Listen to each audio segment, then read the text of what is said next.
I just discovered something. I'm eating pizza with basil pesto instead of the tomato sauce. Holy shit, it's actually so good. Now, let me show you.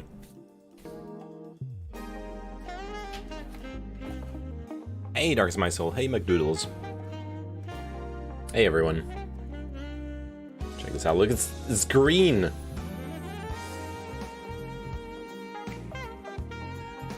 It's really good.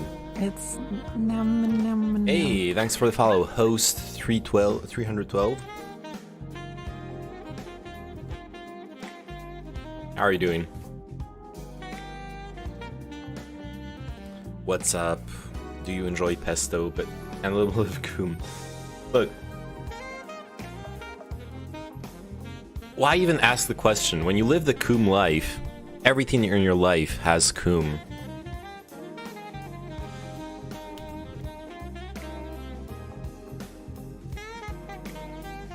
That's what it means to be a coomer. And speaking of which,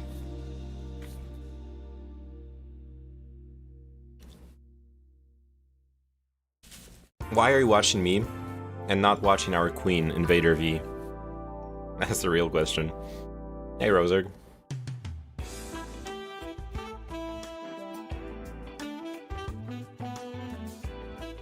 It's in the derby. Yes. In the derby. I agree. Technically, you and I are made up of coom at one point in time. True.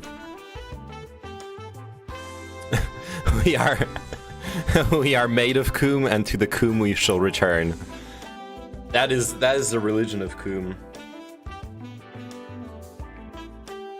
You know what's really ironic with the whole like making so much of my stream be talking about sex?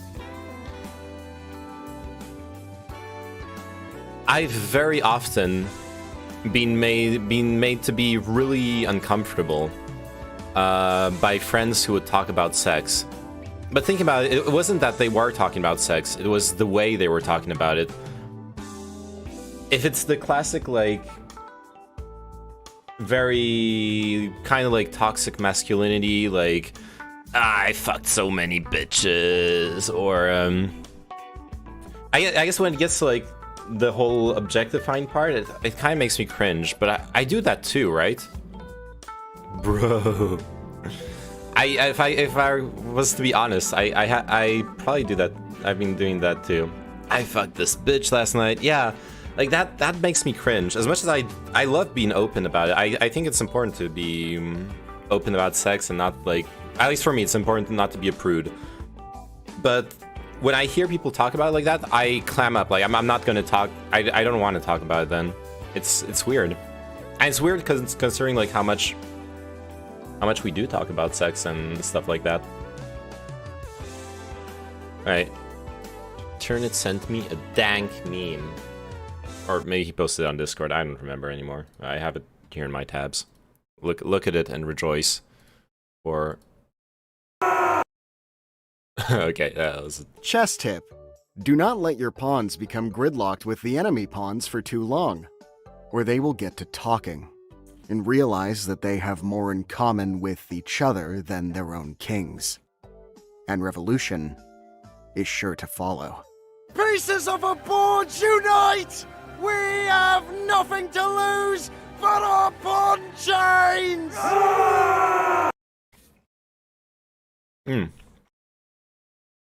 Hey, I was the one who sent it to you? What the fuck? Okay. Here in SGG we brag about not having sex. Yes.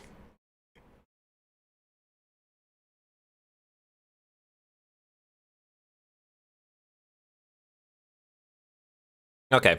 Meme review? You want the meme review? You can have your meme review.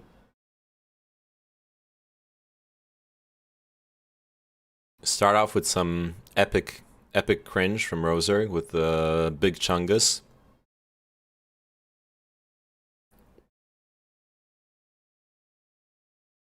Some Uno cards.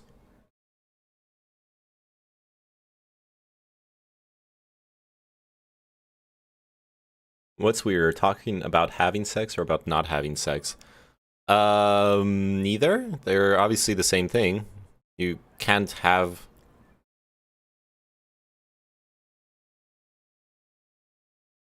And it works, like, you don't have sex all the time, and you don't not have sex all the time. If you talk about having a sexual life, then that also means talking about not having sex.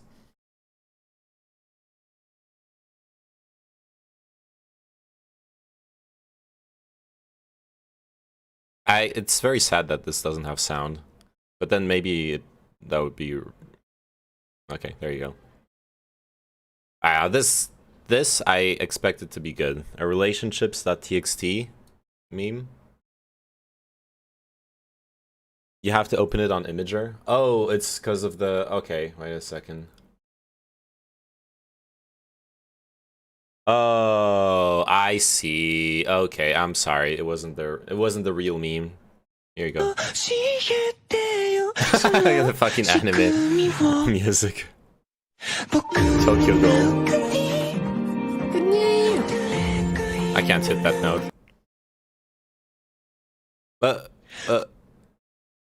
Okay, I can't full screen it, by the way.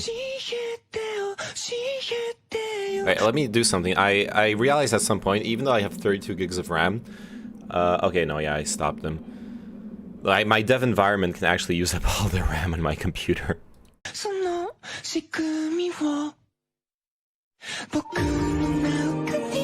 Okay, you know what? Whatever.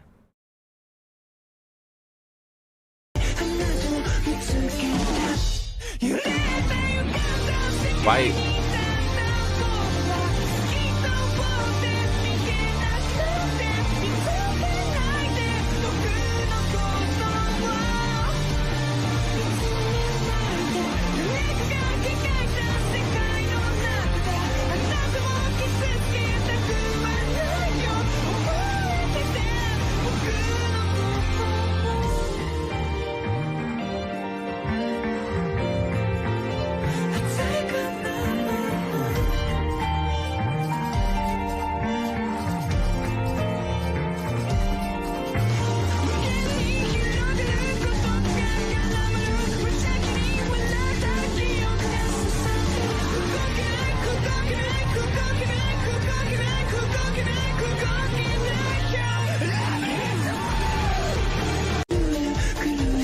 Okay.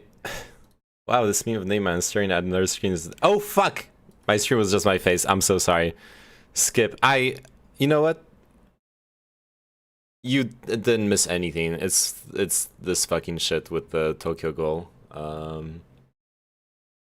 Oh, you got to see my... Okay.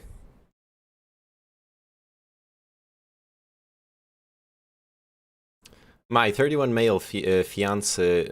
me, 31 male, fiance girlfriend, 28 female, is upset that I proposed with an NFT instead of a ring. What can I do about this? For this post, my fiance will be Jenna, fake name. I'm 31 and Jenna is 28. Jenna and I have been together 4 years. We have discussed marriage and agreed we would both be interested in the right situation financially. Jenna has recently been mad at me as I lost a significant portion of my half of our savings in Dogecoin. Oh no, okay, it starts off really well. I did make half of it back with stock market options, but then lost some more, and she wanted me to quit, so I did. Jenna does not have an investing mind and is more interested in saving your money in a checking account and then buying a house or something. But I want to show her how we can multiply our money with investing. Well, yes, you can multiply your money with investing. But what this guy's doing is gambling. Well, things were going okay, and then I found something that made my jaw drop. It was an NFT with significance to our life that she would love. I rushed to buy it with almost my entire life savings because I know this is a good one that could be worth $1 million when we're older. I got down on one knee and presented her the NFT and she started crying.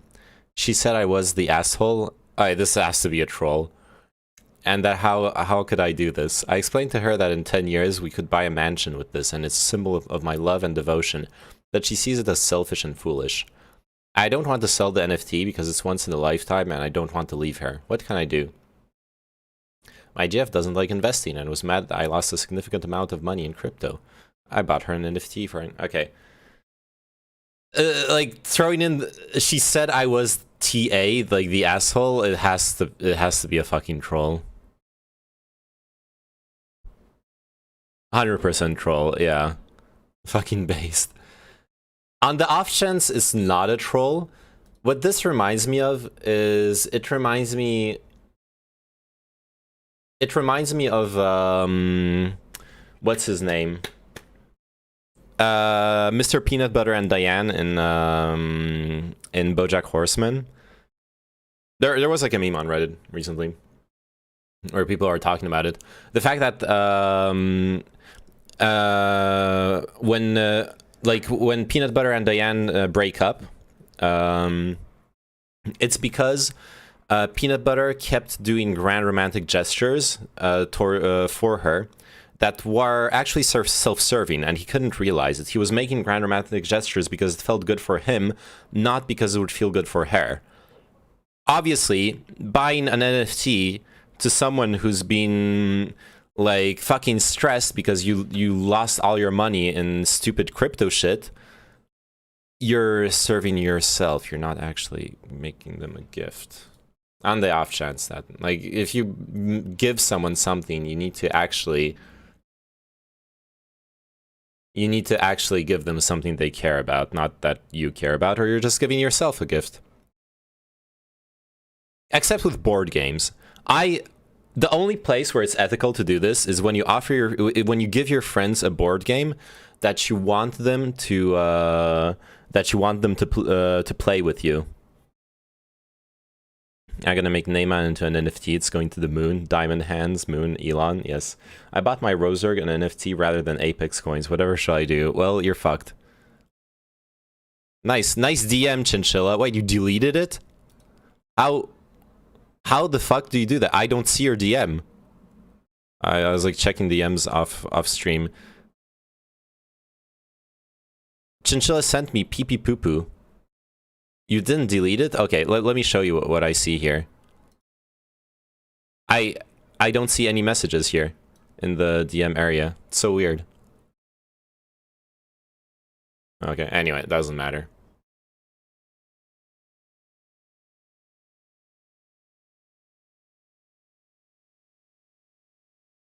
What the fuck are you doing? My brother died at the Battle of Hoover Dam. You're desecrating a war memorial. My apology. You're a little bitch and your brother was too. Good one.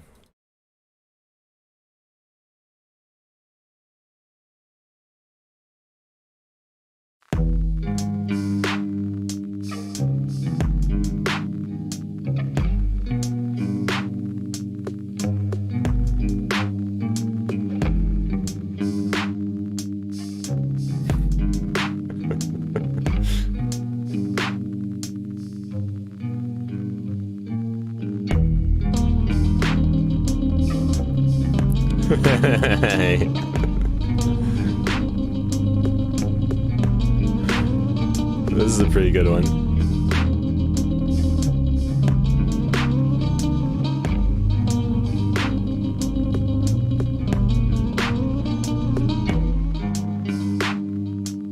Hashtag passive income. Okay, this is a pretty good one. Sigmatillion grind set. Yep. James May and his Sigma male grind set. Oh god. Hey, Magic Turtle. Twitter deletes the DMs for me. What a bros. They know I be sliding in DMs and saying weird shit. True. The other day, it was a beautiful sunny day. I thought I'd get the roof down, and I thought, I can't. I'm a middle-aged man with a bit of a paunch. I can't drive across London. What message am I giving out? I think you you're right. can't have a convertible when you're a bloke. I'm sorry, I'm going to have to stop you there. I hate to interrupt, but this is quite honestly the biggest load of limp-wristed twaddle I've ever heard in all my 5 weeks in television. Okay, whatever.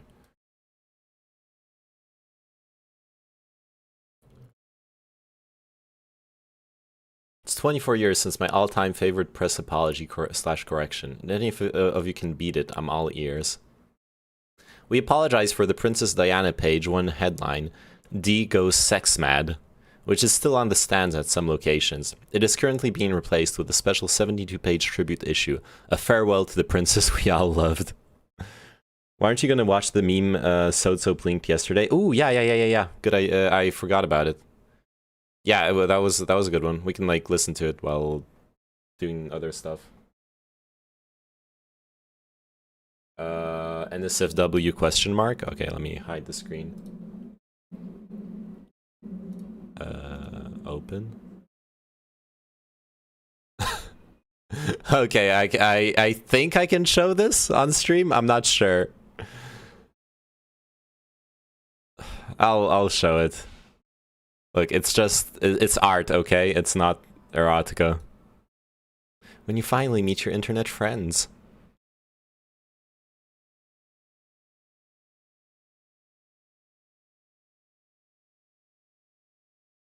I want to fuck you, sex.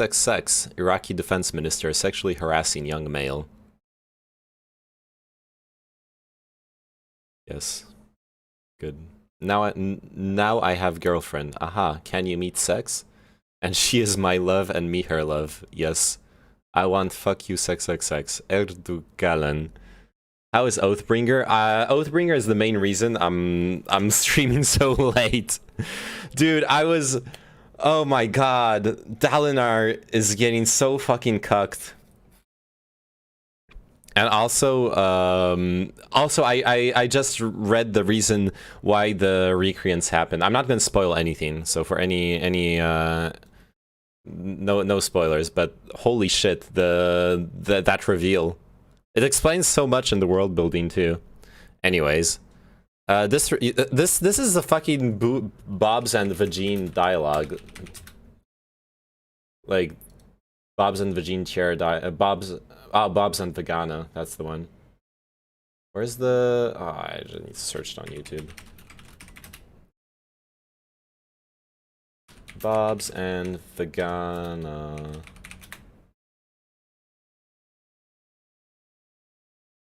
Oh, come on, I need to verify age to watch this. Oh, God. Lame.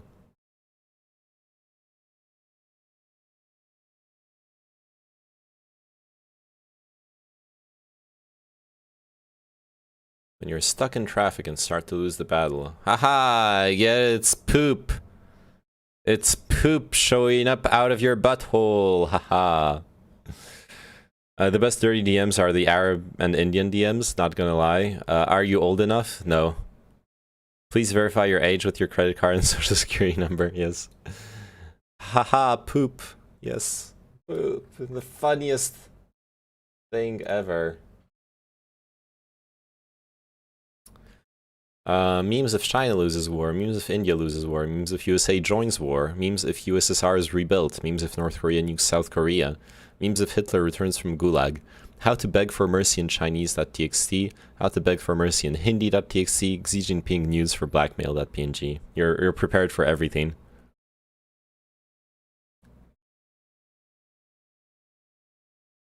Everyone's seen this meme, Roserg. This is not.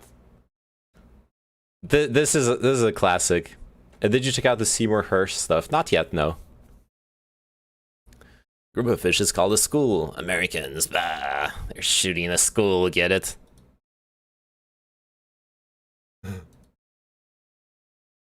I have to fight him, Sharon. I like Dragon Ball memes, okay? When the mathematician makes a mistake. For fuck's sake.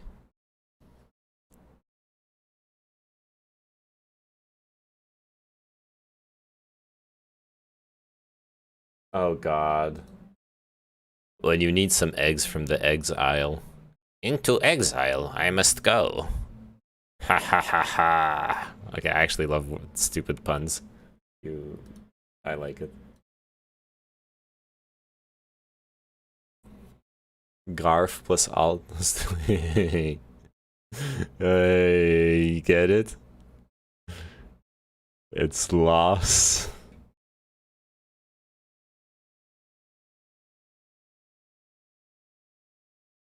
Loss is unironically the best fucking meme in existence, okay? I didn't post much content in the channel, so I went with quantity, not quality. Okay.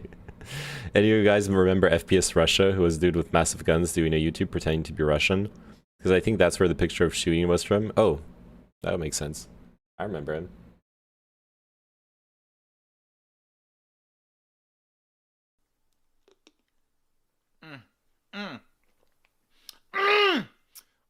That's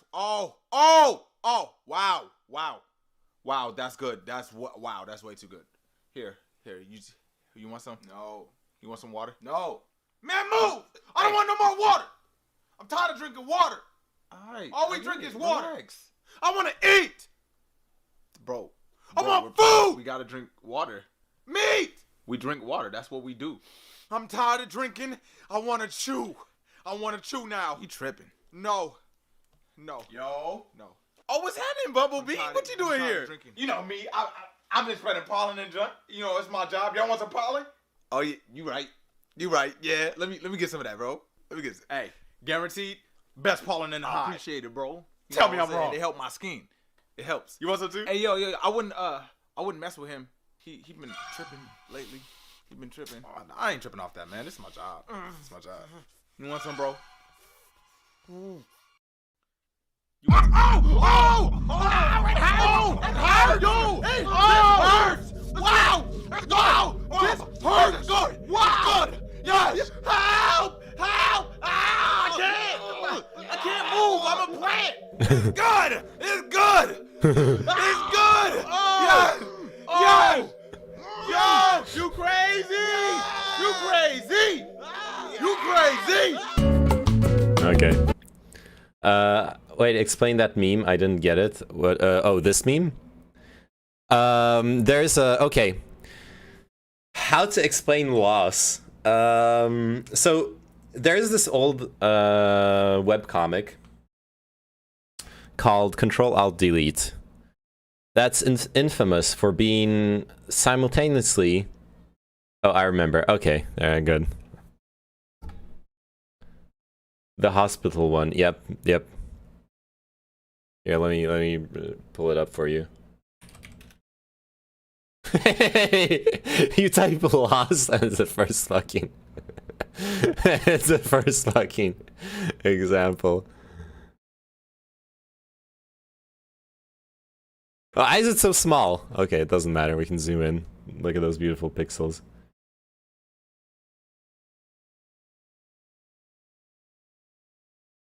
Honestly, how that evolution ever came to be is interesting. Yeah, true. Remember Dilbert? Yep. I used to love Dilbert. I remember my brother telling me I was weird for like enjoying Dilbert because I was like, you know, a teenager, and I enjoyed the stories about like people being bitchy in the office. There's an H. Bomber guy video about it. Hi, I'm Heriton Splimby, and welcome to Serious Lore Analysis. Okay. And there's a Frederick Knudsen video about it? Okay. Damn. Anyways, we're not done yet. Sure. Many fools beat their meat, but only the strongest defeat it. Great. Amazing. Never mind, I'm wrong. It's by H. Bomber. Okay. Dilbert was based. I might rewatch the show. Did you know the fucking Scott Adams, the Dilbert guy, is full on Trumper? Is full on Trumper? Like anti-vax? All the fucking insanity.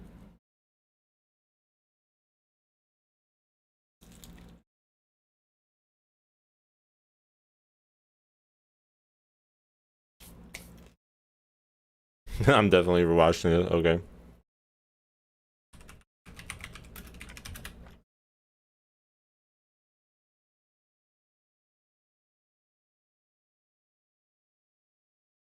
Episode 1492, Scott Adams, Dr. Fauci versus Rand Paul rematch, and lots of new information about the things you care about. Oh, and his book, Loser Think.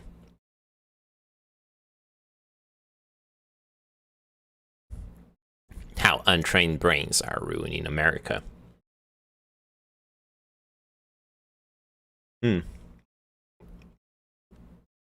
My very Christian math teacher in Japan was a Dilbert fan, lol. What the fuck?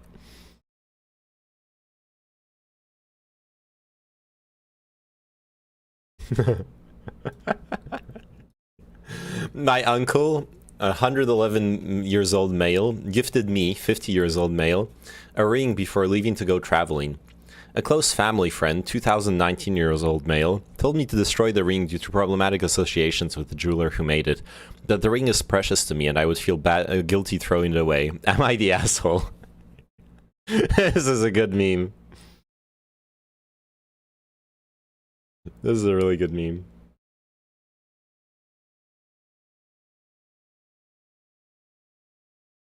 Biden regrets syndrome is sweeping the country. Find out how bad it is. Well, tell me. Where's the... Oh, it's a fucking podcast. Good morning, Here. everybody, and it's time once again for Chinchilla. the best thing that's ever Learn from a professional podcaster, okay? happened in the history of the universe. It's called I'm Coffee joking. with Scott Adams. And it features a very special thing called the simultaneous sips. Some people love it, some people hate it. Being in office makes you... Okay, we're not actually, like, killing our brain cells with that shit.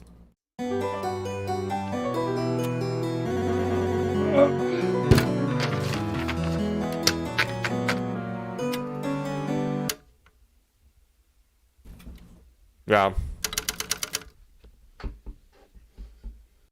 Yeah, the mic quality was not amazing.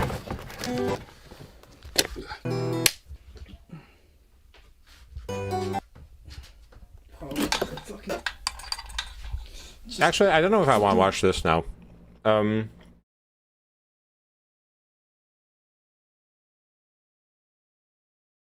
So what Dr. Myself was referring to, I started watching this a little bit yesterday. It's really cool. I think I want to watch this now. Let's do it like this. University. This is Bio 150, isn't it? Okay, just wanted to make sure. Okay, so we start off with a scenario. 40-year-old guy, quiet suburban life, married 15 years, 2 kids, 3.5 dogs, everything's standard, everything's going wonderfully. And one day, out of nowhere, he punches somebody in the face at work. Totally bizarre, out of character. The guy is standing there by the water cooler and makes some comment on some baseball team, takes exception to it, punches him in the face. Utterly strange. Things are quiet. Sigma grind set, 3 months later, his wife of 15 years, happy marriage, discovers he's having an affair with a 16-year-old checkout kid down at the Safeway. Okay, okay. Yeah, you got your late. But just on time to see the end of the pizza. This is pepperoni pizza with basil pesto instead of the tomato sauce. It's actually really fucking good. Ugh. Okay. I didn't expect you to have good taste, Chinchilla. What with you like being Dutch and everything. But holy shit, how can you be so fucking wrong? How do you live with yourself? Pesto low tier pizza. Okay, yeah. You know what? I'm glad I'm not coming to you for advice. I'd get tomato slices on that. Yeah, tomato slices would be really nice on that. Cries in Italian. Pesto is fucking delicious. What's the green stuff? Pesto. That's what I was saying. Basil pesto. Pesto is a sauce made with basil, olive oil, garlic, some other stuff. How to make basil pesto.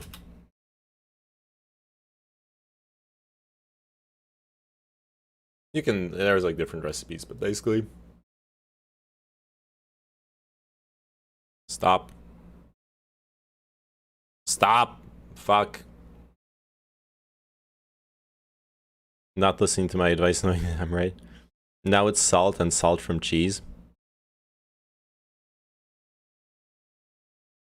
That's no pizza, that's a breadstick. Okay. Okay.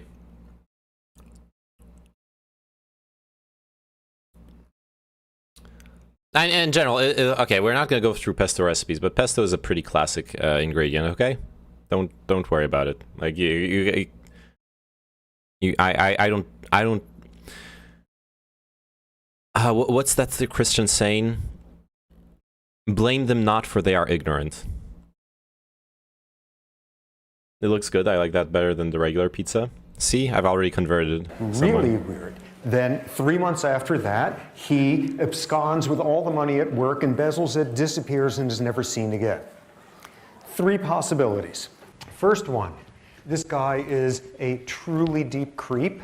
Second, he is having the most immature midlife crisis you could ever imagine. Third possibility, he has a mutation in one gene in his head. And what we'll be seeing is this is exactly the profile that you get in a certain neurological disease where it's one gene that's out of whack. First demonstration of that. Okay, just to get a sense of who's here, how many of you think there is a genetic influence on sexual orientation? Okay, how many think it is possible for prenatal events to influence your political opinions 30 years later? Okay, how many think that there is a valid way of using biology to understand who's religious and who isn't? Yeah, not quite as many hands there. Okay, as long as we're in that terrain. How many people believe in God? How many people believe in souls? How many people believe in evil? How many people believe in free will? That's going to change. Okay. Oh, I might as well ask, is there anybody in this room who actually does believe in evolution? Just wanted to make sure, see what we're dealing with here. Okay, how many think that there is a genetic influence and that there's a basic biological difference, a sex difference in levels of aggression? How many think there's biological bases of sex differences in intelligence? Okay, who thinks it's all explained by nature? Who thinks it's all explained by nurture? Who think there's a magnificent, fascinating, nuanced interaction between nature and nurture? Yay, okay, well, everybody's going to get an A+ then. You already have the course under control. Okay, so we start off trying to find something in common. Look at these 4 events here. Or not, in terms of being scraped out there. But these are 4 circumstances that have something surprising in common. Having your period, having a brain tumor, eating a lot of junk food. Honestly, if DNA can affect your sexual orientation, should we make everybody bi if we could? Because that would increase the pool of dating partners for everyone. Are you using sexual economy as an argument for eugenics? Make everyone gay. I am against eugenics on principle. I don't think and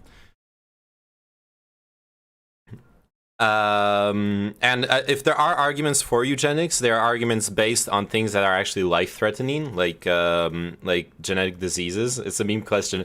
Well, it is a meme question, but it's also an interesting question.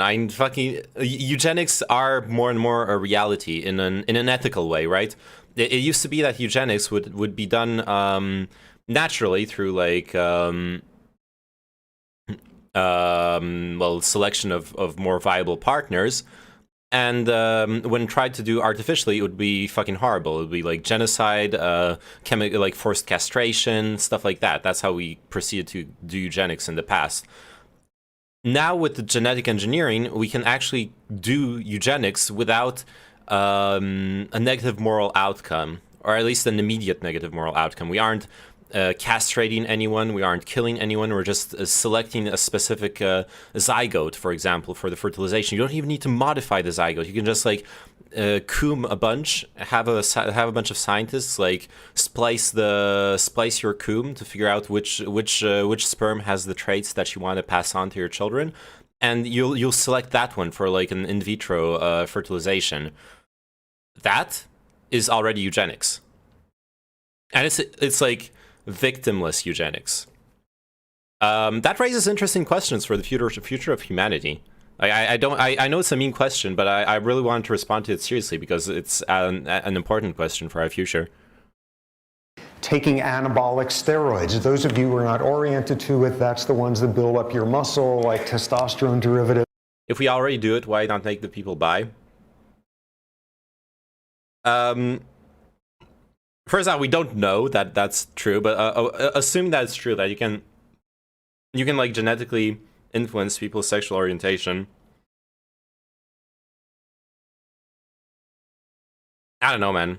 It seems like it will be more complicated than that, right? Your dating pool is not limited that much by, for the most part, by being attracted only to one gender. It's mostly limited by the perceived value of being with you and your perceived value of being with other people. You don't want to be with people that you perceive of lower value. If we go into like a very, very cynical transactional analysis of romance nowadays, you're both evaluating each other's value and trying to find someone who is as high value as possible, but who will still like enjoy you as a partner, right? I don't recommend like actively pursuing that mindset in dating. It's kind of toxic. But if we want to be realistic, that's also something that happens subconsciously. And it also is part of having standards and boundaries. That's also what it means, and those are considered good things, right? So it's nuanced. So basically, sure, you like theoretically have a twice as big a pool being bisexual, which isn't actually true because most bisexual people, like my experience of bisexuality is a scale. On the scale of bisexuality, I am closer to heterosexuality than homosexuality. I'm more often attracted to women than I'm attracted to men. Now, how much of that is, say, education, societal pressure, etc. We can discuss that, but for now, that is the reality. That is the reality. So, like me being bisexual doesn't actually increase my dating pool that much. And then once again, like I myself limit my dating pool, and then the people I meet limit their dating pool, and more often than not, choose to exclude me from theirs. So, like I don't see how increasing. How like making people bisexual is really a solution for that in the long run. Is this name on Jordan Peterson? High value guys, make your bed. Yes, it's a reality. Like, okay, show me someone who I know you're memeing at me. I'm not gonna actually. That's fine. Eugenics is never the way. The only part, maybe maybe eugenics has potential in treating genetic diseases. I don't think there's necessarily harm in that. The problem there is only in the can of worms that it opens. In like how do you then address like there are certain diseases that are obvious, right? If you have a problem with like a protein that will like make you sick for the rest of your life, that's easy. That's why sure, you like replace that gene with the one that codes the correct protein. You no longer have that. You aren't going to be born with that disease, even though you should have been. That's great. Where it starts becoming problematic is, say we find genes that are like they don't directly cause something, say like depression or autism or hyperactivity, etc., but they're correlated to it. So first off, we don't have direct causation, we have an association, and then what, like, do we fully understand the traits that those genes code for? Perhaps those traits are also give benefits to the people who have them, as long as they don't succumb to the more nefarious influence that those can have on their biology and psychology. It can get into really gray areas, and because of that, I like mostly agree. We can find the optical bisexual gene. No, you meant the optimal, right? Where you like girls and guys in the same way. Wouldn't that be better? I don't think it works that way. Like he said himself, what we're looking at is a world where people are formed through a complex and very subtle and nuanced interaction between nature and nurture. You don't modify a gene and like completely create a new person if they've lived the same life. It's more subtle than that, right? Okay, these all have something in common. Having your period, having a brain tumor, eating a lot of junk food, and taking a lot of anabolic steroids.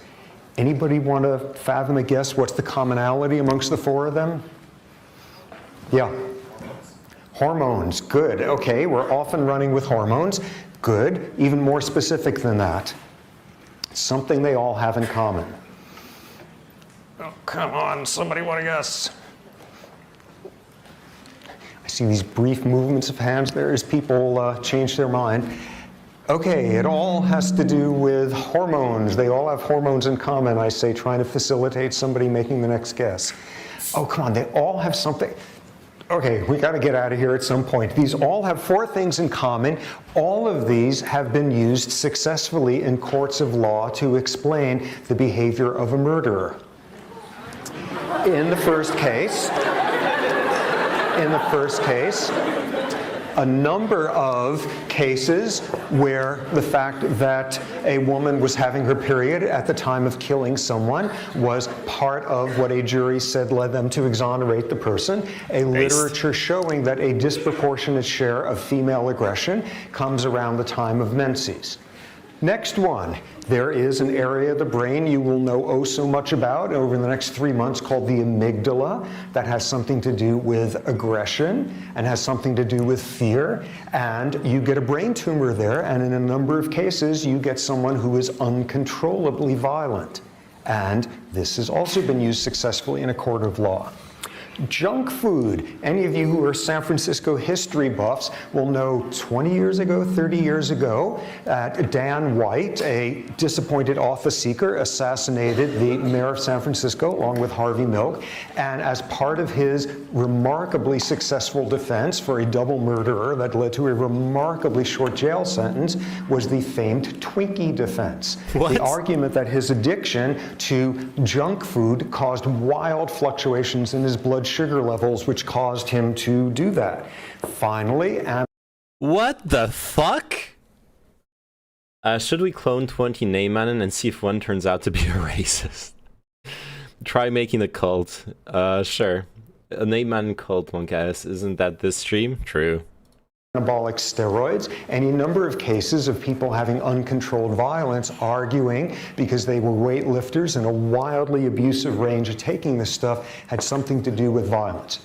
Put all four of these together and we get the first of the 2 points of this entire course, which is sometimes the stuff that's going on in your body can dramatically influence what goes on in your brain. This is why I hate junk food. Second critical point. It's a good defense. Tonight, yes. when you've settled back down and you're ready to go to sleep and you're nice and relaxed and your heart's beating nice and slow, think the following thought. You know, that heart isn't going to beat forever. Fuck.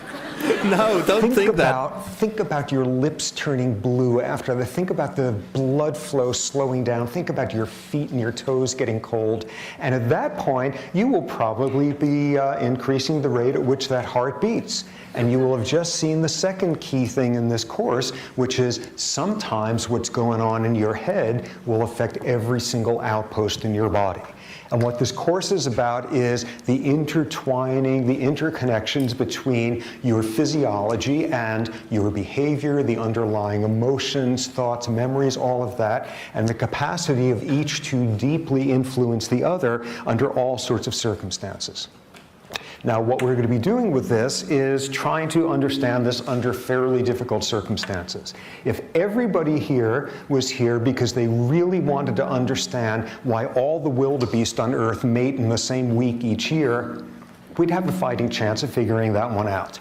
But that's not what we want to understand. We don't want to understand why birds migrate and don't get lost. We want to understand human behavior. Worse than that, harder than that, human social behavior. And hardest of all, in some cases, some grossly abnormal human behavior. And if you're going to try to do that, there's a problem, which is officially, it's complicated. It is a huge, messy process trying to make sense of the biology of human social behavior. And just as all sorts of realms, when one deals with messy, complicated problems that you need to think about in some wildly interacting way, we all have a strategy that we come up with. A strategy to make things easier, which is that we think in categories. We think in categories, we take things that are continua and we break them into categories, and we label those categories. And we do that in various settings because it could be extremely useful. For example, somebody give me an estimate on how long this line is. A foot. Okay, people who said a foot, what is it that went through your head to figure it out? You imagined how long a ruler is. This is 11.5 inches because it's 11 inches and 8.5 by 11. But everybody in here has this category in their head, things that are kind of the same length as a ruler. A continua of lengths, and there's a category for that. Suppose I'm telling you I have some friend who's a runner, he runs the mile, he's incredibly fast. In fact, he's one of the best runners in the country at this point. How fast does he have to have run the mile or better for you to be deeply impressed? Under 4 minutes, and thus we have another categorical boundary there of there's an infinite variety of speeds with which you can run a mile, yet we have in our heads this boundary, people who are under 4-minute milers, you are very impressed with.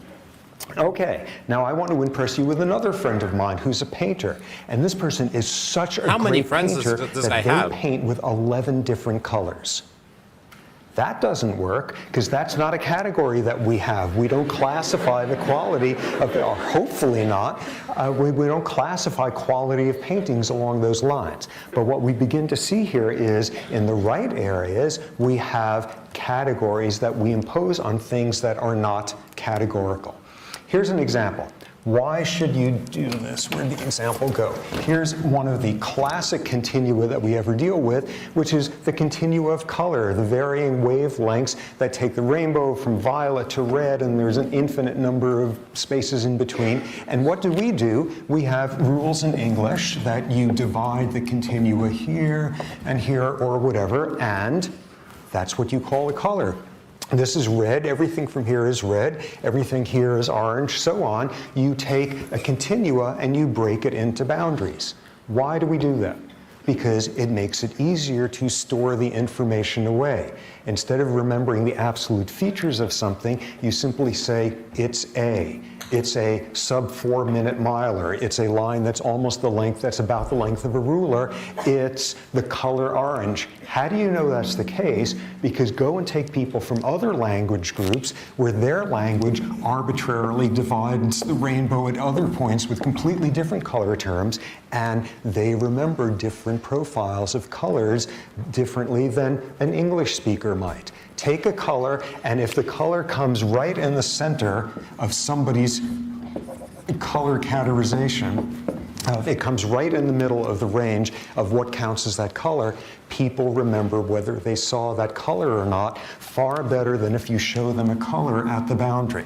And people will show that as a function of what language they speak. Taking a continua and you break it into pieces because it's easier to deal with the facts. Another example of it, here we have 4 objects, and as drawn here, simply because we have categories to describe the first 3, do one of those tests of show people a bunch of shapes and they come back an hour later and ask them, have you seen the shape before? And people are going to be far more accurate with this than No, I have never seen a triangle in my life. and whether they saw this or not, because we don't have a word for it. We don't have a word that's at all sort of analytical, it's some squiggly whatever. We don't have a clear-cut category. Thinking in categories makes it easier for us to remember stuff. And it makes it easier for us to evaluate stuff. So that's a classic sort of response that we have cognitively to complicated things. But there's a bunch of problems with categorical thinking. First example, and first one you can see from a realm of language differences, in that not only is there a continua of infinite number of wavelengths, there's a continua of sounds that humans can make. And different languages draw boundaries at different points as to what count as similar sounds or different sounds. There's like 2 different TH sounds in English, which apparently we're not very good at hearing, but there's other ones we are. And that will affect your ability to remember stuff, what word it was, depending on whether it is on a dramatically different boundary, whether it is sound that sounds different to you or not. Example of this.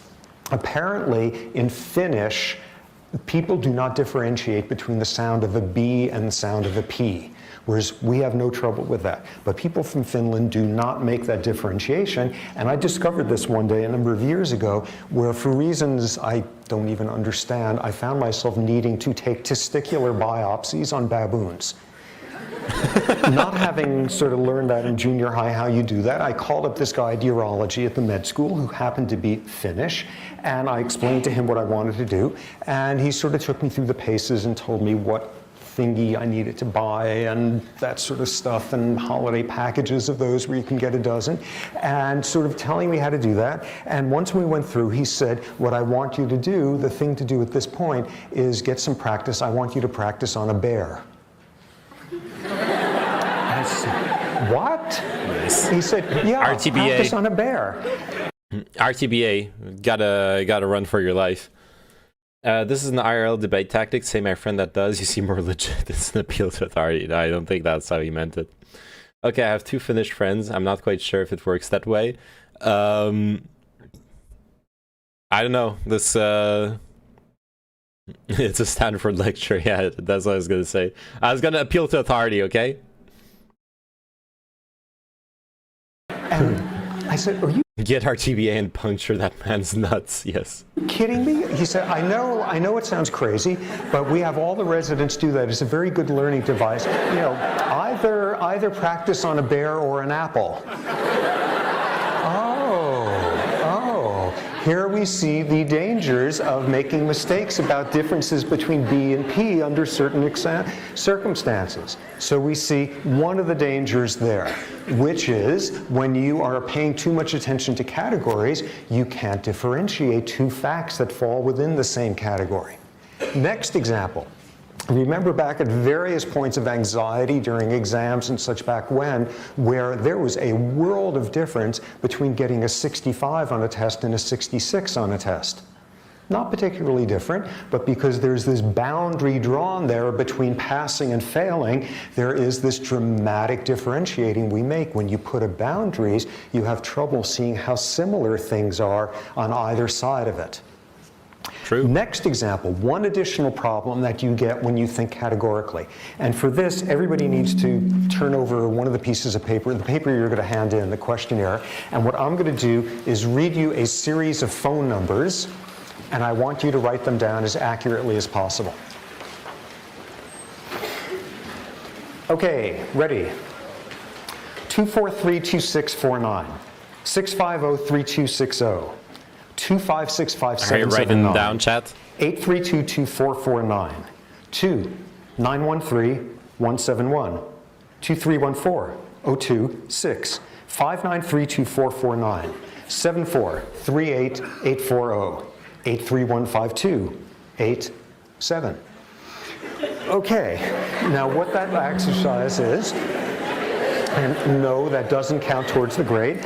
What that will show, I'm sure, when in some obsessive burst of procrastination, I actually looked through the answers tonight, what it's going to show is the accuracy is going to tank the second you go from the phone number pattern of 3 digits followed by 4, break up that pattern, and suddenly we all get screwed up because we're saying, wait a second, I thought it was a phone number, that was 1 digit, now 2 digits, I can't, and it's gone, and you're on to the next one, and what we see there is the third example, which is when you pay too much attention to boundaries, you don't see the big picture. All you see are categories. All you see are, wait a second, phone numbers are supposed to come with 3 digits followed by 4. Another example of where we use categorical thinking. Okay, I'm putting up a number series. Okay, to be fair, Chinchilla, at the start what he was saying was a bit weird, of like how having a different accent and hearing is going to like completely change the meaning of what you hear. But then when he actually explained his anecdote, what he was actually talking about is that he like accents and misunderstandings or that arise from the categorization of sounds, which still supports the point he's making. But like it's obviously he's not saying that like your like neurology completely differs from learning this or that language. To be fair, like I forgot the technical term for what it's called when you the theory that speaking different languages changes your patterns of thought. I'd read some time ago a study that studied a specific aspect of that theory and that debunked it. But I know in general it's a controversial subject. There's a lot of people that do believe in it. There's a lot of people that don't believe in it. There's a lot of intellectual arguments for both sides, and it's pretty hard to create really good experiments to prove or disprove any given linguistic relativity, to prove or disprove any given hypothesis on either side. But in general, my impression was, at least a couple of years ago when I looked into it, was that the consensus, not a full consensus, but that the tendency of the studies on the subject were that you didn't have people like have completely different ways of thinking, and you didn't even necessarily have influences on how they thought. At most, you had different languages having words that other languages didn't have, which allowed you, what this guy is talking about, categorization. It allowed you to express and conceive of concepts that would be, you still can conceive of in other languages, but will be harder to conceive of, are more likely to stay like as a subconscious idea, as a feeling, whereas in those other languages, you would just have the word and express it, right? Or what also happens often is once that feeling, that subconscious pressure, you start being aware of it and start thinking about it, you will invent a word to designate it and add it to your own language. That's also something that happens. Is here.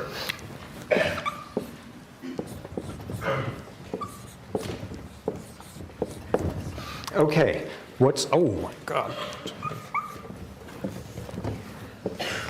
Okay, what's the next number in this series?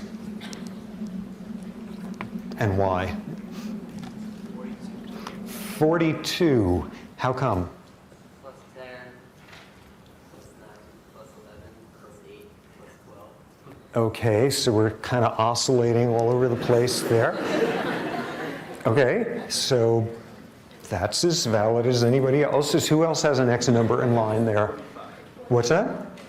45, how come? You're having 1,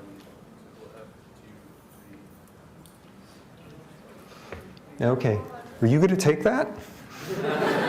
45, that's very, okay, what else? Let me make it a little bit easier here.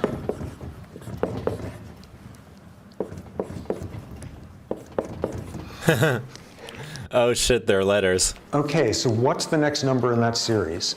And what I'm telling No, you they're not letters. is if you think about the world with a certain set of categories in your head, you will know the next number in the sequence. So what's the next one? 7 billion. 7 billion. Just adding anything. Okay. That is a number. One example I've heard is that in the North Korean language, the only word for love is to describe the admiration you have for Kim Il-sung. Is that true? I have a feeling that's not true. Love is like affection is not a concept that I think is absent of any language. I'll fact check that. Okay, 7 billion, that's another possibility. Although presumably it would be 7 billionth. Anything else? Any other guesses here as to what happens next? 4th, 14th, 23rd, 34th. What's the next one in the sequence? Yes? 44. How come? Well, it's looking like you're just kind of going up like. I mean, my source was Yeonmi Park. I'm actually fucking saying Yeonmi Park. Oh. Yeah, y'all are. So okay. I'm. Fuck.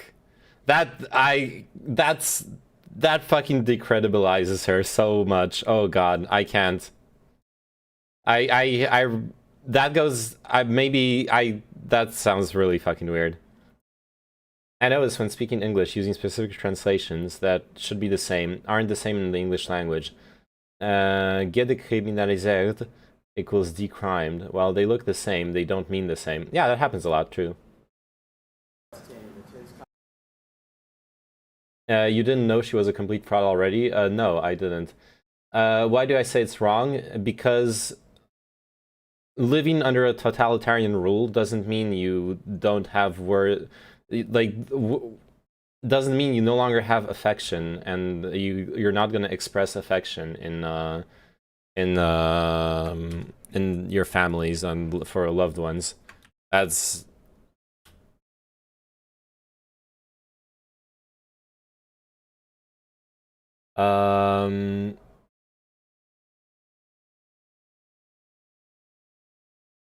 okay, North Korean cult of personality, I guess.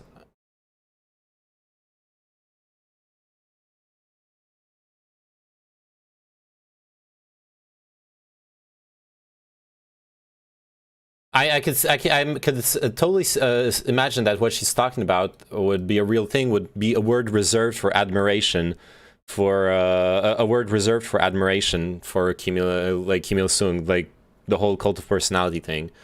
Kim Il-sung, right? North Korean word for love.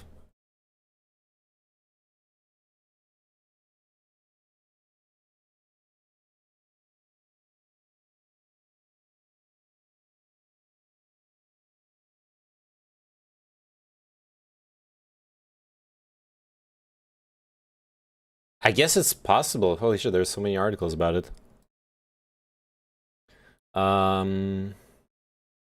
Vocabulary. Differences due to the difference in political system or social structure.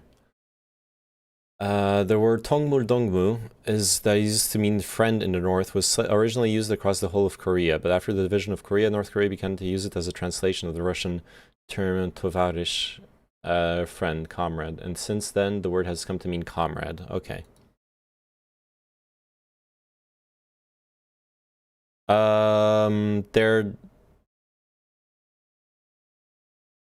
There's no mention of the word love in the Wikipedia article about differences in Korean language between the north and south.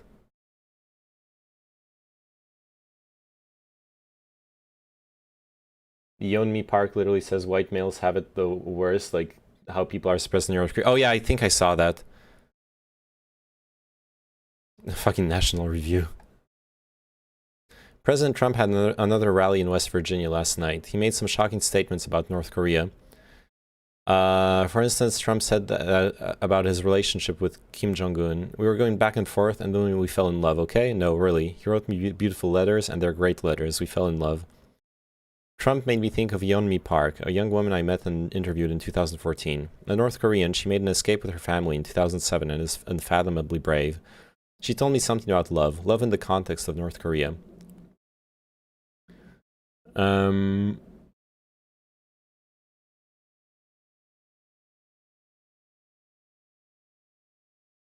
Like the weird thing is, we're talking about a country where people still like marry each other, where people still like fall in love. If they use comrade to express love, I don't know. That's the word for friend, for someone you have a fellowship with.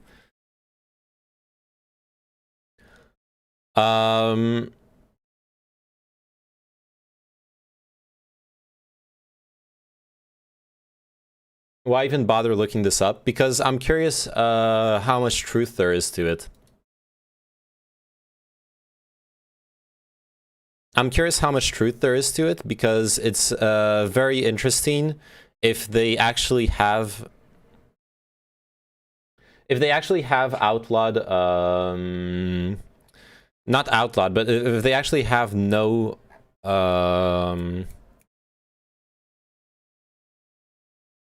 love stories in the culture, which would surprise me, but if that's actually true, then that's a really interesting thing to think about. As far as like what we're talking about, the like social context influencing who you become, etc. Well, talking about bedroom stuff, I had girls calling me daddy, but that doesn't mean I am their dad. Yes. I don't know. I don't give much credence to Yeonmi Park's claims until I would like need to see some more on the subject from other people, from like other refugees from North Korea. But then when you're doing 2/4 Earth, and then the third number will be Earth. Okay, but remember, it's got to be 44th. What's that, ordinal, cardinal, whatever it is? Doesn't seem so crazy to me, I don't know. How come? You were right! You were right! Anybody who is a New Yorker will know what... Yeah, exactly what Chinchilla said. I don't believe that love doesn't exist in North Korea. Like, you don't... it might be... There might be... I do believe that that she probably is saying something that is partially true. It's very likely there is a different word you use to express love and admiration within Kim Il Sung's cult of personality than the word you'll use to express love to your spouse or children. I could totally doesn't like seem impossible to me at all. That's very believable. And it would impair your ability to describe love to others. Well, yes, it would. If the word for love didn't exist, it would absolutely impair your ability to describe love to others. But the thing is, love is such a universal feeling. I think in human beings, I can't think of a single anthropological counterpoint to human beings loving each other. But like, it could be love in different forms. It doesn't have to be the forms that we know of, but human beings always love each other. And if human beings always love each other, then within any human culture, there will be words to describe those feelings.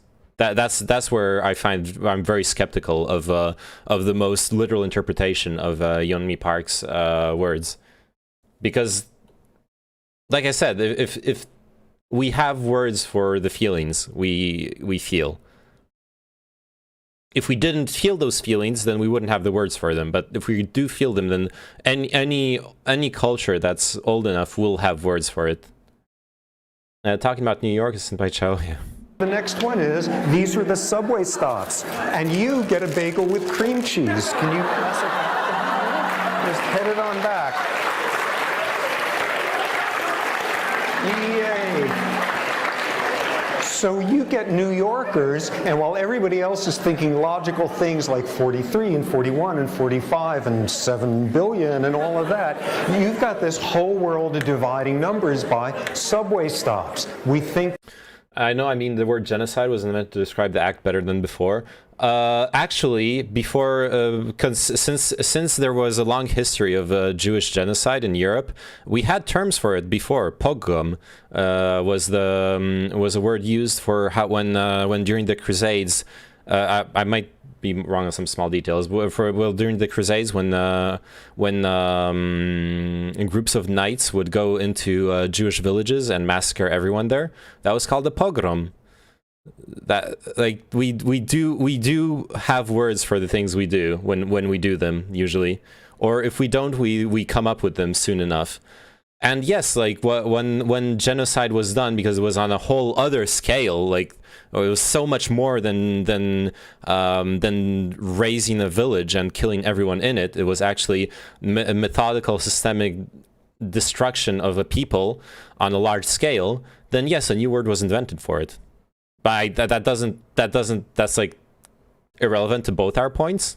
Or if anything, it supports my point that if people do things, they will develop a word for it.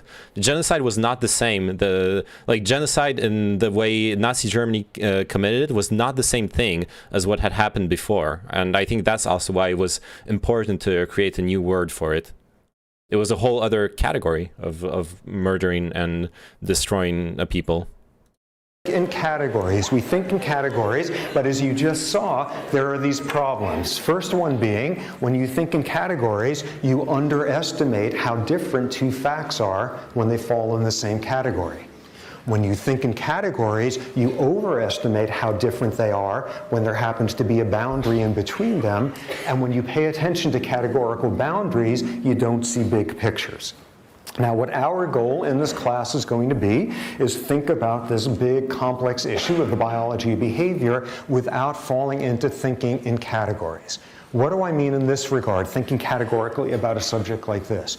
There's some chicken, and the chicken is standing somewhere, and there's some rooster over there that does some sexually solicitive, exciting thing for the female, and in response to that, the female picks up and goes running over to the rooster, and thus we have our first behavioral biology question here: why did that chicken cross the road to get to that rooster? So you could answer that like an endocrinologist and say, well, the female had certain levels of estrogen in her bloodstream, which made its key hypothalamic areas responsive to the stimulus.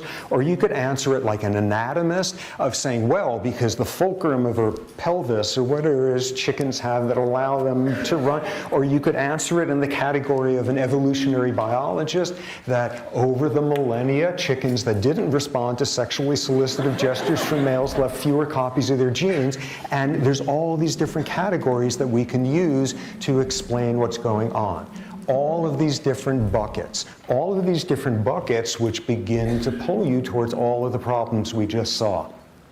Having trouble telling how different or similar two facts are, having trouble seeing big pictures, overemphasizing the importance of the bucket you happen to live inside of. And thus, suddenly, everything about this behavior is explained by a gene, a neurotransmitter, a childhood trauma, a living inside one bucket. What we are going to be doing over and over, and here is the main point of the course, is looking at how what goes on in your body influences behavior, emotions, memories, how what goes on there influences your body, looping over, and at every one of those points, resisting the pull to think categorically. Oh, this is the explanation for where this behavior came from. Here's what we're going to be doing instead throughout. That's something so important to me. Not categorizing the fucking explanations to things. Everyone, when people have a theory or a framework through which they can view the world, they are so quick to explain everything through that one single lens. When to actually understand nuanced and complex phenomena, you need all of the lenses, you need all of the sciences, you need all of any kind of understanding that can apply to a specific situation.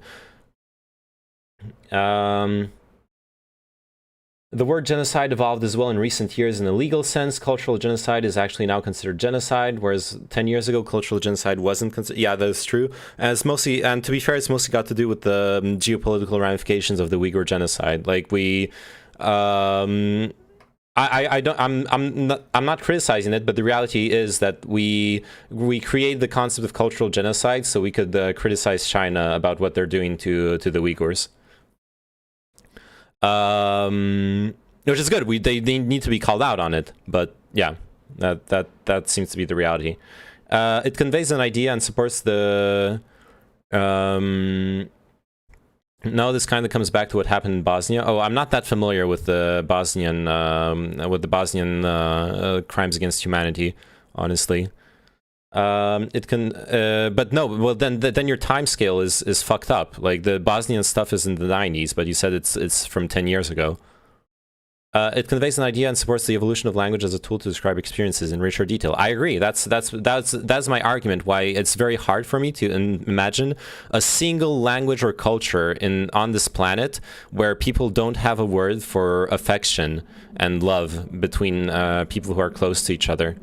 Because language evolves, and it will evolve to let people describe their experiences, and all people, whether they live in North Korea or elsewhere, experience love. So that I agree with you, and that is at this point I agree with you, and that is why I disagree with you on giving credence to Yeonmi Park's statement that there is only one word for love in North Korean and that it's only used for Kim Il Sung. That seems that's like hard to believe because language evolves and describes people's experiences.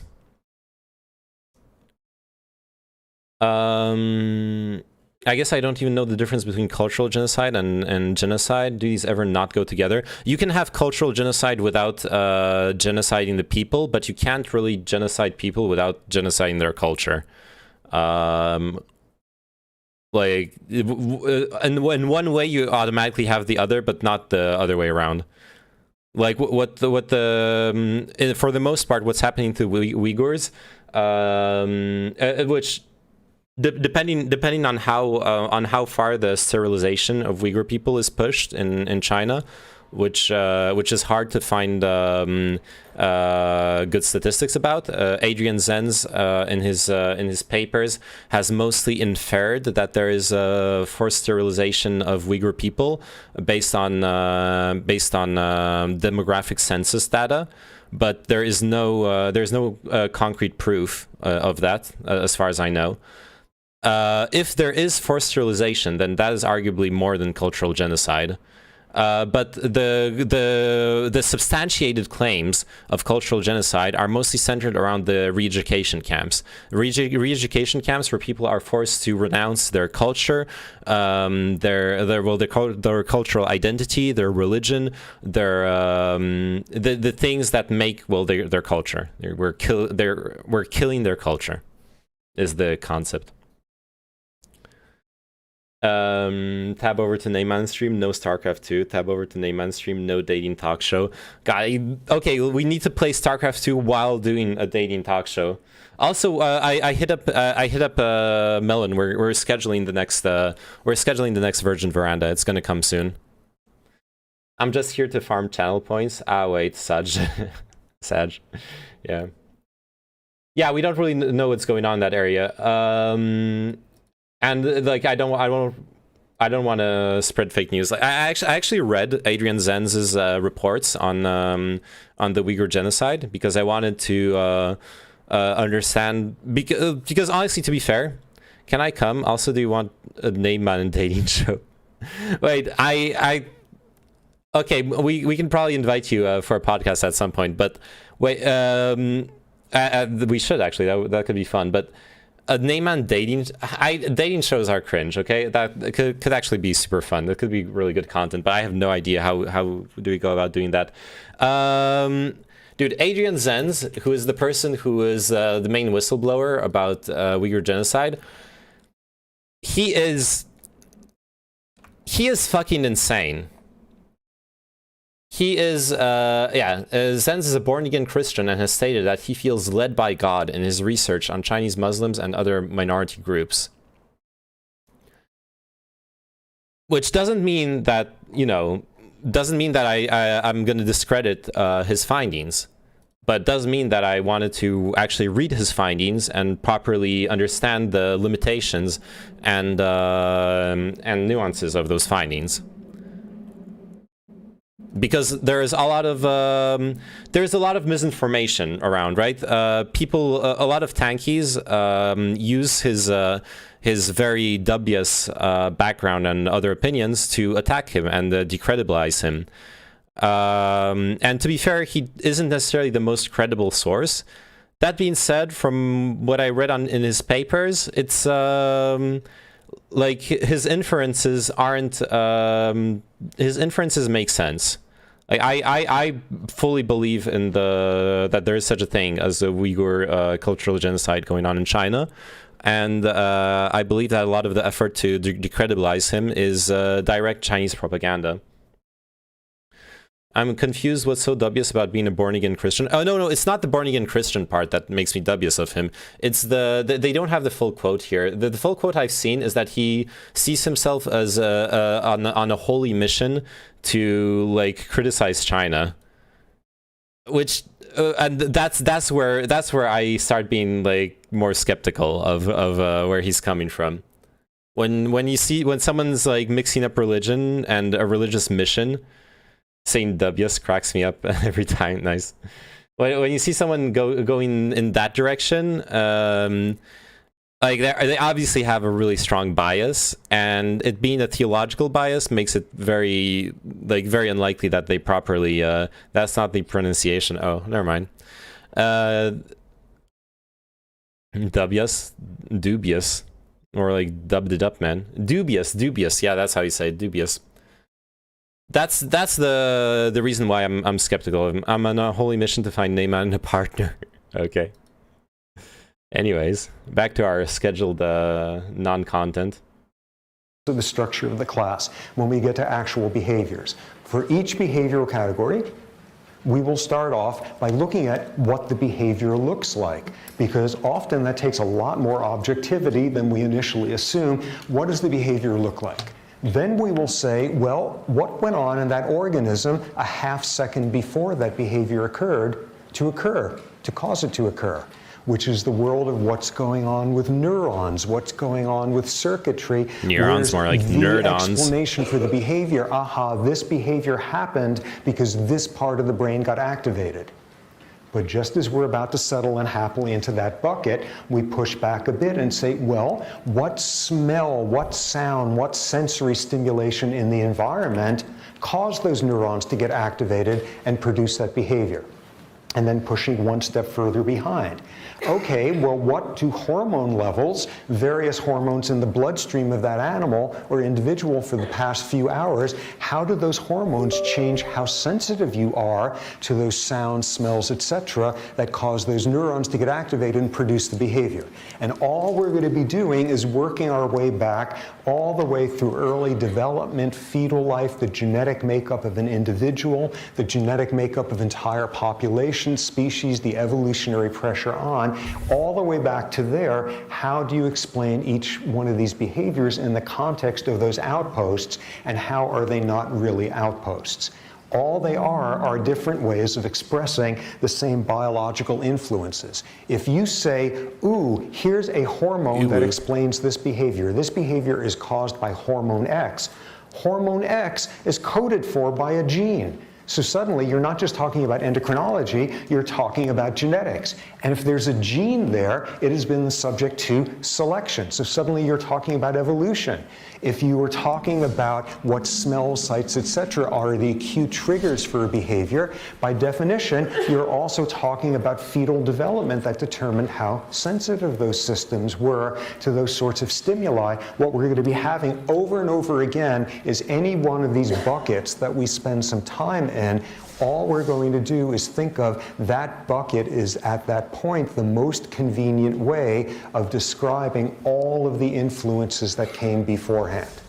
And in that regard, there's no buckets. All there are temporary platforms, and each platform is simply the easiest, most convenient way of describing the outcome of everything that came beforehand, starting with millennia back in evolution. Okay, so that sounds great. That's what we're going to do. We're going to do this, and we're going to be very sophisticated and fancy in our thinking about it, and we're not going to fall for categorical thinking and all of that. Okay, this is a complicated subject, and we're smart, so we're going to try to think about that smartly. That's great, but like maybe this is just an irritating song and dance here of, ooh, we're not going to fall for categorical thinking like people out there. Obviously, when people are thinking about stuff like behavior, and they do this professionally, professional biologists, biology, behavior type, yes, they understand also. This is just this straw man, ooh, we're going to be more sophisticated in our thinking than endocrinologists and geneticists and all of those. They obviously know that these things interact, and there's not just one explanation, and it's just the area they focus on. They understand that. Let me read you a few quotes to show just how much some of these folks don't understand that. First quote. Uh-oh. Give me a child at birth from any background and let me control the total environment in which he is raised, and I will turn him into anything I wish him to be, whether doctor, lawyer, beggar, or thief. This was John Watson, 1912, one of the founding fathers of the School of Psychology called behaviorism.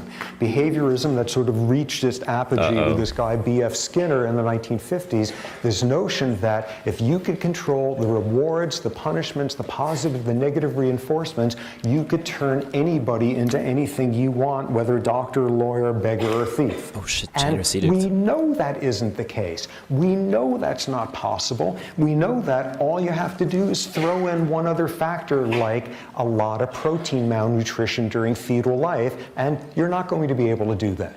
That being a crude example of just how wrong this guy was. You cannot have all the control over the environment and turn somebody into whatever you want. Here's a guy living pathologically in this bucket that behavior could be explained solely by understanding reward and punishment. Interesting factoid, this John Watson guy, shortly after that, he was driven out of academia for a wild scandal that he was involved in, and he spent the rest of his career apparently as an extremely successful advertising executive.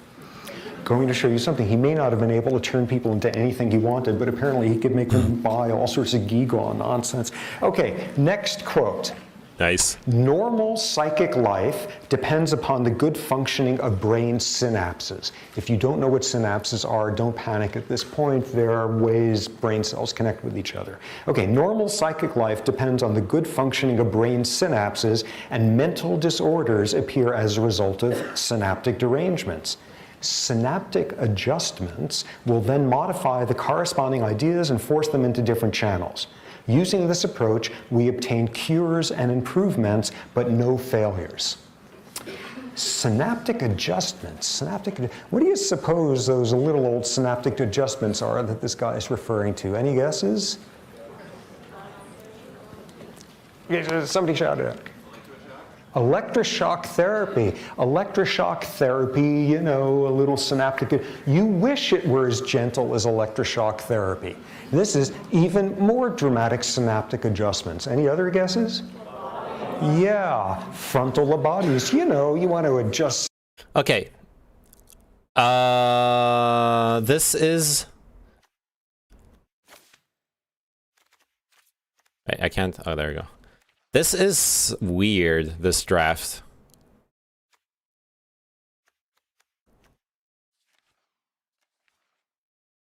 There's treasures, but not that many of them. Like, I'm trying to figure out what's gonna be like the metas in this draft.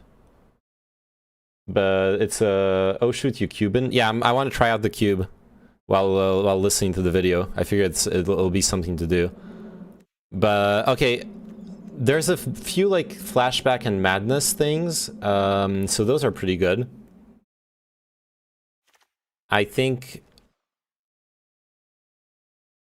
whenever a creature an opponent controls dies, create a treasure token. At the beginning of your upkeep, if you control 10 or more treasures, you win the game. Oh shit. Oh shit. Lolth.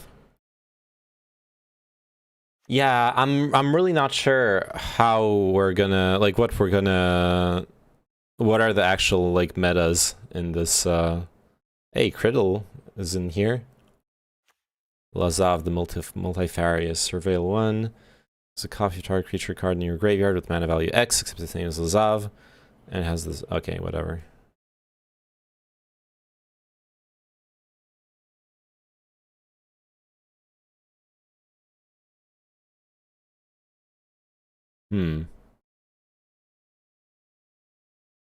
Interesting.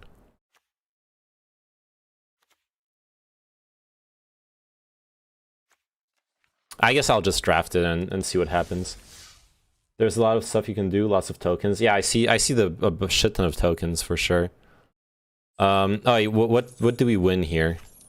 We're aiming to win gold, are we? 3 match losses and we're aiming for gold. All right, I guess we're gonna... Okay, let's keep listening. Somebody's synapses, so you just like slice off the front third of their brain or so. This was Agos Moniz, a Portuguese neurologist who invented frontal lobotomies. It had a different name at the time, but was the person who started this, and something that was done to tens and hundreds of thousands of people who had absolutely nothing wrong with them. One of the darkest chapters of where psychiatry gets in bed with ideology, massive criminal destruction of people's brains. This is what he had to say about the procedure on his acceptance of his Nobel Prize in Physiology and Medicine for having invented it. So here we have somebody pathologically living in a world of understand how synapses are working, adjust them, and with that we obtain cures and improvements, but no failures. Final quote, worst one of all. The selection for social utility must be accomplished by some social institution if mankind is not to be ruined by domestication-induced degeneracy. The racial idea as the basis of our state has already accomplished much in this respect. We may and we must rely on the healthy instincts of the best of our people for the extermination of elements of the population loaded with dregs. Anybody want to guess who that was? Hitler. Nah, Hitler, that behavioral biologist, he was a little bit busy at the time. This was instead one of Hitler's main scientific propagandists. This was somebody living pathologically in a box that doesn't even exist, having a notion of race and ethnicity and genetics and all of that, saying, let me fix that one, let me exterminate the elements. Yeah, the angel was from an older expansion because we're playing Cube. We're not playing a normal draft here. Yeah, there was so many good cards there. It was hard to choose. It was really hard to choose. Sorry, I'm gonna pause the video just to help like pick here. Alright, this is pretty dank. Look at this. Until end of turn, becomes a 3/2 red goblin creature, and when it attacks, it creates a 1/1 red goblin creature that's tapped and attacking. Token generation is pretty good. Ooh.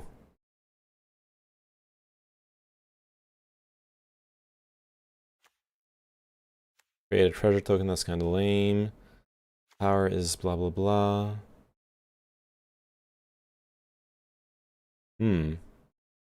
This is a grower, I like that. Ooh, draw 2 cards and create a treasure token, that's pretty good too.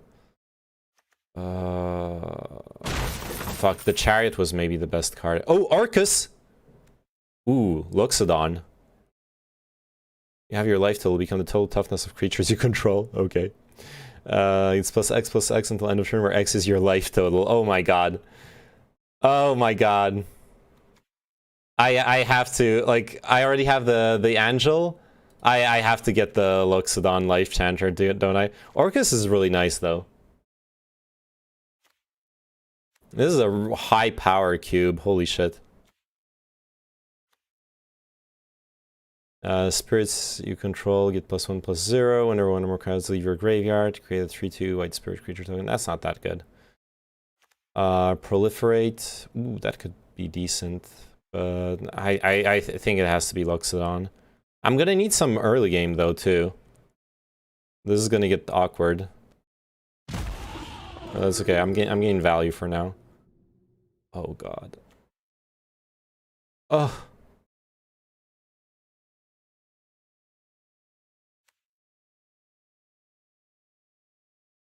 I really blah, blah, blah, blah. Oh, treasure map is not bad. Revel in Riches is fun, but kinda weird. This guy gives us early game. Follow your heart. What are your thoughts about tap strafing being removed? I think it's fine that they removed it. I think it's normal. Like, oh god, like black and white is gonna be a good fucking meme, I think. I want to try the patrician. Cuz like the patrician with like flying, if we get like flying lifelink shit, oh my god. Nahiri, Heir of the Ancients. Create a 1/1 white core warrior creature token. You may attach any equipment you control to it. If you look at the top 6 cards of your library, you may reveal a warrior, blah blah. And -3, she deals damage to target creature or planeswalker equals twice the number of equipment you. I'm not gonna have that much equipment. That's actually kind of lame. Tamaret calls the dead. Mill 3 cards. Then you may exile a creature and enchantment card from your graveyard. If you do, create a 2/2 black zombie creature token. You gain X life and scry X, where X is the number of zombies you control. That's decent, actually. It's a bit slow, because it's over 2 turns. That's not bad, but maybe the Ox is better. Discard your hand and draw 3 cards. Oh shit, that's actually really fucking good if late game. But it's a weird mana cost. Hey, thanks for the follow, Trilizzy. Timareth is really good. Yeah. Destroy target creature. Create a food token. Oh, shit. Creature destruction. It has to be this. Or Cave of the... it has to be Cave of the Frost Dragon, actually. Right? Oh fuck, this is a tough one. Like the cave is so fucking good.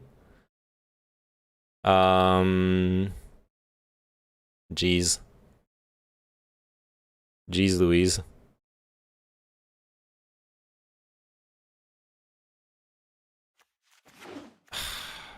Maybe I should have taken the removal though.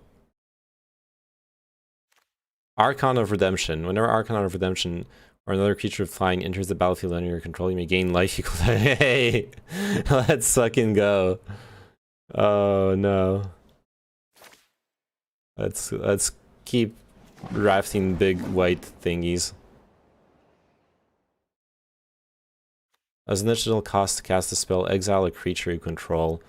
I don't like that. But if we get tokens, it kind of mitigates the cost of this.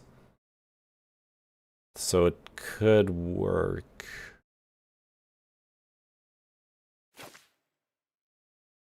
Or 2 damage to any target. Actually, that's better. 1000-Year Storm, lame. Marionette Master, Fabricate 3.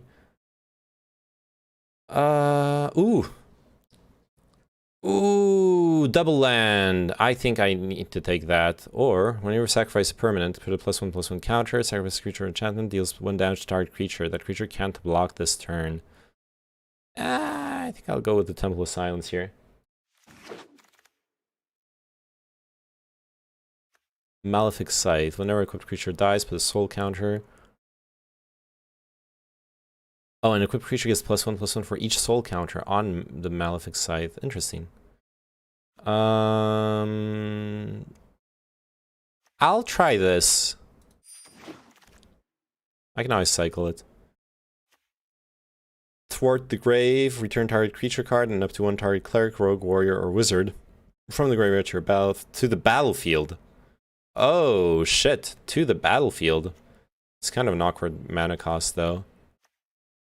Let's be real. No! No! Fuck! That was not what I wanted to draft. Okay. Rip. I like all your picks. Thank you. Except that one. Yeah, that, like... That was not... Go sideboard. Okay, whatever. Let's not waste too much time on that.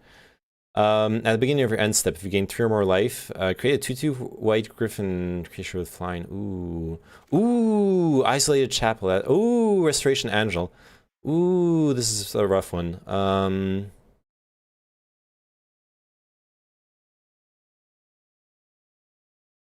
I think it's gonna be resto angel. Exile target non-angel creature you control, then return the card to the battlefield under your control. And it's with flash. Oh, yeah, this is really good. Has to be this. Okay, let's keep listening to the population loaded with dregs, and I'll fix up that little problem of fixing something that ain't broken. Who was this? This was a scientist named Konrad Lorenz. Konrad Lorenz, who probably a lot of us are familiar with. Konrad Lorenz was one of the founding fathers of ethology. We'll learn all about that. But he, like everybody knows him, winding up in all the little kid nature books. Konrad Lorenz discovered imprinting in birds, and he'd be going around. He was this little Austrian guy with this cherubic white beard, and he'd always have these little Austrian shorts and suspenders, and there would be a whole bunch of duckies following him because they thought he was mom, and he was totally charming and irresistible, and this sort of old imprinting with his ducky kids. And he also happened to be a rabid Nazi propagandist who went to his grave saying that there was nothing wrong with what he did. These are not crappy fourth-rate scientists. I want the lab master, but I'm not sure. These are not people working at, you know, the University of the Desert of Podunk or whatever. These are among the most influential scientists of the last century. These are people who influenced how people were educated, and when we decided it wasn't worth the effort of doing it, these are people whose influence led to the brains being destroyed of hundreds of thousands of people who had nothing wrong with them. These are the people who led to the notion that you fix up a problem that doesn't exist by exterminating 9 million people. These are not minor scientists. These are the most influential people of the last century coming out of science in many ways, living pathologically inside their own buckets and how they could explain the entire world. And thus, again, our goal is going to be to... I went to a school named after Konrad Lorenz. Oh, shit. That explains a lot. Attack or block this comment, put the velocity counter. When it has 2 or more velocity counters on it, sacrifice and draw 2 cards. Interesting. Card advantage.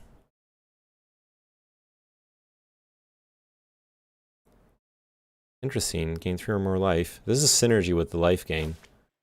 I don't have that much life gain, don't I? It's that or Cathar's Crusade. Fuck. Lifelink. Whenever another creature dies, put a +1/+1 counter. When Elena dies, create X11, where X is Elena's power. Oh, we got a lot of flying though. Other attacking creatures you control with flying get +2/+2 until the end of turn, or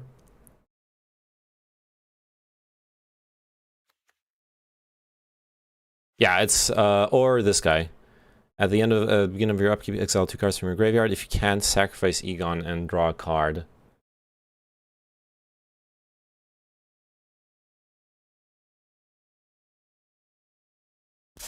Wait, oh, fuck! What did I pick? Oh my god, I didn't look at the timer. Ah, no.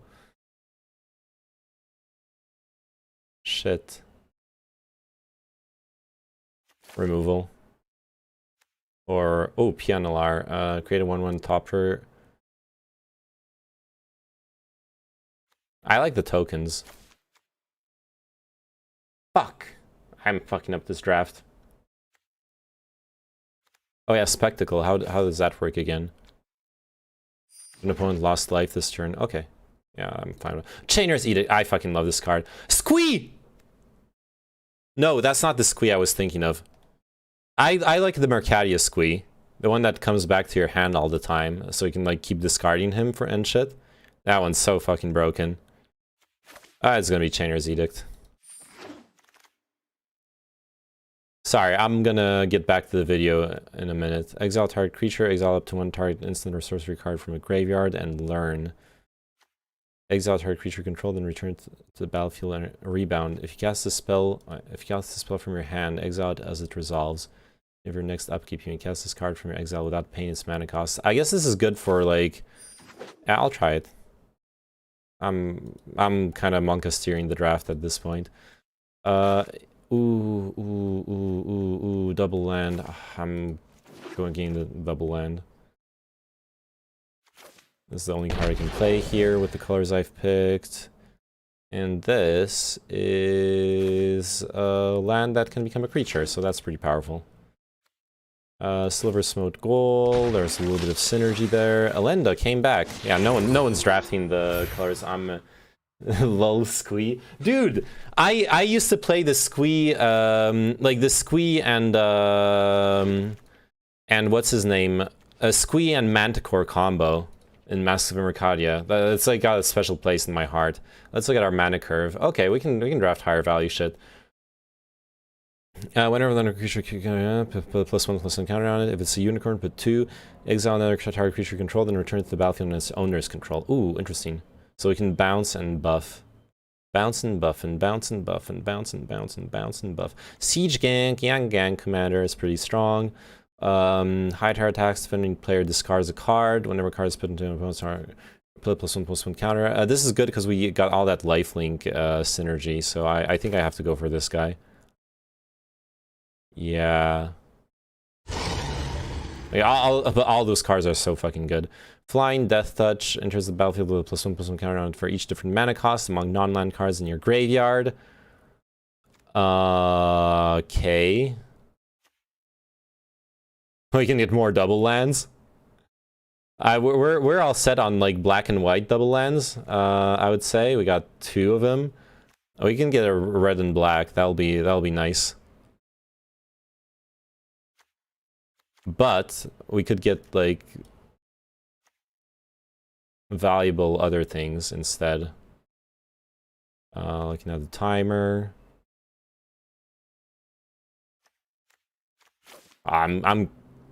Dude, I'm getting the mana shit. I'm getting the special lands. Mizzix's Mastery. Exile target card that's an instant or a sorcery from your graveyard. For each card exiled this way, copy it, and you may cast the copy without paying its mana cost. Exile Mizzix's Mastery. Ooh. Okay, no, I'm not playing that. Izareth the Awakener. Death Touch. Whenever she attacks, you may pay X. When you do, return target creature. Battlefield with a corpse counter on it if that creature would leave the battle. Okay, that's pretty good. That's pretty good. This is like more flying stuff. Ooh, return a permanent you control. Cleric class is maybe okay. Shit, maybe I should have taken Cleric class. Liliana's Reaver.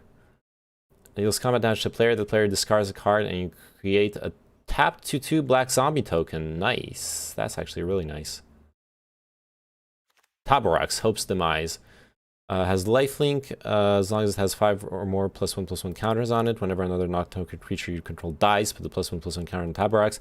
If that creature was a cleric, you may draw a card and lose 1 life. How many clerics do I even have? Clerics, I have 2. I think the Reaver is just strong by itself, or I could have gotten removal. Too late for that. Ooh. This is pretty good. We can get a Phoenix. Embalm. To create a token that's a copy of this card, except it's white. It has no mana cost, and it's a zombie. Okay. Yeah, okay. I'll try the Phoenix. Can you nya for us? Nya? Nya, I cannot. Can't attack unless you control 4 or more artifacts. At the beginning of your end step, create a treasure token for each non-token creature that died this turn. I'm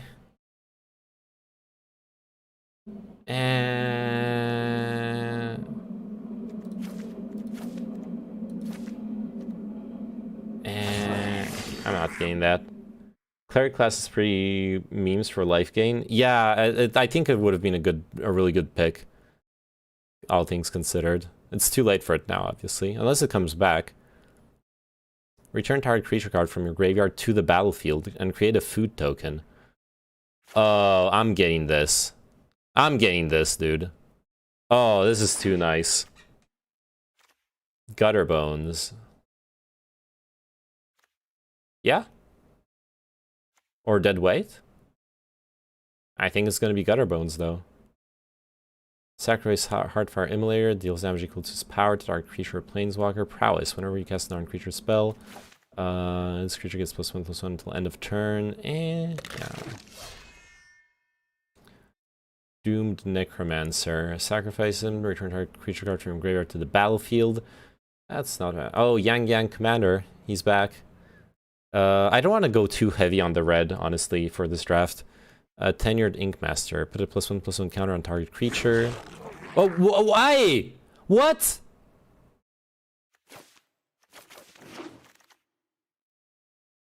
Yo!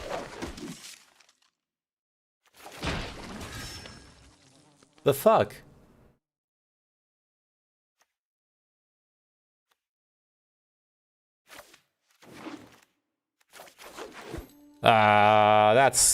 That probably scuffed up my draft a little bit. It's okay. Not fall for that. To think about human behaviors, and in some cases, to think about some of the most disturbed, some of the most frightening, damaged human behaviors, and resist the temptation to think inside a bucket and find the explanation.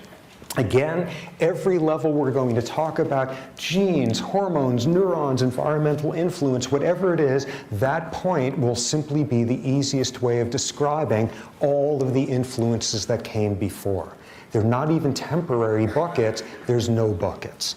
That will be our goal. No buckets. Now, in thinking about this and approaching human behavior, the biology of human social behavior, often the biology of abnormal human social behavior, we're going to have three intellectual challenges. The first one is recognizing circumstances where there is nothing fancy about us whatsoever. We are just like every other animal out there.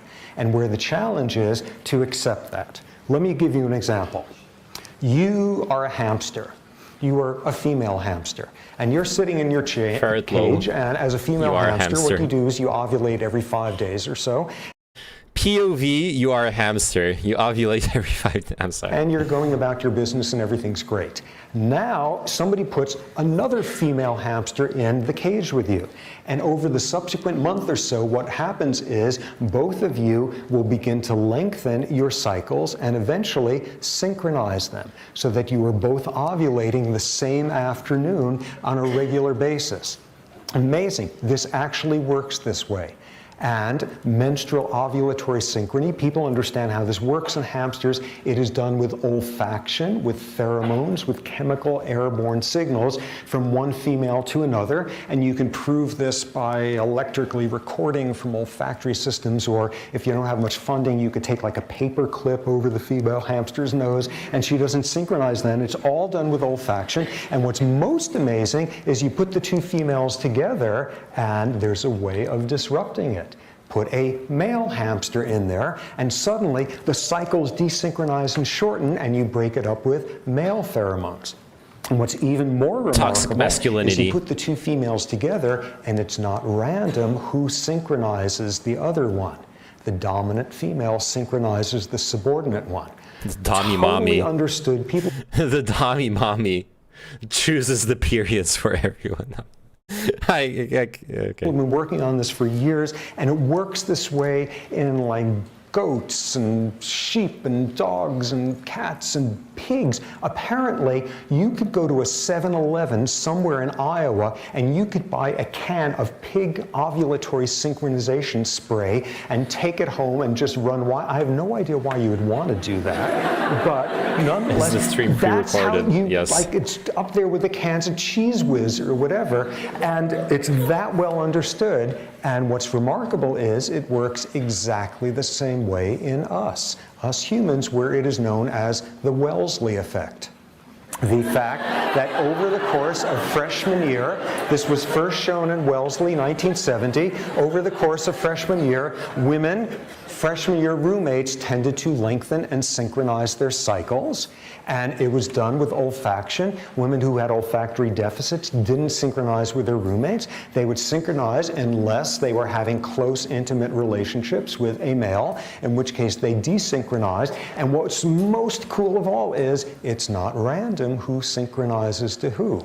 The studies tend to show is the individual who is more socially outgoing, extroverted, dominating, is the one who synchronizes the other one. And this is well enough. Yeah, but what if a Sigma woman... Okay, obviously the alpha woman will make the beta woman synchronize her period with her. But where's the Sigma woman in all this? Where does her period sync to? We gotta write an email to this professor. Understood that when I was in college, people would sit around at the dinner table and say stuff like, oh, when we roomed together in the summer, I had her synchronized by August 1st.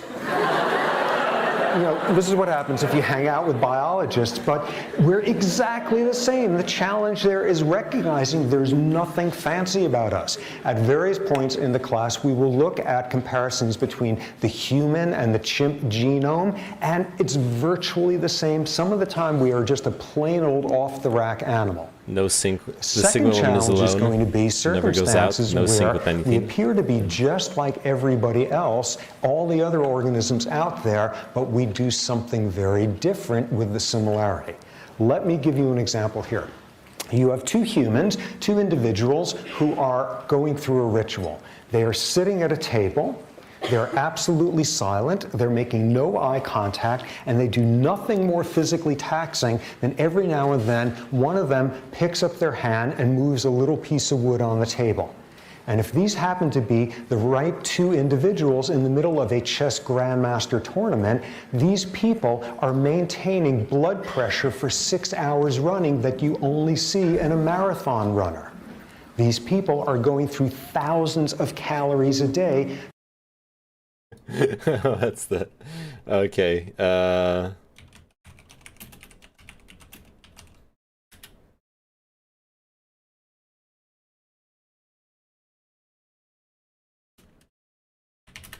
This is making me think... Yeah.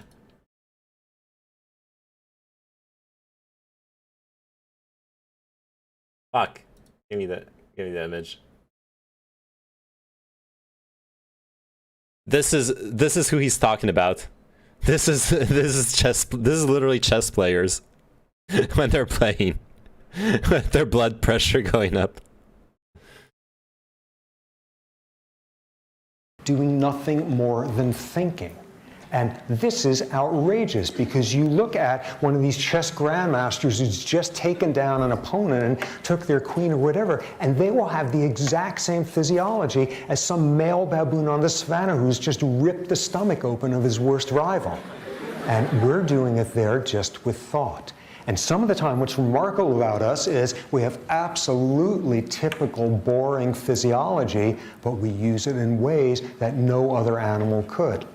We get stressed by the inevitability of our mortality. We get stressed by reading something awful that has happened to a child on the other side of the planet. We get stressed by somebody zooming past us in some sports car and we decide that we are now economically inadequate. And you never even see the person's face. You just see the car. We get stressed reading about something awful happening to a character in a novel.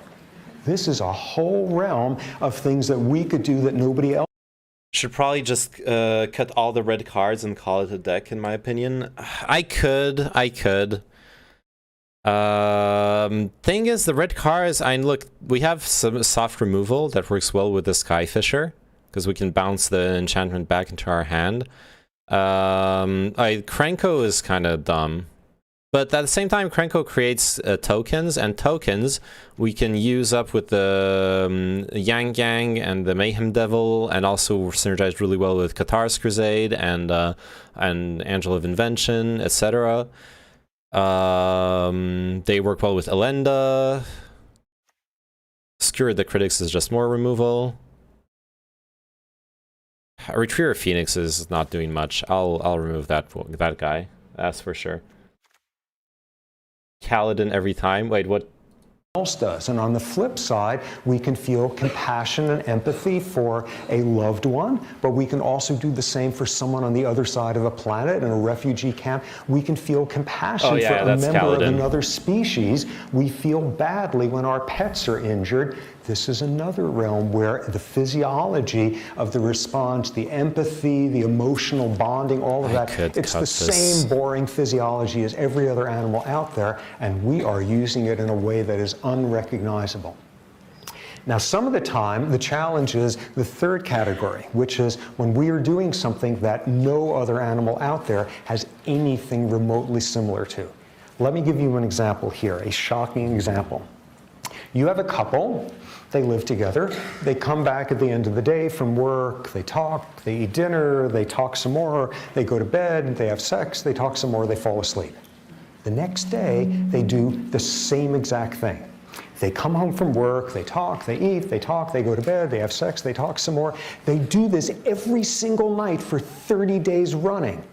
Hippos would be repulsed by this because hardly anybody out there in the animal kingdom has non-reproductive sex, let alone day after day, and nobody else out there talks about it afterward. And what we've got here is a whole novel domain of human behavior, language use, aspects of our sexuality, this profoundly damaging human uniqueness of some individuals confusing aspects of sexuality with aggression. In some cases, we are going to be out there on our own trying to understand what's up.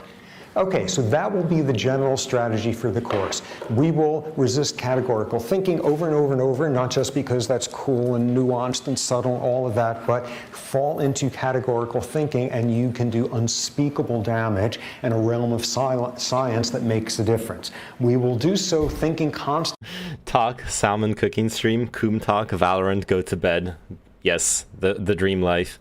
About ourselves as a boring species just like all the others out there, as a species that has the same boring physiology but uses it in ways that are unrecognizable, as a species that does some things that are simply without precedent out there, and constantly struggling with what does biology have to do with it.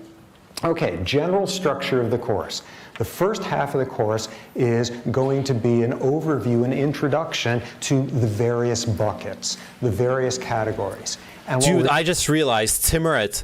Oh my fucking god, Timurit synergizes so well with all the move a creature from your graveyard into the battlefield cards. Look at it. I can if I mill a silver smote goal, I gain 3 life. Boom, he comes into play. I mill any like big threat. I play late to dinner. Boom, he comes into play. Where's my? Didn't I have a necromancer? I guess I didn't draft him in the end. Okay, so I only have like 2 of them. It's still good. Still pretty damn good.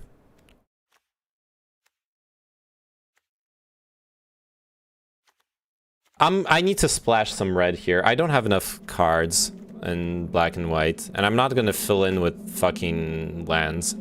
I just put in the removal, because removal is always good. What we're going to go through is understanding sort of an introduction to evolutionary theory, an introduction to what molecular genetics has to do with behavior, behavioral genetics, ethology, the brain, endocrinology, each of these buckets, and Forsake the World. Yeah, I want to play it. Honestly, I want to play it because it's obviously gonna be a high value card in this cube. There, like you're saying, there's so many like really good enchantments and artifacts.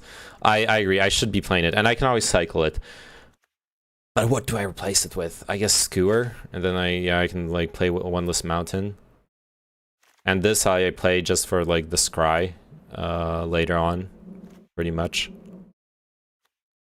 You know what happens next, which is in the second half of the course, we will look at specific behaviors and in each case, rip apart the buckets. And in each case, do the strategy of what does the behavior look like? What happened a second before? The role of neurons, what happened with the sensory stimuli that trigger those neurons, etc., all the way back to the evolutionary selective pressures. So the first half of the course is going to be the introduction to the buckets. And I will tell you right off the bat, it is a total pain in the rear.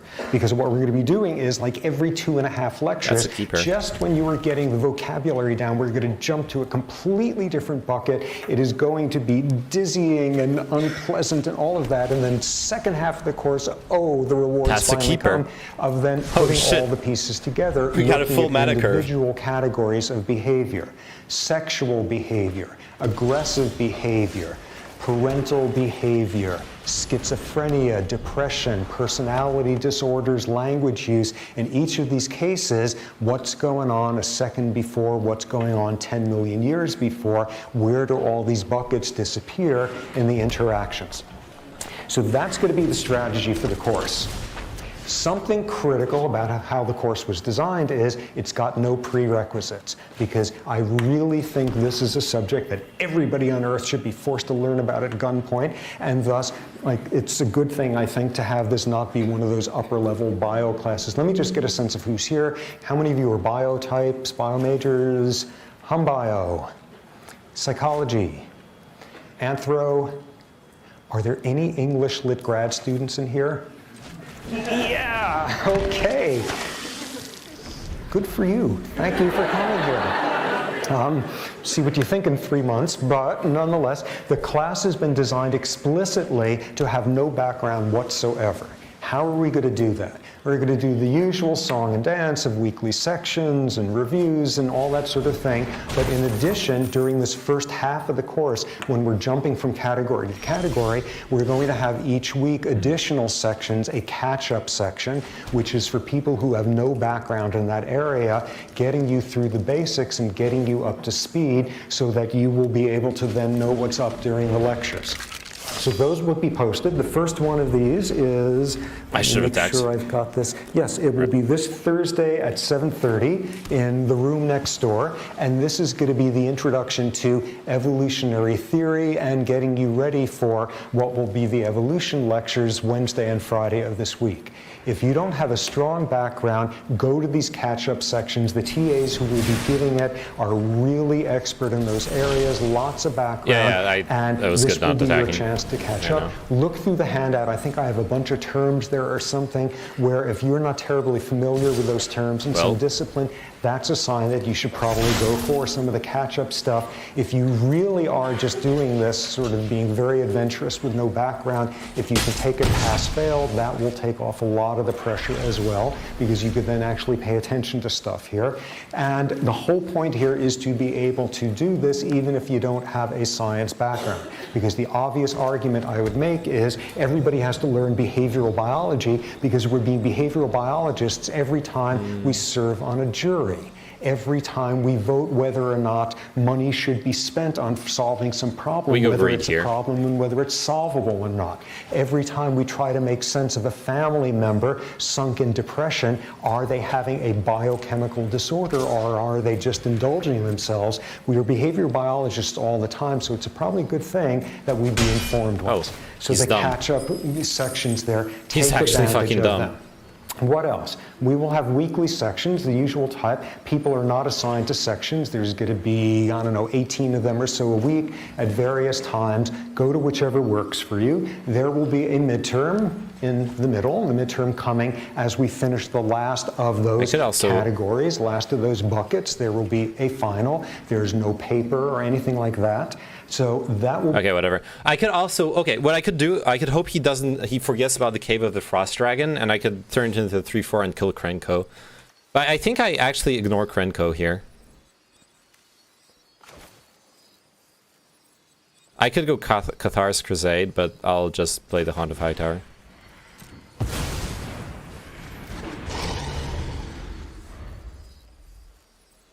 It's way too much. It's a high value Sigma male on board.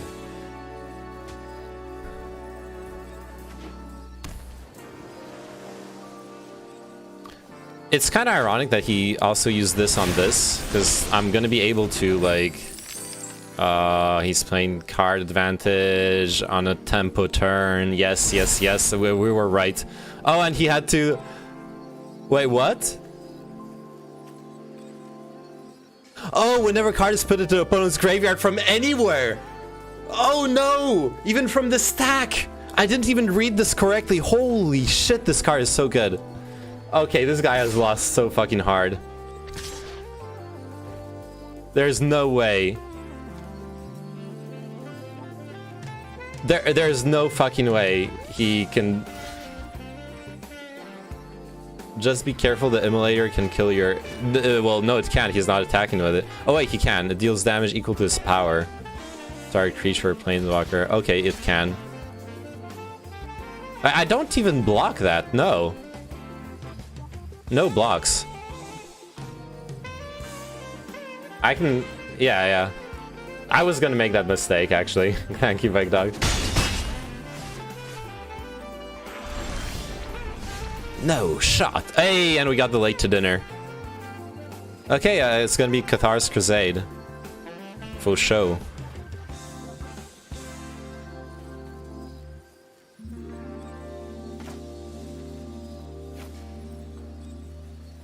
I could sacrifice it now. Draw a card. And maybe play Liliana's Reaver on the same turn. Kind of want to get the Cathar's Crusade out of the way. It's gonna be dank. Yeah.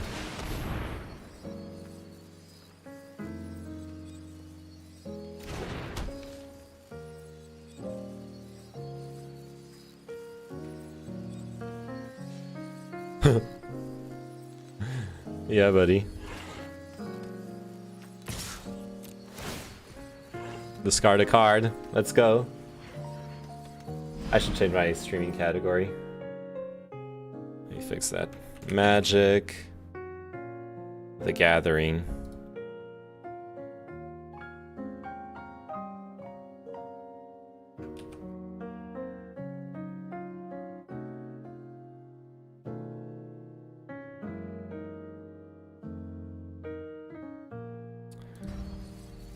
Yeah. Yeah, this is not a good situation to be in for my opponent.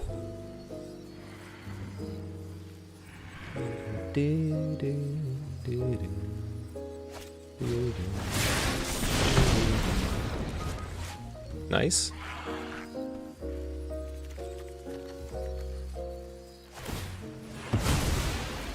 Nice. He miscalculated. Oops. To be fair, I would have made that mistake too. Oh no. I'm seeing Herbie Hancock in a few weeks. Holy shit, I'm jealous. I'm actually jealous. That's gonna be a sick concert. So I guess you could have blocked the goblin, same thing would have happened. Yeah, I could have blocked the goblin, absolutely. Wow, so toxic. Yeah, I didn't think about it. This card is fucking broken for draft. You need like, you just need hard removal to deal with it. There's no other way.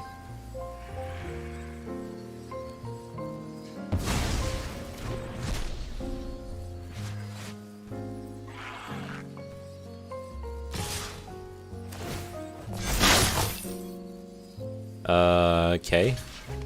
Hit him with that K. I don't even need to. Nah. Nice.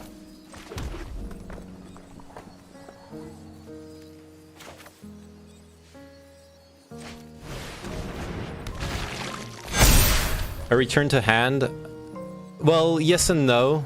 And I do have Cathar's Crusade, so like all my creatures are gonna be getting bigger and bigger as well. Okay, 8. No, I don't have lethal. I'm gonna do one more turn of this.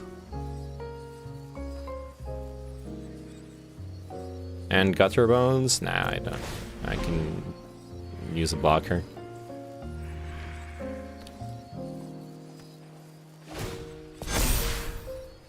Oh wait, I forgot it's 1 extra damage. I actually had lethal.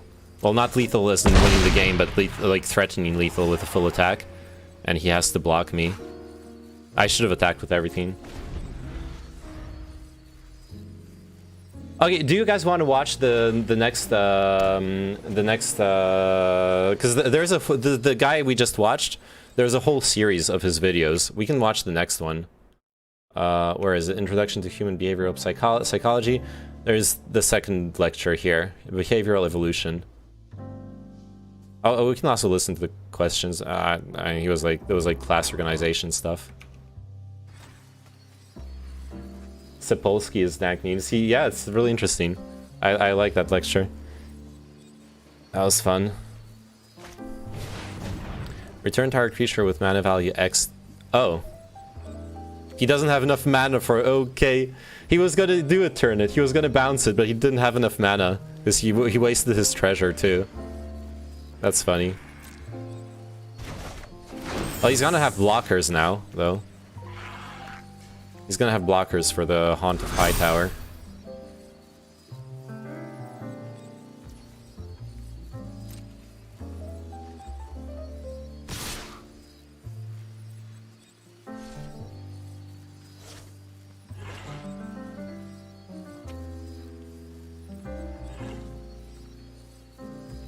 I'm gonna need to like stack block the Krenko. Because like Krenko is starting to get out of control here. Oh, but if I do that, he unholy heats my gutter bones, I think.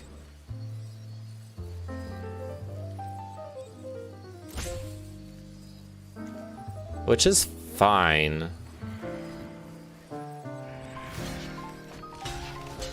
I think.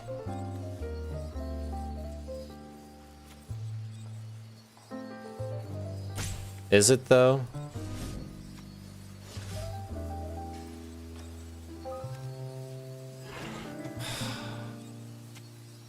Their card is and he has deals 6 damage. I think he has the delirium. I'm not sure.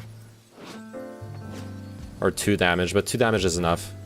Like blast my gutter bones, and then he kills the horde robber for free, which kind of bothers me. I can do this instead. Like the life loss is not a problem, so I think this is the right solution.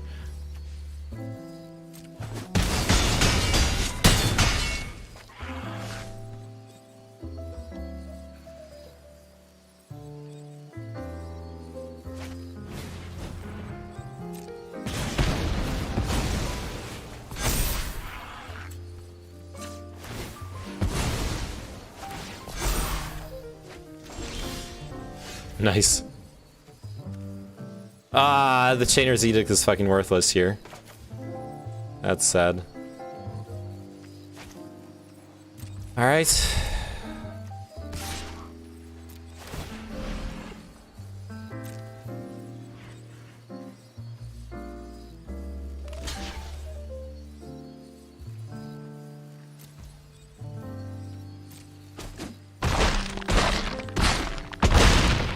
I don't understand why he blocked with everything.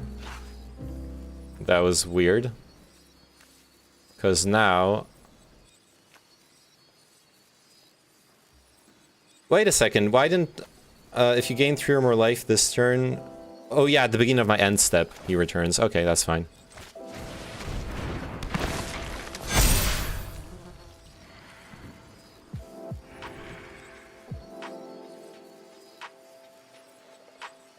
Alright, we're Gucci.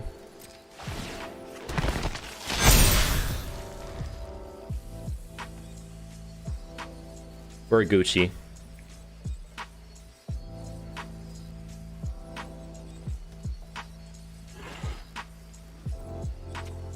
Now that he lost all his tokens too, like it's GG. Ding, ding, ding. Yeah. Easy.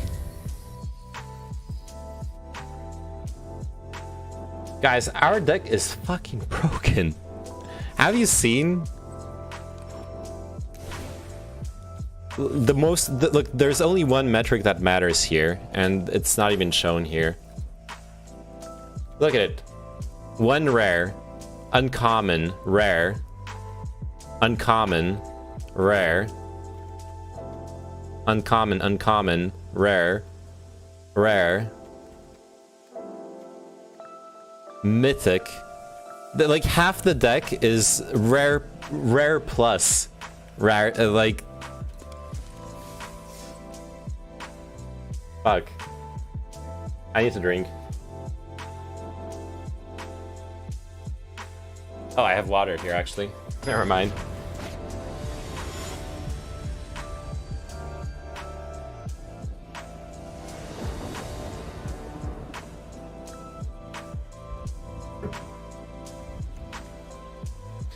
Perfect hand, kinda, actually. Maybe not, but I'm keeping it. Yeah. I don't know about the core Skyfisher. Like, I need to keep it because I need a 2-drop, but it's not a real 2-drop because I need to return a permanent high control to its owner's hand. So it doesn't really work that well. Hello.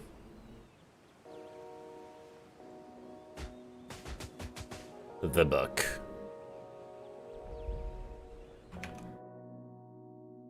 The other option is... Oh yeah, let's watch this actually. I don't want to watch the second lecture right off the bat, but...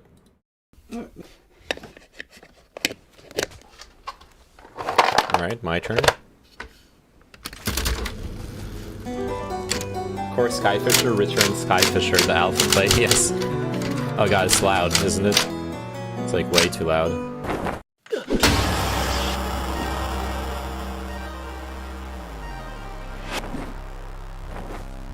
You will pay for what you have done. Red and blue again. Yeah, let's go with Horde Robber. Oh shit, Horde Robber! And then with the treasure token. The treasure token I can return to the hand. I don't care that much about it until I need to ramp into other cards.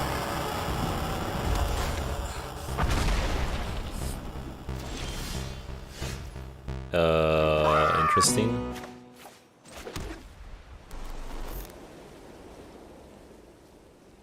Weird. Today on Serious Champ. Lore Analysis, we're covering a creative work that I heavily implied might have been coming next in the last few videos. And that's right, today we're covering the Control-Alt-Delete webcomic and animated series. In retrospect, people might have made it too obvious. For those of you too young to remember the early days of the world, before we had the internet and hadn't yet achieved the dream of having to argue with Holocaust deniers all day, humans would amuse themselves by painting stuff on the walls of their caves or later drawing it onto paper or canvas. These scribbles became known as arts.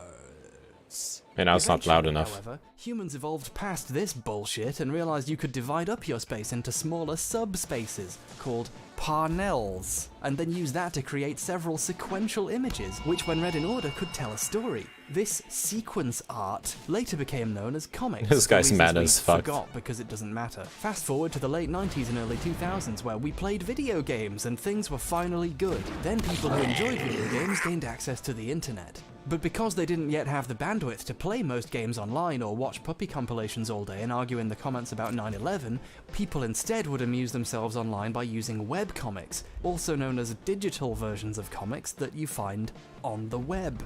And since the bar for publishing onto the internet was as low as being able to afford server hosting, or even lower if you used a free website, people were finally free to create comics for as small or niche an audience as they liked without any need for mass market appeal, or the production costs of ink and paper and printing, or, quality. Enter the gaming webcomic, a form of webcomic centering around jokes about games and gaming culture. Yeah, I was thinking about it, Bike Dog. I'm gonna bounce Timuret, and I'm gonna get like 4 turns of Timuret. Well thought out humor. Don't stake me, bro. Hilarious. It's just like the thing with the guy. The bedrock of this type of I comic gotta tends to feature exile several this because characters, I often can't bounce it back to my representative of hand. viewers, sitting on a couch making hilarious jokes about video games that are out right now, or inside the fiction of a video game interacting with it to hilarious consequences. These two forms were the bedrock of many early gaming webcomics from the late 90s to the early 2000s, and there were many successful comics using this format, like Penny Arcade, PvP, Little Gamers, Bob and George, 8-Bit Theatre.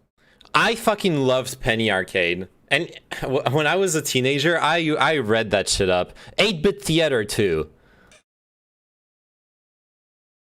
Holy shit. I spent so much time reading those comics. And others, all tremendous pieces of art with a lot to say about games and how bad it is that. And anyone else like fantasized while being bored in class about becoming a webcomic artist? And drawing people sitting on couches playing video games? Our games are being usurped by money men, and how funny it would be if you died in a way a lot big, like it's just like in the game. But for every one of these comics, there were dozens of poor imitators out to replicate their popularity and profit by reusing the same tropes. An Probably gonna destroy that explosion in the artifact. gaming webcomic had begun, and it would continue for over a decade. Enter Tim Buckley with his own webcomic, Control-Alt-Delete, often referred to as CAD. CAD isn't like the other webcomics. It's not art. It doesn't have value or meaning. It's trash, and it doesn't say anything at all.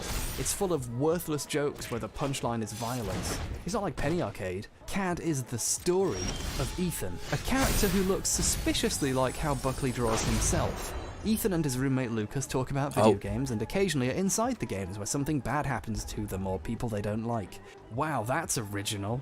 Let's compare and contrast this with a good comic, shall we? In this 2002 page from Penny Arcade, the author insert characters burn a voodoo doll, hurting George Romero. Oh my god, look how much better these guys are. I'm not gonna timber it. Meanwhile, Bounce. look over here at CAD in I have the better slow shit to lane do. for idiots, using violence as a punchline. Or am I? What a stupid thing to put in a comic! Over time, CAD stopped even trying to tell jokes, and it started spending more and more time exploring the personal lives and development of its characters. The main characters, Ethan and Lucas, went on dates, moved apartments, made and lost friends, the relic and amulet started isn't the threat. long-term relationships. Or is Ethan it? quickly meets and begins dating Lila, a girl who plays video games, which Actually, I as we all know will. is like finding a unicorn. And, like all girls who do play games, it's her only character trait. The two inexplicably fall in love even though Ethan has nothing to offer anyone and is basically unlikable. I will do it. I'll do it because I want to... the justification here for me is I'm going to do it because I want to put threats on the board.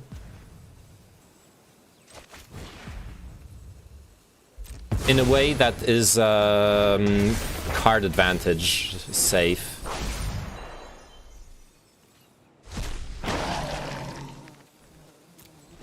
I'm gonna because I'm gonna keep making zombies. He has a removal, right? He's playing red. He has 4 cards in hand, and he has the relic amulet. If I produce like the Angel of Invention or fetch my Haunt of Hightower from my graveyard, make it go into play with the Late to Dinner, I'm not gonna. They're gonna get removed, and I think I want to force the removal out before playing them. I think it's time for. It has to be Liliana. Has to be Izareth. Fuck, I don't know. I'm not sure. I'm not sure it matters actually.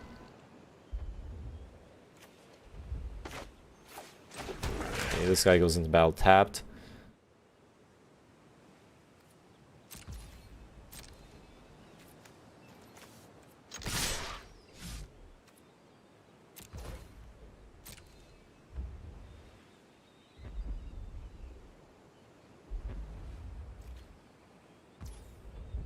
Right, because this is enough to win the game, like what I have on board.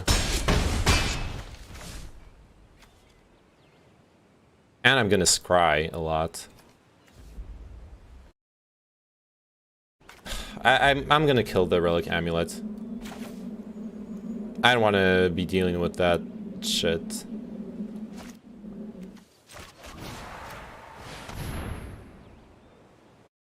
That way I can play my threats more safely. Oh, where did my whoa there. There you go.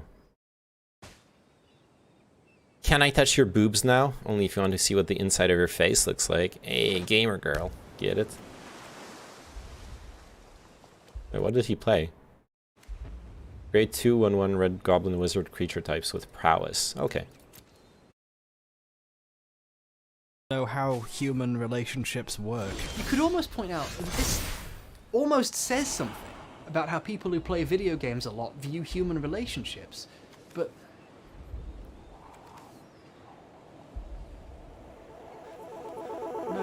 No, it's bad, and it doesn't mean anything.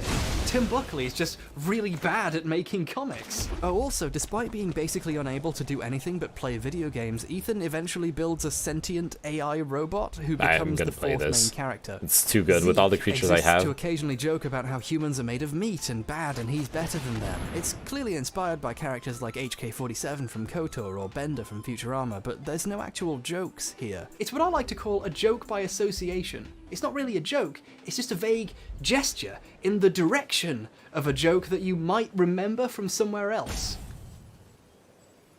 Somewhere else. I'm somewhere else.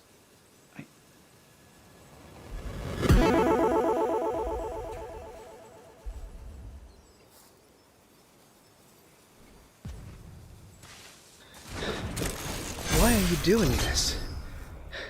Don't do this to I'm yourself. gonna put the counters to protect against removal. Don't become one of them. I don't need more creatures.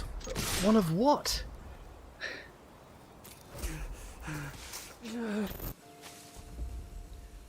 The worst thing about this comic is that it doesn't know what it wants to be. No, wait, actually the worst thing is CAD Premium. For a few years, you could pay a monthly fee to get access to episodes of the CAD animated series, which the comic inexplicably had. It ran for 2 seasons, and some episodes ran up to 6 minutes. If you thought a story featuring cartoon violence, a futuristic killer robot, video game opinions on a couch, and awkward, boring, serious relationship drama had trouble finding its identity in comic form, just wait until it comes in a box set containing barely 2 hours of animation made in about a week that you paid $35 entire dollars of your actual human money for. 3 episodes of the 12-episode first season are dedicated entirely to an extended Star Wars reference. They reenact an entire Star Wars film in each 5-minute episode, compressing it down so much you'd barely even realize that's what they're doing unless you listen to the director's commentary track, which this show has, for some reason. The villain, instead of Darth Vader, is Jack Thompson, a lawyer who tried to sue game developers for making their players violent. The Death Star is a sign that makes people stop playing video games. It's time to test the power of this fully operational anti-gamer billboard. Speaking of Jack Thompson, Thompson appeared to have struck a nerve with Buckley. One page of the comic is straight up an open letter to Jack, a 4-panel long mini-novel spoken directly by Buckley himself from within the comic. What's amazing about it is how it manages to, while claiming gamers are peaceful even though they've played a lot of violent games, ends with the threatening phrase, "Don't fuck with us." Which, by the way, is also a line from that scene in Fight Club where they threaten to cut off a guy's testicles if he defies them. Has to be the haunt. The Angel of Invention isn't that much value anymore. Imagine writing something like that and thinking, yeah, that proves that gamers are peaceful and intelligent and can be reasoned with. It almost says something about gamers when people sit down and write things like that. Where's that fucking noise coming from? Where's... We have Lethal next turn if he doesn't have flyers.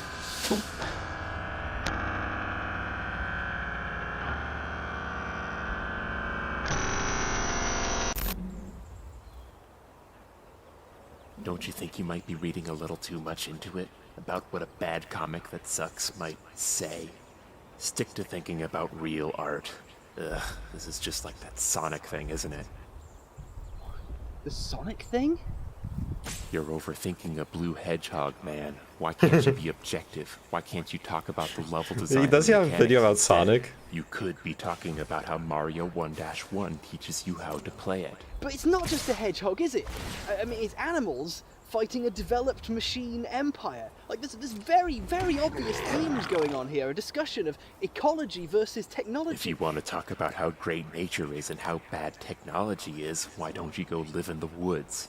You wouldn't do that, though, would you? You wouldn't have your precious lattes to drink while you complain on your Am I dead? about capitalism. No, I have life gain. What the fuck are you talking about? By now, you've probably noticed a fairly strong contradiction in the comic between crass, No! random non-canon of the many parts intended purely for no-strings-attached comedy. Oh. The serious parts where Buckley himself Why? definitely doesn't personally threaten someone, and the actual serious lives of the main characters This who time have it didn't work. problems that don't Fuck. go away. The comic keeps reverberating back I and forth, lost. going to further and further extremes. Fuck, I actually Sometimes managed you to get throw a this story where game. Lucas goes on a date with a woman who turns out to be fat, so he awkwardly pretends to be interested for hilarious comedy, and then they go back to her place and it turns out she was only pretending to be fat as a test, and they start a relationship that lasts for 5 years of the comic. Then you'd get a No, all spells enter the graveyard when they leave the stack. Even spells that say they're gonna go to exile, they go through the graveyard. Unless they change the rules since I played a lot. However, I have to block to survive a turn. I lost though. However, I think the spell resolves before. Yeah, I understand. Okay, the spell resolves before the damage. No, the damage resolves before the spell goes to the graveyard. That's what happened. And that's the problem. In the previous game, it surprised the enemy player because the sacrifice of his creature to do the damage was part of the cost of casting the effect, or well, putting the effect on the stack. So it gave me a +1/+1 counter before his damage would go through. Here it's the contrary. He did direct damage to my guy, and for some reason I thought that the sacrificing the food token would, but obviously it's only opponent's graveyard. So yeah, it wasn't gonna work. And now he's got too much stuff on board, I think. I do have lifelink on things. Man, I lost.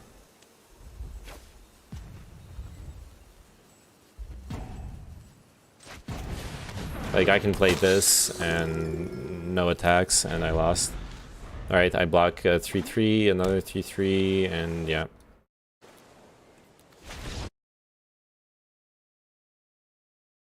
a chef character saying nonsense for a joke and then something random happens, or maybe you'd get the players, 4 characters whose whole deal is they murder each other in different ways over and over. Then it turns out Ethan's girlfriend is pregnant. Then they joke about what if the guns in the new Gears of War game were guns with trains instead of chainsaws? You snap back and forth so quickly, you get whiplash of the mind. The tension between the comic's supposed reality and meaningless comic fantasy world eventually snapped when... Oh yeah, what I was gonna say, even tokens go to the graveyard. They just don't stay in the graveyard. Not knowing as much about games they go poof, they disappear afterwards. Lila, like instantly. the comedy video game girlfriend character, is in the hospital. However, okay, no, I was wrong with the... Okay, yeah, I got confused. When the card goes into exile, it does not go to the graveyard, but if a token, even though a token gets exiled when it dies, it first goes through the graveyard. That's why I got confused with the exile thing. Like, an effect that says exile target card, it actually just gets exiled, but if it's a token that dies, it goes to the graveyard, triggering graveyard effects, and then it's exiled. That's the correct sequence. I'm sorry, I misspoke earlier. Because she's had a miscarriage. This culminates in, perhaps, the most well-known page of a comic in history.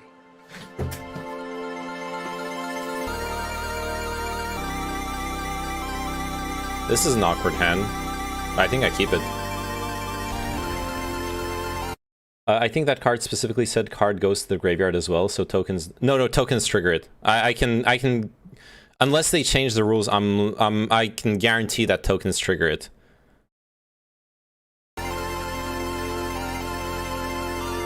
When asked by a noted art scholar the appropriate distance from which to stand when viewing his magnum opus, plainly entitled Loss, Tim Buckley famously responded, "What?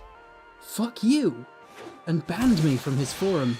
The release of Loss profoundly shook the edifice of its audience. People were equal parts shocked, horrified, surprised, offended, and completely mystified.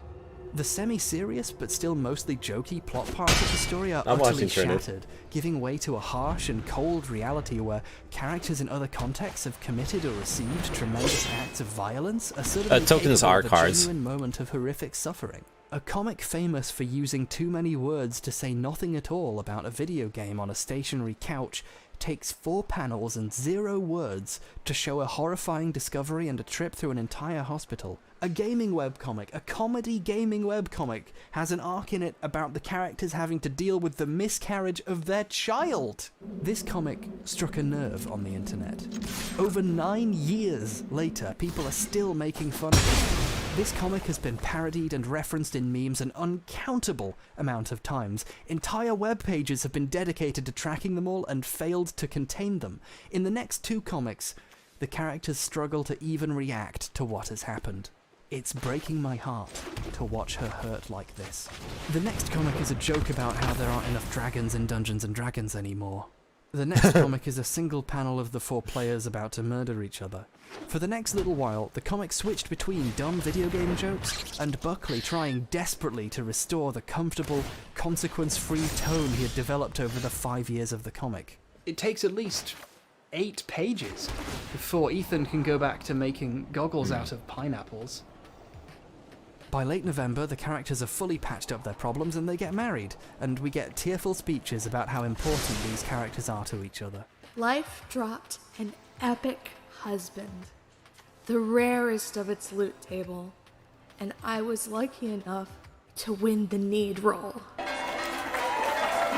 Then, for about 4 years, the comic was basically standalone silly jokes interspersed with bits where there were mini-comics set in a universe like Star Wars for some reason. One could say that, with the advent of loss, a lesson had been learned. Don't put one of the most emotionally traumatizing events a human I don't can know if I should attack or experience not. in your comedy gaming webcomic. Then, in September 2012, Ethan tried to build a time machine, and a future version of Ethan comes through it and kidnaps him into the future. The next 2 months of comics were an extended storyline in which it turns out that Ethan's actions destroy most of humanity, as the robot he builds eventually goes insane and murders everyone he loves and takes over the world. But in the process, the time machine is damaged and threatens to destroy all of time. So Ethan has to sacrifice himself to turn the machine off, killing him and saving the future, as his inner monologue makes a tearful goodbye to a character no one really cares about because she's basically just written to be a love interest for the author stand-in. Ethan, our main character, dies. Okay. I want to double check, just to be sure. Magic the Gathering, do tokens trigger graveyard effects? Tokens go to the graveyard as regular creatures and are removed as a state-based effect when a player gets priority again. They stay in the graveyard long enough to trigger abilities, like one of a Soul Catcher's Airy, before they are removed. I knew it! I knew it, and that's why I was insistent. Fuck you, Turnit. That's not what... Okay, let's look at Soul Catcher's Airy. What is the text? I bet you it says card. Whenever a bird is put into your graveyard, oh, it says bird, not card. Like it is card. Okay, don't worry about it. Whenever an enchantment turns the battlefield under your control, put a +1/+1 counter and draw a card. Oh shit, that's bad for me. Oh no. Oh no, he's gonna bounce it and make squirrels and draw cards. That's actually kind of bad. Okay.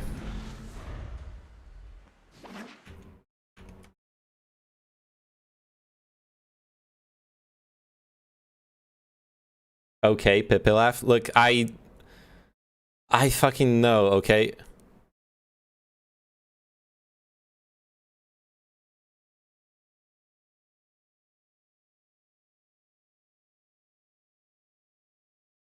Oh yeah, let me actually play the game. Danitha Compassion. 2/2 first strike, vigilance, lifelink. Yikes. I'm not in a good situation here, by the way. Oh wait, this guy's flying.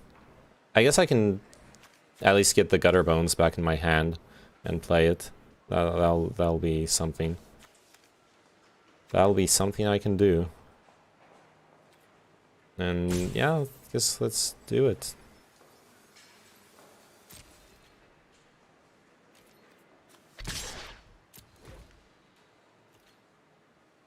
Oh wait, he has reach. Never mind. That didn't work.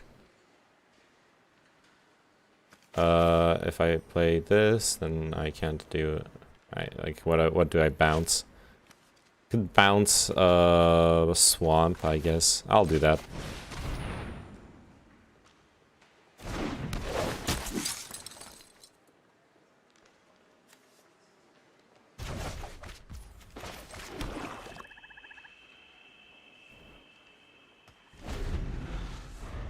You are correct that tokens enter the graveyard. I'm saying, yeah, I know. You're saying that they are not cards, but they are. I'm pretty sure that's like. I'm pretty sure that doesn't matter that it says cards. Are tokens cards? MTG. A token is subject to anything that affects permanence in general. A token isn't a card. Huh. Okay, so I guess let's like Google the exact creature. Maybe you're right. Fuck. I hope you aren't, because I hate being wrong. Yeah, I can't do anything here. I'm gonna die. I'm losing this game. I hope you realize that. What was his name? Do tokens trigger card in graveyard effects? Yeah, that's creatures going to graveyard.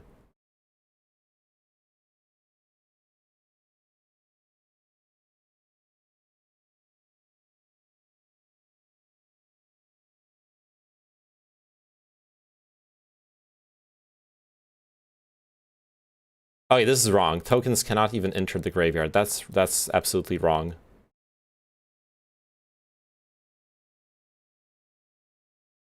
Okay, so that's not good. Shit, I can't even play Cathar's Crusade. I'm actually losing this game. Haunt of Hightower. Yeah, thanks. Haunt of Hightower.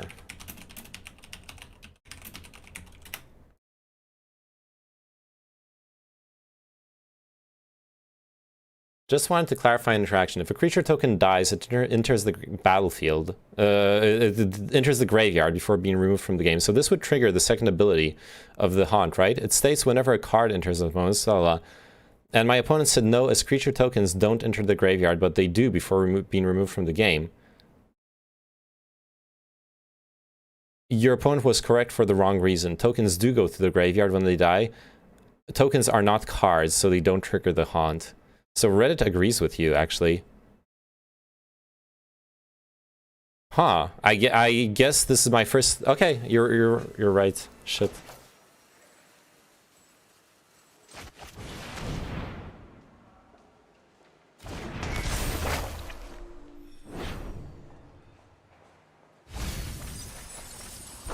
Congratulations. Ooh, I think I get rid of the gutter bones here. Fuck him.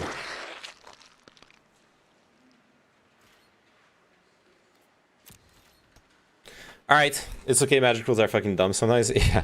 You still streaming, eh? Yeah, I am. How are you doing, FBI agent? Long stream? Not that long. How long? We're being streamed for like almost 3 hours. It's not that long. Hey, look, I got you guys used to the fucking 8-hour streams. This isn't the long stream. Okay. Okay. Oh, nice, late to dinner. That's really nice.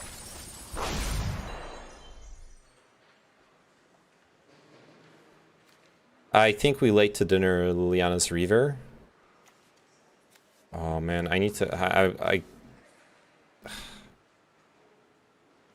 Exile target non-angel creature you control. There's nothing useful to exile here, right?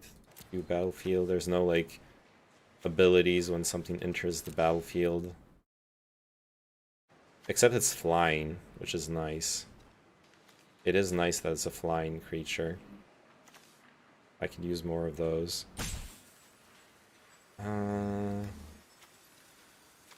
Nah, I think I'll nuke the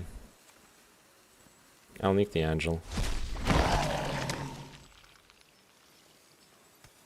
Shit, I really wish I drew a plains. I'm fucked on white mana here. It's really annoying.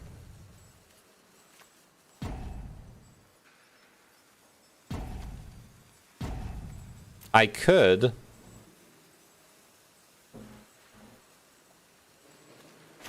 Yeah, I guess I'll just do this.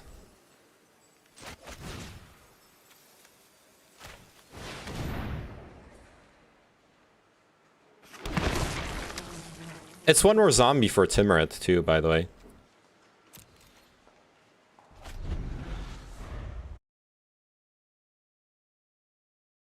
Roser, what's your PayPal? And you link my donation page. Nice. Fuck, it's a mountain. Oh, yes, plains. Okay.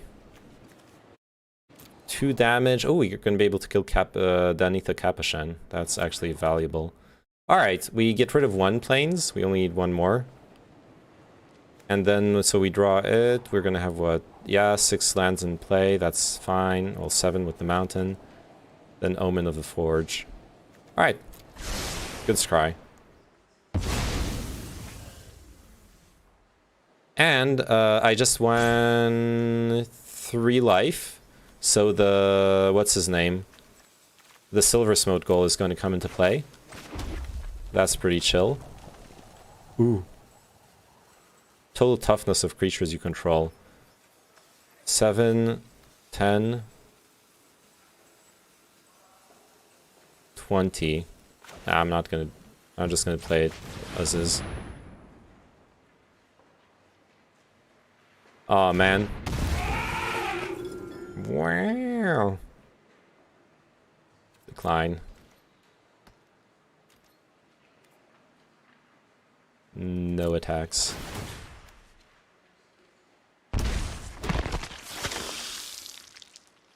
Okay, buddy, I think that's the right place. Weird, it's showing Neyman's name, but I assume it's going to your bank account because you're a mod in his Discord. How does this look? Yes. Give me $10,000. Great, they'll be put to good use, okay? Alright. Do we start attacking with the Loxodon? I think I do the Cathar's Crusade first. For maximum memes.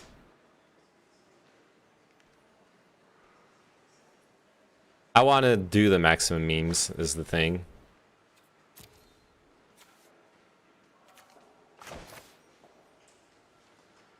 Yeah, I'll just do it.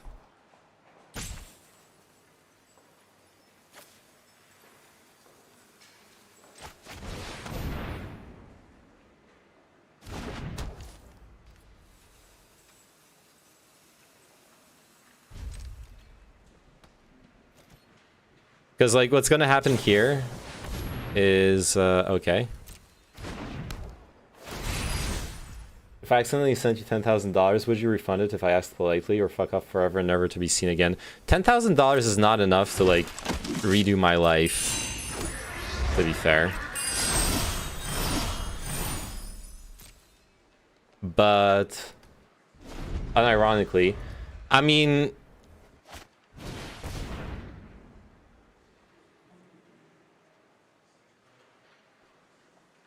He would shave his mustache and become definitely not Neyman. I probably would refund it if it's like obvious it's a meme. No, I probably would refund it. That's way too much money. Like Looted fashion possible, and no one ever learns what happened. Now that's how you end a gaming webcomic. Except it didn't end. It's still been going for 5 more years, but with just the self-contained sketches and the characters from the old version in a rebooted form. The comic somehow continues to limp on. It literally killed its main character, and then it just sort of started again. So, that was Cad. Cad was mean-spirited, hateful, and angry. Cad was a judgmental, tone-deaf, self-righteous screed of a webcomic. And... wait. I'm warning you. Don't do this, man. Don't go there.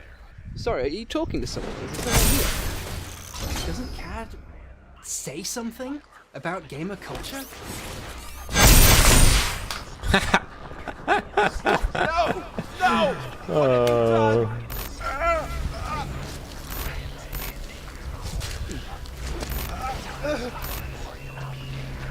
What's happening?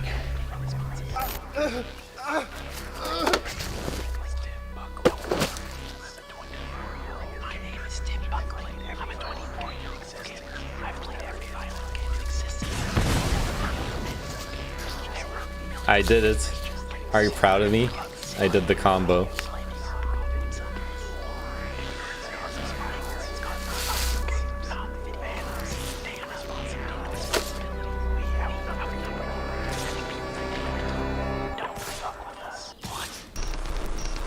Hi, I'm Heriton Splimby, and welcome to... What the fuck is happening?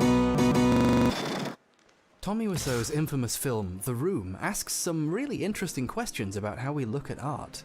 No, seriously, come on, stay with me here! In terms of pure filmmaking skill, of course, it's awful. The script is a nightmare, it's poorly edited, with random shots of San Francisco just kinda slammed in there. It has such below-average shot composition and views on set that I actually feel bad for even saying those words. And the ADR is terrible too. Yeah, can I have a dozen? And they're exiled!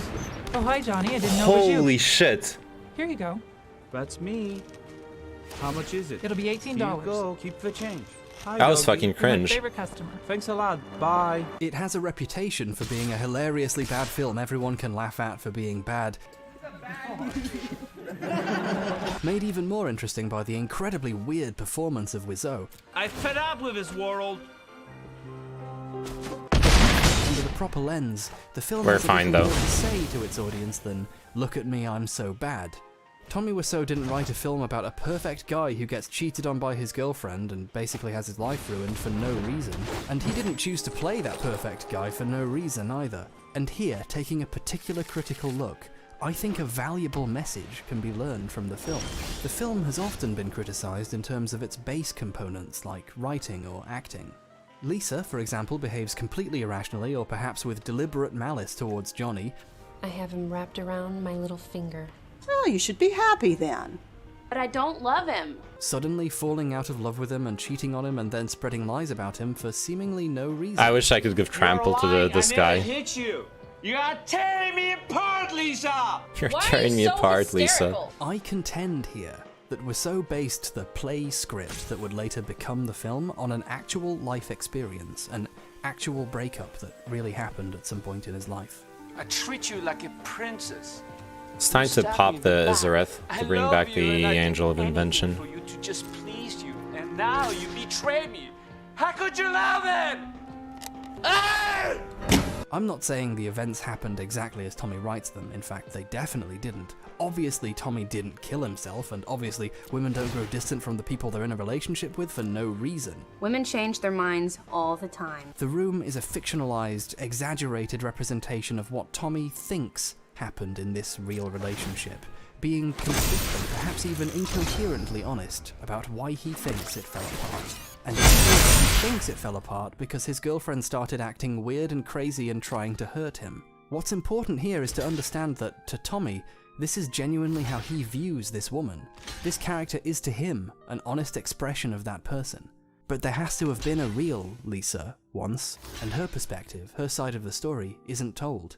We don't get to see the things Tommy did that led her to move on from him or cheat on him, and we only have Tommy's word that he wasn't abusive and was a really good guy. And maybe the fact he genuinely thought to depict this woman as a monster trying to ruin his life says something about how he understands other people and their feelings. The Room, precisely with its unrealistic, biased inaccuracy, accurately depicts why breakups actually happen. People don't fully understand how the other person feels and begin to think of them as vicious figures. That's the only way we can make sense of people when we don't fully understand them. I've talked to plenty of guys about breakups, and very often you get the same old story just like this one, where their partner turned out to be a crazy bitch who just wanted to hurt them. But if you're ever lucky enough to hear the other side of a story like that, they're often just frustrated with people who can so easily view them like that if they have a few arguments. Rousseau tried to make a film about his breakup, but it turned out to be a film about his inability to understand why it happened. No.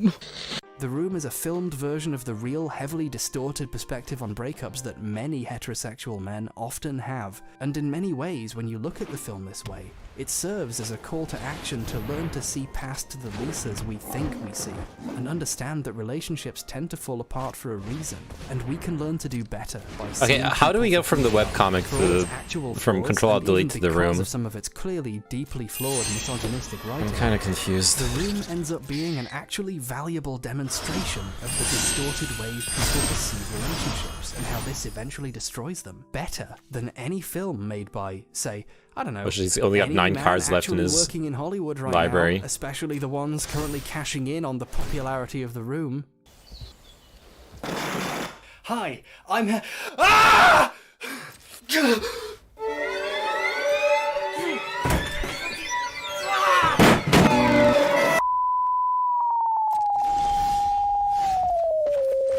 Nice.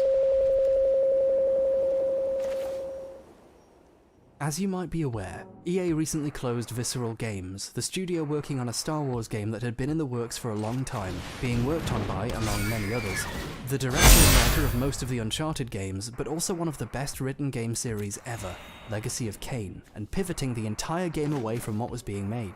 This update, posted on EA's website by Patrick Suderland, Vice President of EA, cites fundamental shifts in the marketplace. Single-player linear experiences simply aren't profitable enough, at least compared to certain other recent kinds of experience that emphasize time investment and incentivize further transactions made over the course of a single product rather than a simple one-off purchase. This is one of many management decisions that exist Holy in fuck, the what is this marketplace game? driven by the forces It's inherent to insanity. capitalist society. The decision It's is, like sadly, Cathar's the result of Crusade the with overall token company generation. for investors. And It's this pretty crazy. process trumps creative freedom, or what games players actually want to see. Penny Arcade covered this story by featuring one of the two main characters, a stand-in for the author, directly, personally calling Patrick Suderland an incoherent, art-destroying monster. Literally, the only thing I know about you is that you destroy things. Jobs, art. I mean, where should I even start? What you did And is comes bad back, for yep. games, bad for gamers. I'm trying to frame it as anything but Holy shit, what? Penny Arcade is consistently cited as far better than CAD, because CAD's just a bunch of nonsensical rants, and it keeps just using violence as a punch. No, wait, this is Penny Arcade's Okay. violence. How did this get in here? This is obviously hilarious. Oh my god, he was killed by a gun. Here's to another 2 decades of comedy gold and insightful commentary on the It's future okay. of gaming. Penny Arcade got so popular and influential on the back of this stuff that its convention, PAX, is one of the biggest industry events of the year, with even major companies showing off games there. CAD also had a convention of its own for a couple of years, labelled Digital Overload. And, I hesitate to admit, things don't Interesting. get popular enough to have an entire convention without being at least partially accurate reflections of Okay, their what audience. effects does he have? Control-Alt-Delete kicks ass. I think it's awesome. I've been reading it for a while, and it incorporates a lot of Okay, the best I'm things Gucci. hilarious. Control-Alt-Delete is a genius, period. I hope the problem here is clear.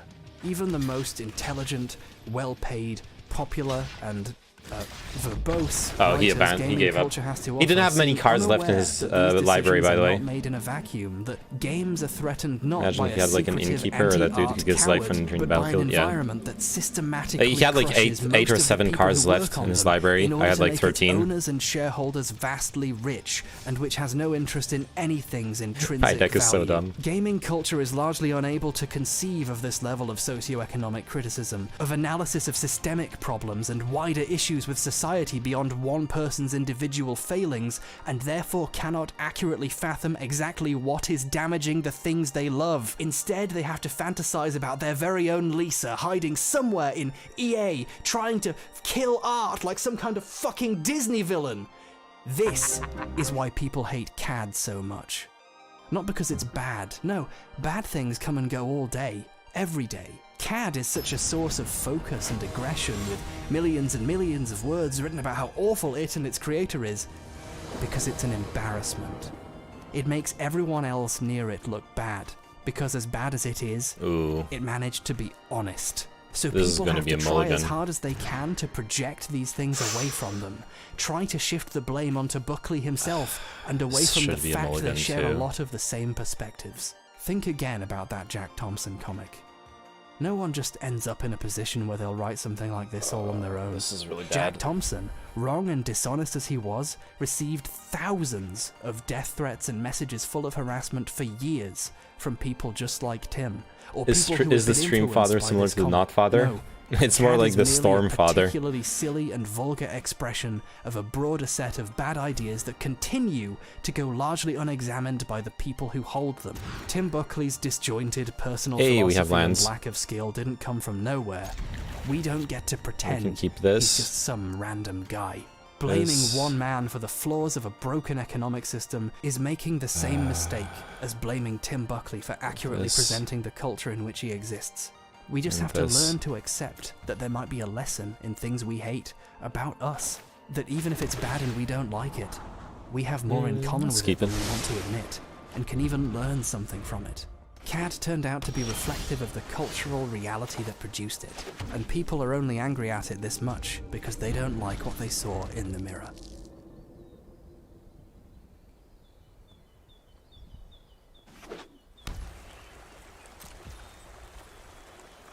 I think I should cycle.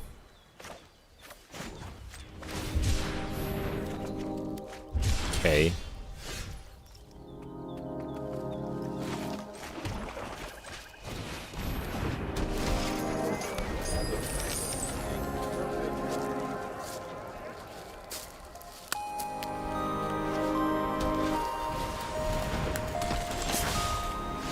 Guess a spell with mana value 4 or greater.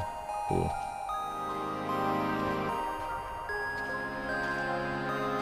I think we can do the Timorant Core Skyfisher combo here.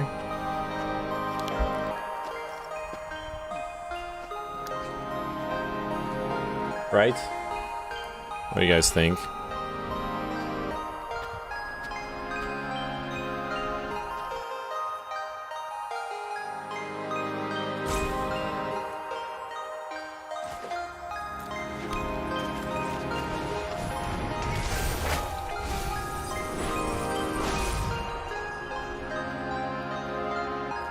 Oh, there goes the Null Priest.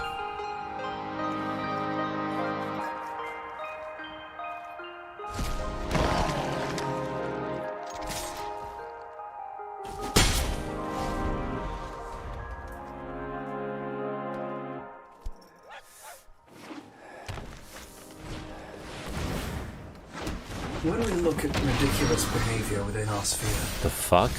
instead of trying to project it out of ourselves, say it's just some random idiot somewhere doing something dumb, maybe we should accept God. that CAD, Penny Arcade, Visceral Games, and even EA's business decisions are aspects of a wider culture that can be reflective of our own feelings and beliefs and values, even if we don't like what comes out of them. And maybe if we learn to criticize ourselves and change our own behavior, we can start to change the wider culture. Thank you for your time. I'm gonna go greedy with the Cathar's Crusade here.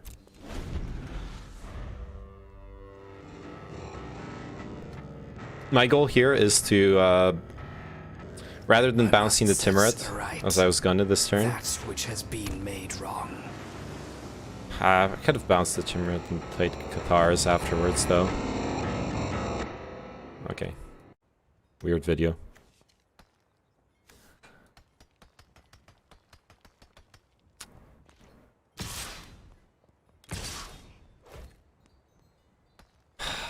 Big question. Do I kill the Thunder Snapper now? Which I could.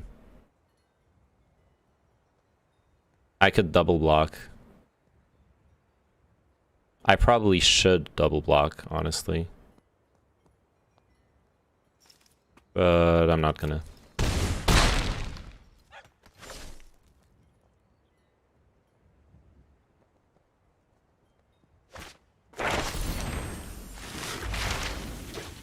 Okay.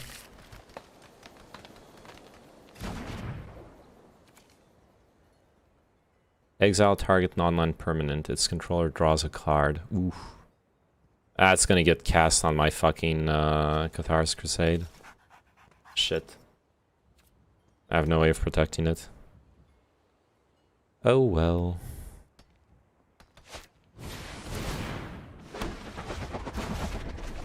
Oh, come on, he bounced it. He motherfucking bounced it. Alright then. I mean, I need the land to be able to play stuff, so yeah, I guess that's what we're doing. Jeez. That sucks.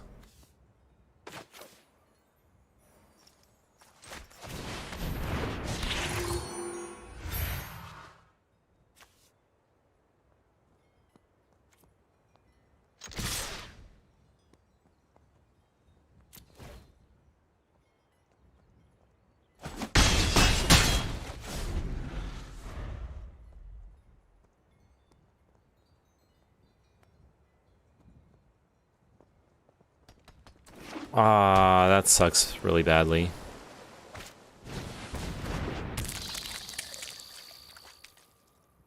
Creature with power 4 or greater, put a +1/+1 counter on it. Oh no.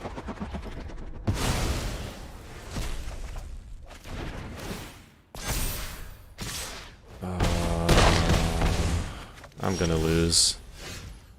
I misplayed. I should have double blocked the Thunderous Snapper earlier. This is gonna get out of control. Unless...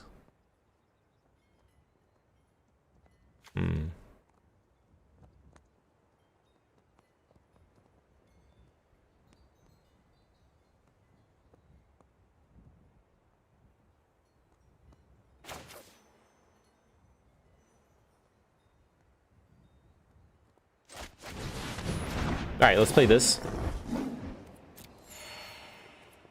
Get some life back, not attack.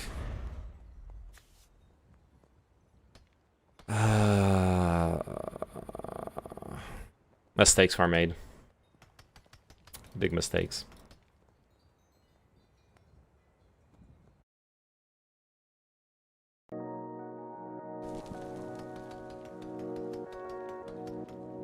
And to be fair, he's only gotten one card draw. Okay, he's gonna get another card draw out of the Thunderous Snapper. It's coming. Yep, there you go.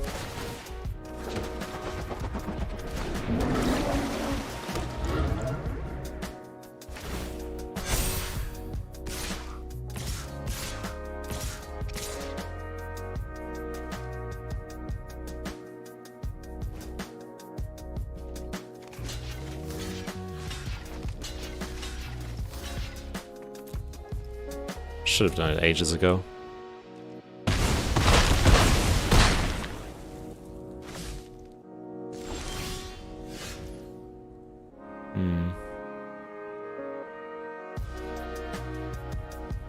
I mean, yeah.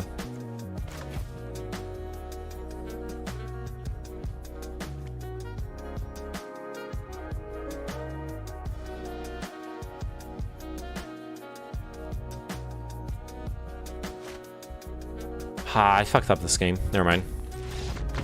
Let's move on to the next one. It's fine. I think...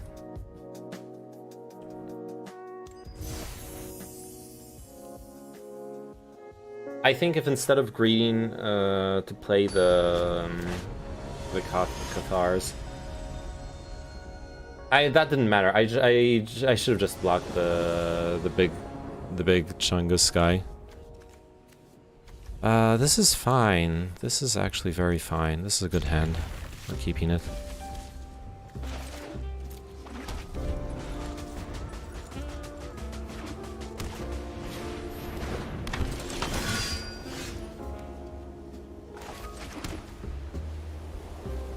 I can't play the Skyfisher like this. It's gonna bounce the land back. Oh god, an R of equipment or vehicle spell.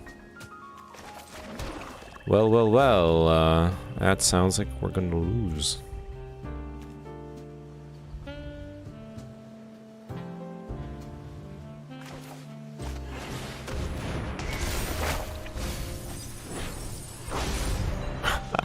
No!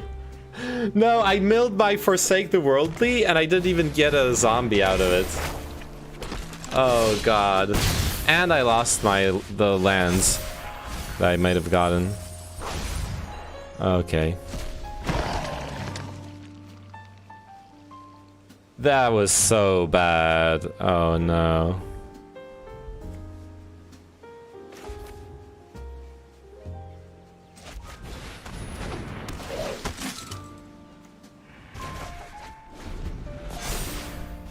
Oh no.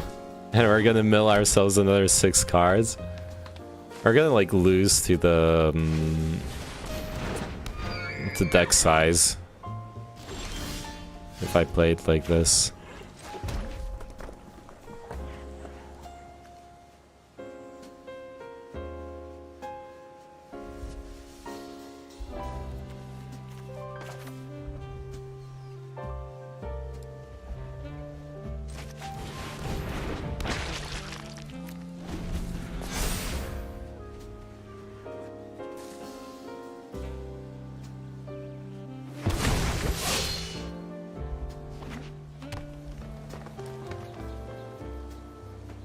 Man, those like token decks are crazy. I guess I kind of do that too, but yeah. Wow, great. Amazing.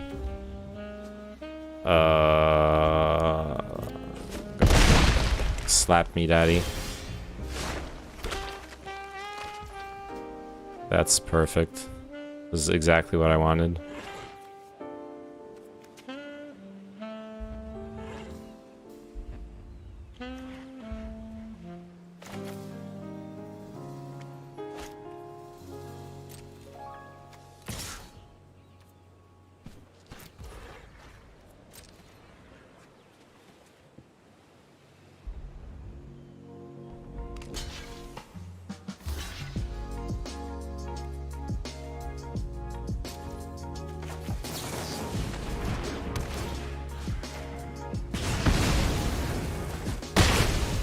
Wow, such good value. Amazing. Infinite zombie deck when I get the cards for it. Oh god. I thought I had a broken draft, but then I realized everyone in this fucking cube has a broken draft. Oh, that's lethal, by the way.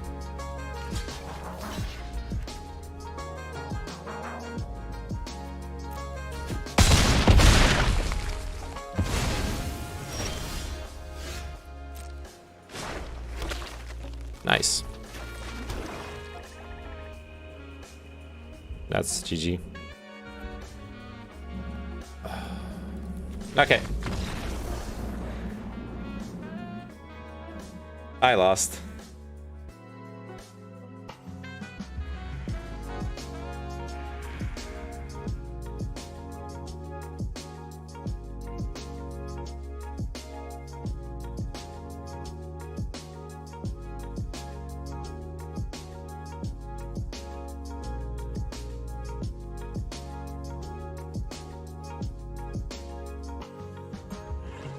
I think, okay, I don't know if you guys are either of you are watching me. Well, I know Bike Dog isn't watching anymore. Floating cities wouldn't floating cities be like really janky? Unite the bacon. Wait, did we?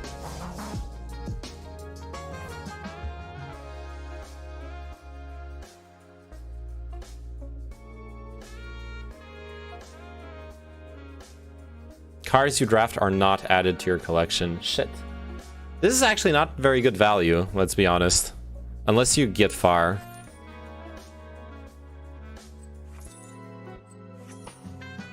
Unless you win, this is not that good value, but it's fun though. Yeah, it's probably a meme. I'm not a structural engineer, so I guess like the thing I could imagine is maybe some sort of flexible type thing, but then it would be really horrible to live on, right? Because it would constantly be moving around.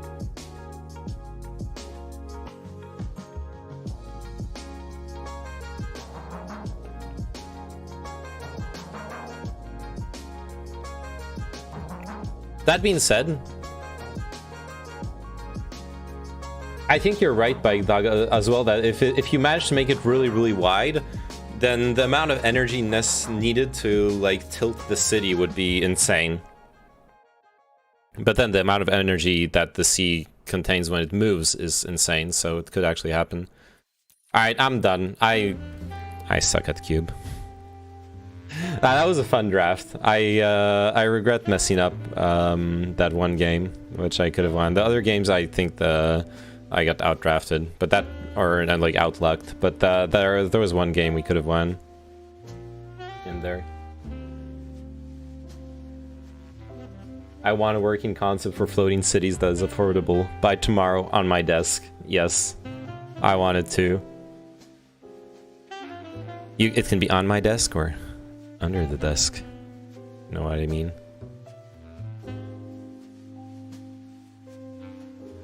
Cube is nice because the cubes are cheaper, so mistakes are less punishing. Yeah, but the rewards are shit too. Like I actually enjoy. I genuinely enjoy getting dank rewards when getting to the end of a good draft. You know, like a bunch of packs and everything. How many wins did I get? I got 2 wins. I only got 2 wins. We probably could get better at it if I drafted some more. Probably could get better at it. But the 2-3 Sigma grind set exactly. The reality is I'm not gonna draft another one because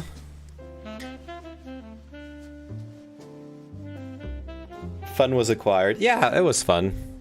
The nice thing with how I'm playing Magic right now is I don't care about my rank. I don't care about my like sustaining infinite drafts. And I do care about that because I only play drafts, but if I only play every like once a week or whatever, it's not that big of a deal. Especially because you know you get the free gold from doing the dailies and shit, and then you can getting a high rank draft is so hard. You have to play so much. I imagine, yeah. If you sustain infinite drafts, then it's fine. But yeah, that's a lot of games. They got like it's the same in any rank, in anything that's ranked. I remember when I got to Legend in Hearthstone, for me the main realization was, holy shit! I didn't get to Legend. Obviously I played well, but I didn't get to Legend because I played better than everyone. I got to Legend because I played more than everyone. I was just playing hours and hours and hours and hours of Hearthstone until I finally got to Legend. It was dumb. It's pretty fast on best of one. You can just spam aggro. True. That is true. That's how you do it. That is the best way to climb ranks. You just spam aggro decks. In both Hearthstone and this game. The amount of red deck wins on BO1 is insane. I know.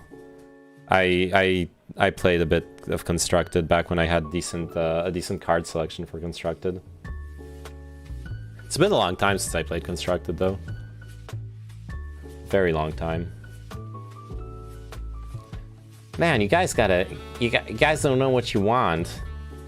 I play Magic the Gathering, I lose half my viewers. Then I stop playing Magic the Gathering, I lose half my viewers again.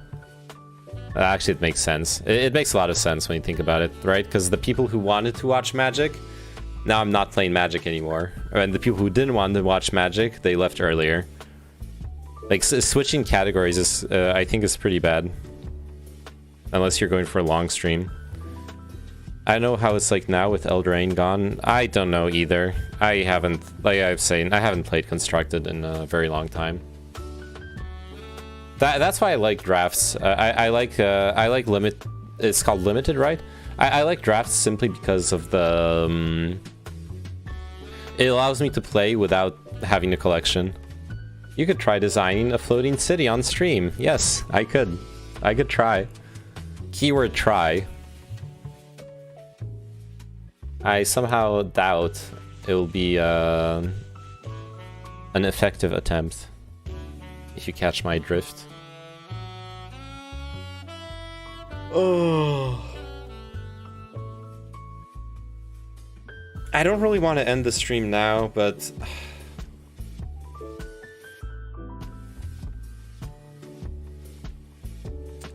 okay. Fuck. Dark is my soul. You know, as much as I've been talking about how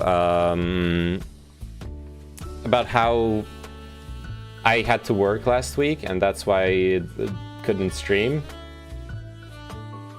getting hooked to Stormlight Archives is probably the worst thing I could have done for the stream. Even this evening, I could have started streaming so much earlier, and instead I was reading Oathbringer. I'm almost done with Oathbringer, by the way. I got like 100 pages or so left. Just don't binge, Forehead. Nah, that's not how I read books. That just doesn't work. Reading is good. Reading is good, but the thing people don't understand, like everyone's it's almost over. Then you gotta wait 2 years. Oh shit! Wait, Oathbringer is the last one that's out? Oh, please don't tell me. No. No. I thought there was another one after. Oh no. Please. Yes, there's rhythm. Yes, there's a fourth one. But after that, you're donezo. It's okay. I'm as long as I still have one book to read. I'll deal with the withdrawal symptoms once I get there. Okay.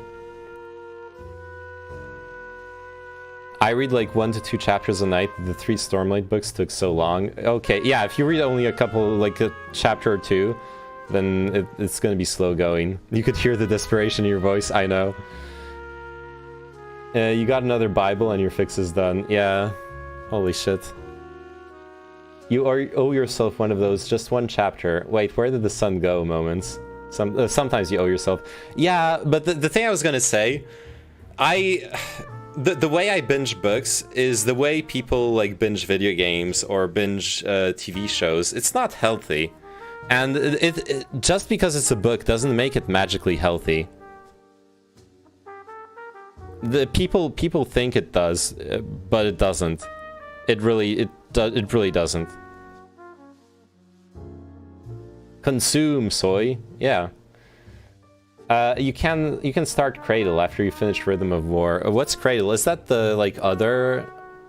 Is that the other Brandon Sanderson series?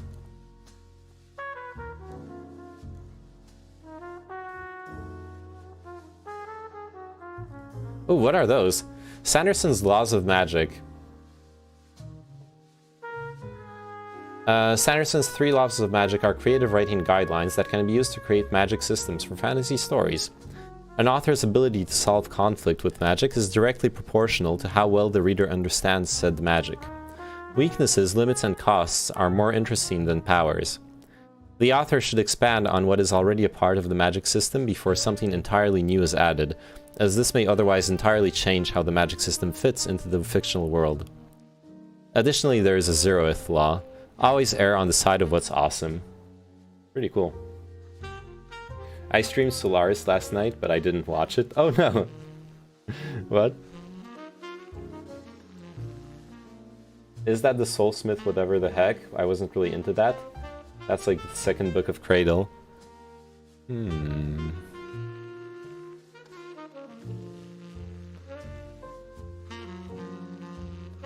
Wait a second.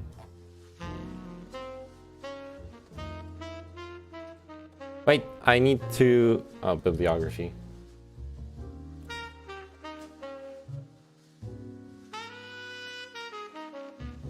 Ooh. Should I read Mistborn? Actually.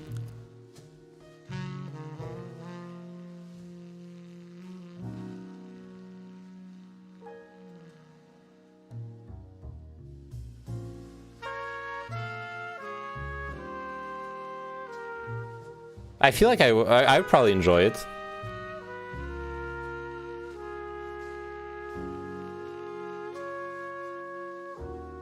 No, it's a Will White book. It's like Huanxia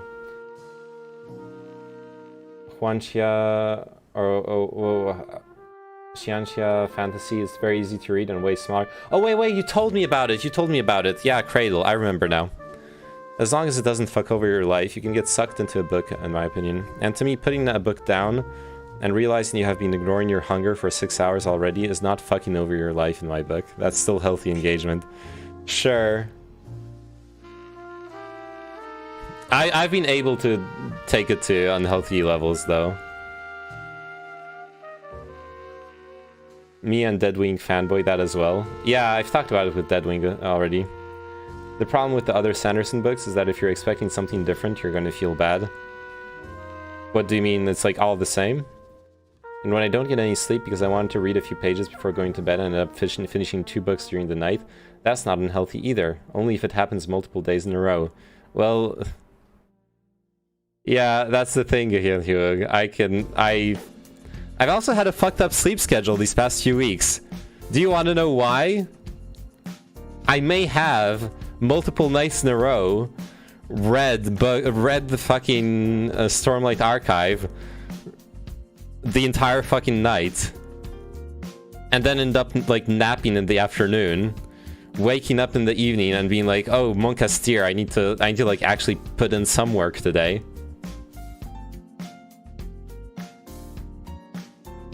That's the feeling I got from reading Mistborn 1. It's like it's the same feeling of Stormlight, but none of the characters or the world building that I cared about. Ooh. Listen, you're still alive, it didn't kill you, so it can't be that bad, sure. Yeah, me too, but I just cope by saying as long as I'm able to cope with the results is okay, yeah. Sounds like coping, yeah. I don't know if you actually know the Cosmere meme. It's everything's connected, really, all the books are connected in the Cosmere universe. Yeah, I heard about that, but yeah. It's because you get invited on these podcasts that start at 10 or even 11 p.m. that fuck up your sleep schedule.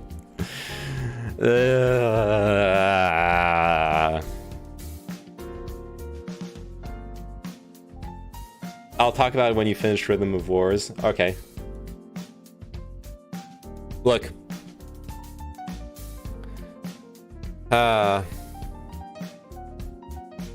That's a pretty good piano solo. Holy shit. Well, now it's getting a bit cheesy, but still pretty good. I mean, let's compare with gaming sessions. Yeah, sure. Are we full neat schedule again? For how long can you keep this up until next contract? We're not full neat schedule. No, not at all. Otherwise, I would like keep streaming until 3 a.m. You can talk about Stormlight 4 when I finish it next year. Look, I haven't yet decided what's my policy on spoilers on stream yet. It's a rough one because I want to talk about stuff freely, but I don't want to like make you feel like you have to turn the stream off. Until now, what I've done when I've had to talk about spoilers was like mute me for the next like 2 minutes, and then I say what I have to say, and then you can unmute me, right? Spoiler, Bush did 9/11. Hey, Elysium, what's up? I haven't seen you in a while. How are you doing? Hey, Elysium, did you see? By the way, important talk. Elysium, did you see? Wait, I can just open Steam for that. Did you see that there was a Viking Simulator update? Or is that game? What's Valheim? There it is. Or wait, it's not out yet. Okay, it's on the 16th. All right, so so on the 16th actually of September. 16th of September, we can we gotta go back into Valheim, Elysium. See what's up.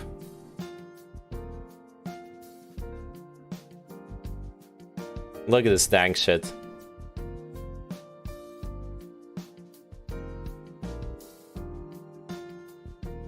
Some people play like 10 hours straight and nobody bats an eye. If you can read 10 books 10 hours a day, you... Okay, first off, no one doesn't bat an eye. Maybe, okay, if you're used to only talking with people online, then sure, like being like, oh, I just played Dota for 10 hours, people will be like, lol, nerd, haha, like, oh, you had a good gaming session, right? You say that in like normal people world, in IRL, people are gonna look at you like, what the fuck's wrong with you? Okay, it's not gonna be time for a spoiler alert overlay. Oh, that's actually a good idea. Yeah, big ass overlay with red warnings. That's a really good idea. I'll do that. Look, no one's... People do bat an eye at playing 10 hours straight, okay? And if you read 10 books 10 hours a day, you'll eventually become knowledgeable somehow. I do believe there's a lot that you can learn from fantasy and science fiction, and there's a lot of value to it.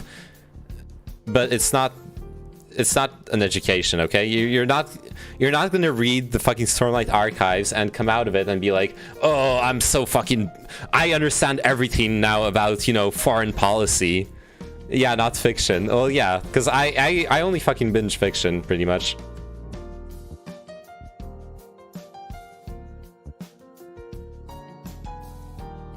Yeah, I'll figure out some spoiler alert.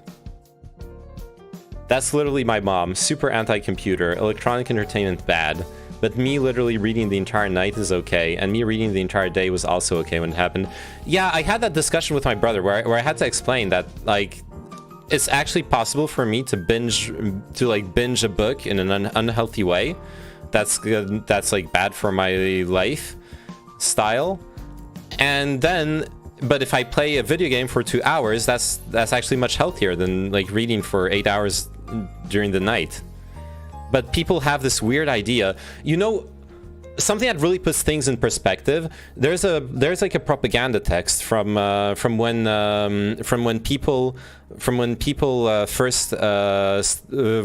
printed texts first started being democratized. At the time, people are saying, oh no, those young people, they're spending their free time reading instead of going out and living their lives.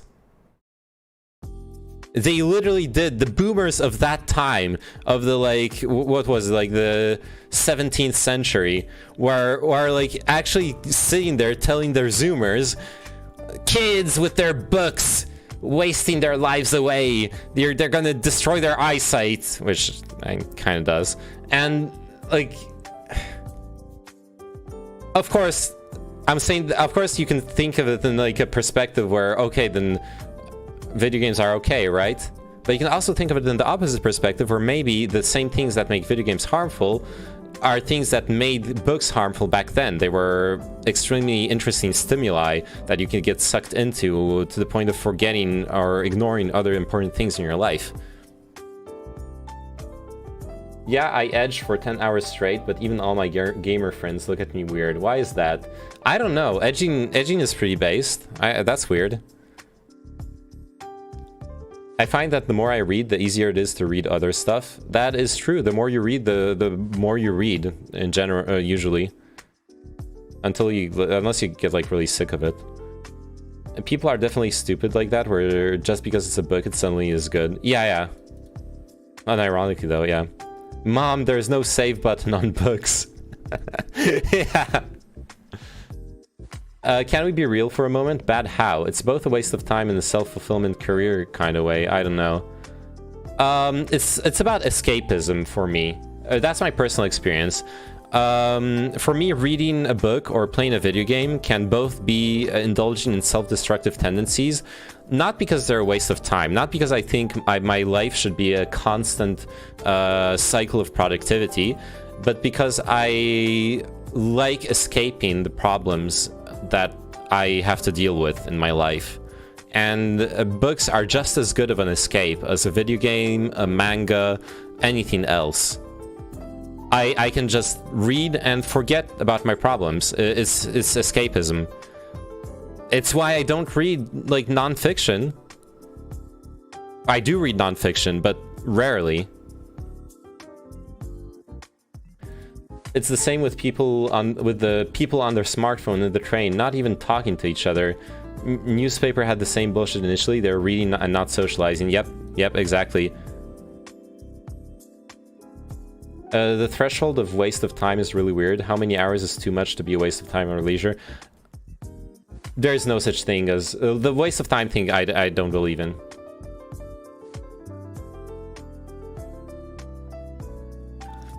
Everybody's on their dang phones. Earth to wife, read a book. You look like a dang millennial. I am. It's called the Facebook.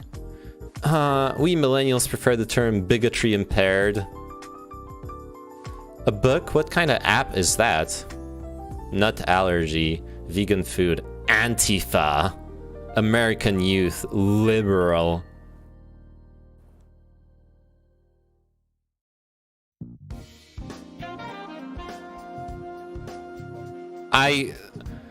Okay.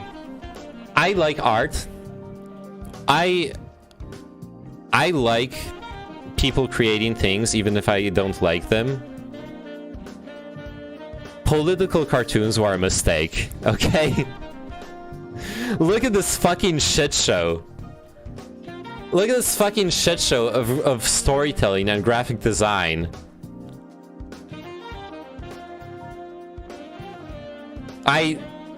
There's so much going on here, I don't even know where to start. I do think there's a tier list of escapism. Yeah. I agree. Like at the bottom feeding S tier, you got the social media. Books would be like top tier or close to. No. Books would be in the higher tiers, depending on their quality and depending on how you use them. It really is dependent. Like me binge reading an isekai when I should be working is honestly on the same tier as me like doom scrolling Reddit. Or I came up with a term when Turnit was here. I don't swipe on dating apps. I doom scroll dating apps. I doom scroll dating apps because I swiped through them thinking, oh shit, all those people I'm never gonna have any kind of connection with. It literally puts me in a fucking doomer mentality now. And it's the same time, every time I sign up to dating apps, I get like optimistic for the first like weeks when the algorithm still promotes your account. And then when it dies out, it full on like doomers me. Once you went on like 5 dates where that amount to nothing and shit like that, and then the algorithm doesn't match you with anyone anymore, it's just depressing. If books are a form of escapism, then what is Rust? Rust is the end of humanity. Top tier escapism is not leaving the room. That's the hard. No, that's the, well, I know you're meaning, but that's like the neat life. And I've done that. I've been depressed, not leaving my room. It's not a fun time. Pussy would be top tier. Depends. There is such a thing as being like addicted to sex, and seeking sex as an escape from pain, or is gonna promote very unhealthy sexual behavior. You're gonna hurt people if you indulge in it. You're gonna hurt yourself if you indulge in it in like irresponsible ways. So no, that's absolutely not a top tier escapism. What tier is Kumin at? I mean, that's the same question. Rust base building is like a sand mandala. That's true. I get the same things. The most social media and Reddit doomers me fast. Yeah. Reddit doomer reading, guess who doesn't do that? No one, yeah. Are you addicted to that bad poozy? No. I see a lot of people who are doing escapism in their relationships, girlfriends. Yeah. And to a certain extent, it's also alright, right? We aren't, the same way we aren't productivity machines. it's the same way we aren't productivity machines. We aren't supposed to constantly confront our problems. Escapism is actually only a problem when you escapism is only actually a problem when you when you use it to completely ignore your problems. If you take a break from everyone needs a break, okay? That's fine. Sex as escape from pain, I know what you mean, but all I could think about is she only stops beating me during sex when you said that. Oh no. Okay. Or they do escapism with their e-girlfriend. Okay. Oh god.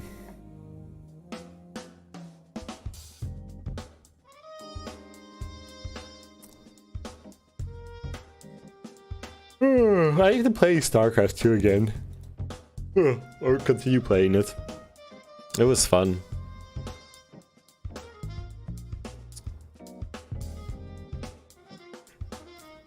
I also want to get addicted to, did you guys watch any Diced Kino yesterday? What was the Kino?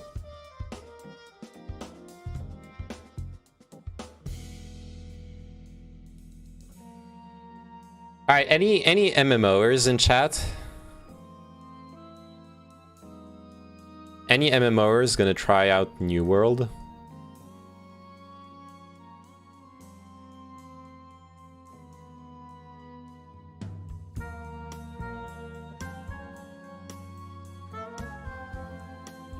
Nopers.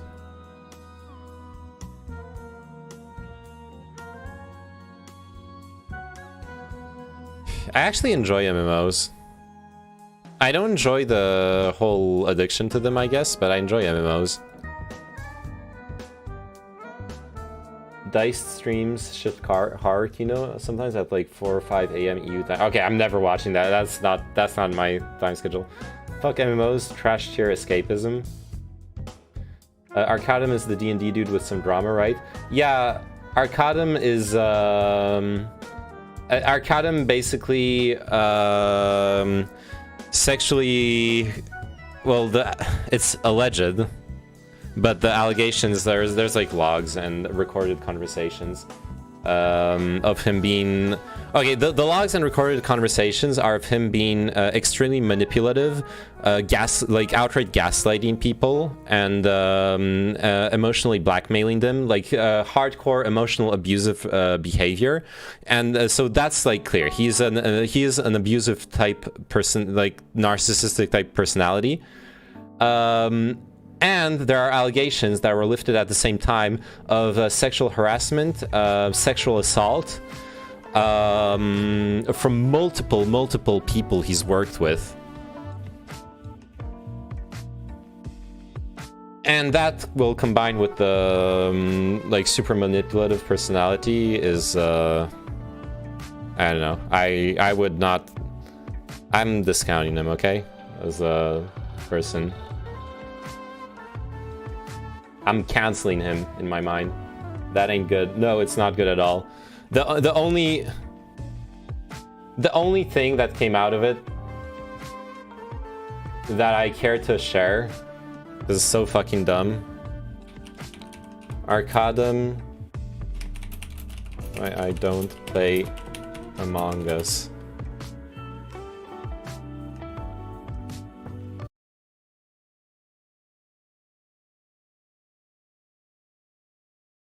And because their pain is then magnified because of because their pain is then magnified because of their audience. Mm. So this, why is it floating? Okay. Anyway. This is at the end of like a 30-minute conversation where he's been gaslighting and manipulating this this girl. I normally don't talk about this kind of stuff because it makes people treat me differently. Mm-hmm. That's why I don't talk about it. They either don't believe me at all, and they think I'm a liar, I'm delusional, or even worse, they believe me and then they watch everything that they say around me. That's why I don't tell people it. That's also why I don't play Among Us. After like and because like then he goes into this diatribe where he's like, I was in the military. I'm like a psychopath in my brain. Okay, the only thing that's stopping me from like destroying everyone around me is my self-restraint, and that's why I don't play Among Us. That's his fucking. I wish the clip was longer. There was more, like more shit behind that. It's like it's fucking insane.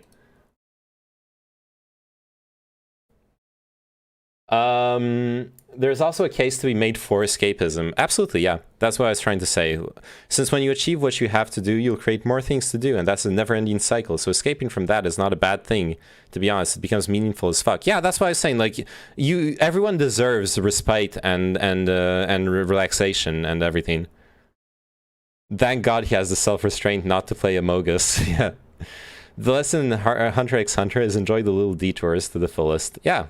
I 100% agree. You put it nicer than I tried to put it.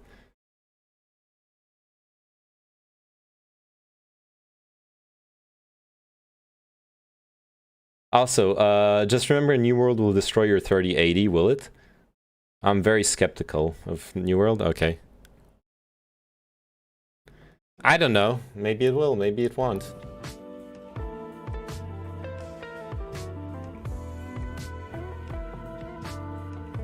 Oh, should we play Bus Simulator?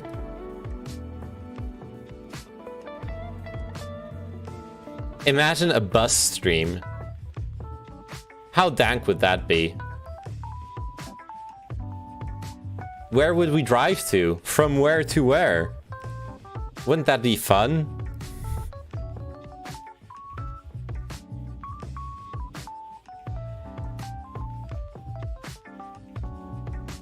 B. Wait, what the fuck is this? Oh, it's free. Play as you desire. B. Free flight experience. Fuck is this? Stop stalling and open StarCraft 2. Not tonight, okay? It's late. I'll play. Okay, tomorrow I really want to do the IRL stream. Tomorrow I really want to do IRL streaming. Melon Simulator. Oh shit.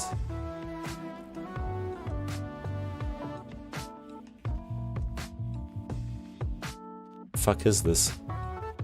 It's a chaotic co-op first-person melee combat game.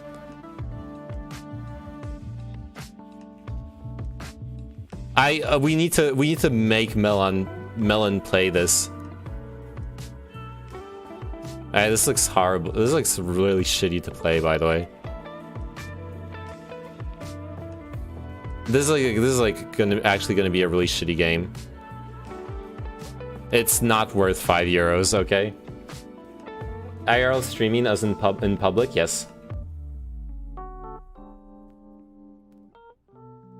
IRL, this is where we find out you're 6'5". No, I'm 6'1" or 2. 1 meter is 85. Okay. That's what I am. Yeah, let's check out the music in B. Ah, my eyes. Time to go to Paris and stream Snipe Name Manon. Your hair is like 3 inches, but I'm not counting my hair.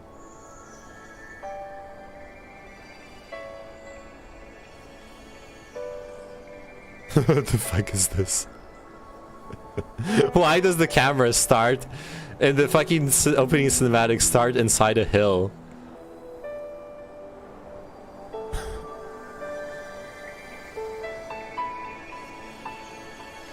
Why?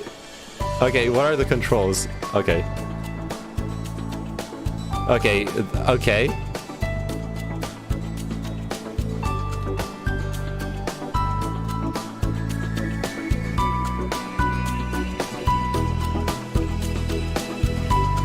I can go through the floor.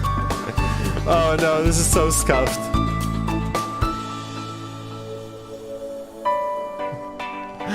This is so bad. Oh no.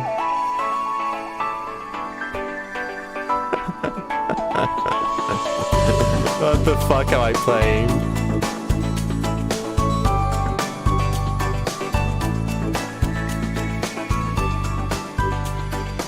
Wee. Dude. Why does the fur bagel have wings? Okay. This is literally the whole fucking map. The amount of 50 cents and under games is pretty insane on sales if you want to actually 2 asset Unreal Engine 2-hour game poggers. Yeah, this is like literally someone's like school project. God, it's so fucking loud. I'm so sorry. Volume, please. Help. There's no volume control. Alright, let's make it.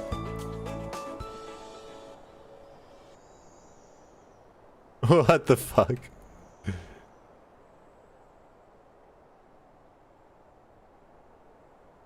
This is so fucking bad.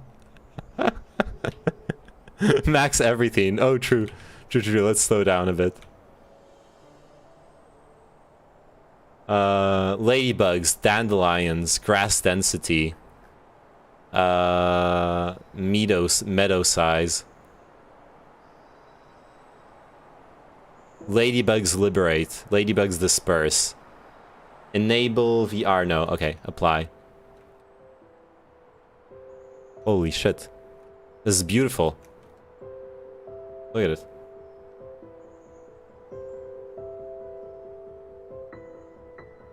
That's grass density reduction. Oh, wait. Higher is more reduction. Okay. Yes. Look at those frames. Are you enjoying the slideshow?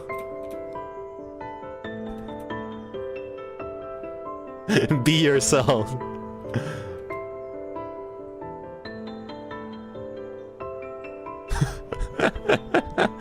What the fuck is this? Remind me what GPUs? It's a RTX 3080, by the way. This is this game's performance on an RTX 3080. Everything. Let's put it to 1.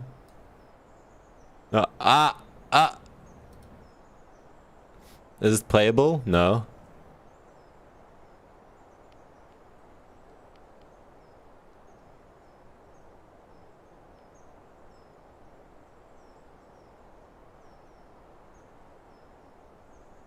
What do you expect when flying fur mark through the grass field? I know.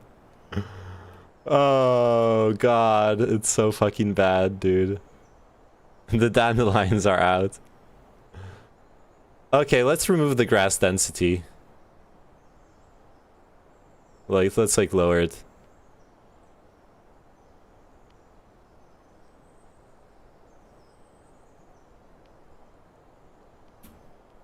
It's free to mine this kid's crypto. True. It is actually like mining crypto. Imagine if 4080 runs this smoothly. Yeah. Where's the shitty music though? Like I'm really enjoying this gameplay experience. You have to realize that now that video games are art, with the games like Journey and such, this is this is what I want to show people when I'm telling video games are art. And you might think I'm saying this ironically, and I kind of was when I started saying it. I kind of was memeing.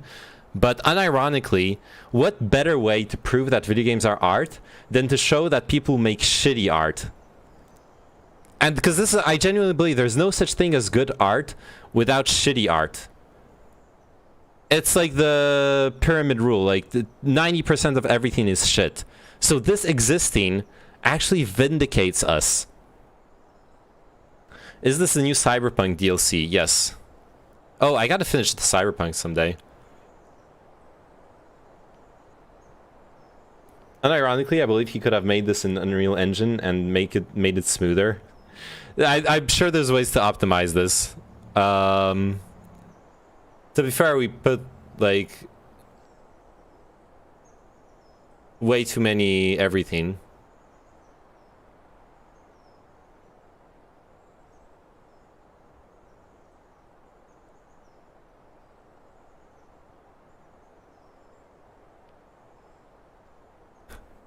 What is this shader that like renders it like this? This is so weird.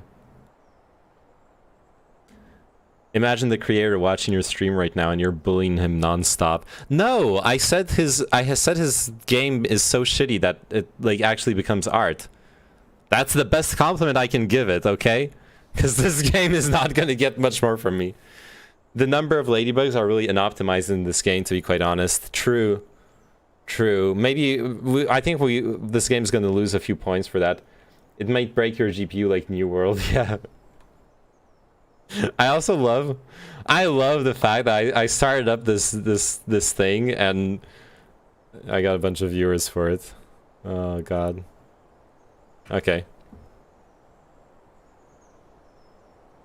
Where's the music? I guess the music is broken now.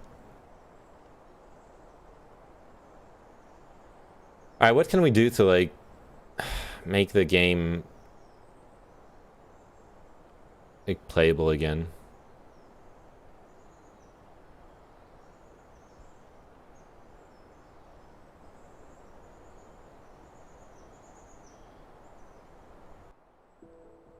Oh, there we go. Hey, this is more fun. We are all here to save the bees. Yeah. More viewers than Valorant, literally.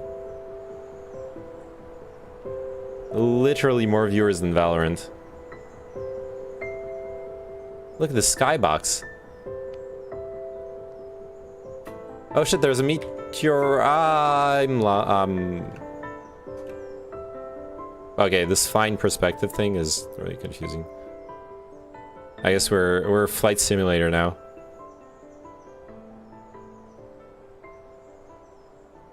Oh, okay, I understand now with the music. I understand the music. The music only triggers in the center, in the original meadow. Center part. And as you get far from it... Oh wait, the nighttime has worse FPS. Did you guys just see that? The nighttime has way worse FPS than the rest of the game, by the way.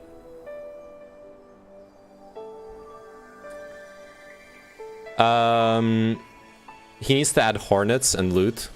True.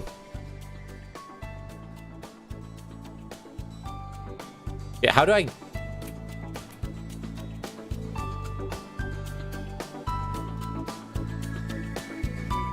How do I fly straight again? Oh, there we go. That's almost it. The music is to call you back home. Dive on the grass. There you go. He will go... Yeah, I'll go through the grass. I can go through the ground too if you want. There you go. We can fly underneath the floor. Look at this, it's beautiful. So peaceful. Like a real bee. Under the ground. Weren't you talking about escapism earlier? Yeah. This is pure escapism. I'm escaping my need to create actual engaging content for my stream by playing this.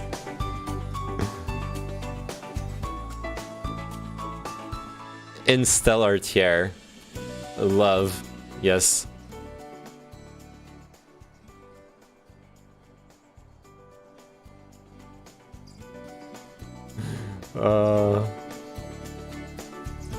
Look at this, there's a... What the fuck is this?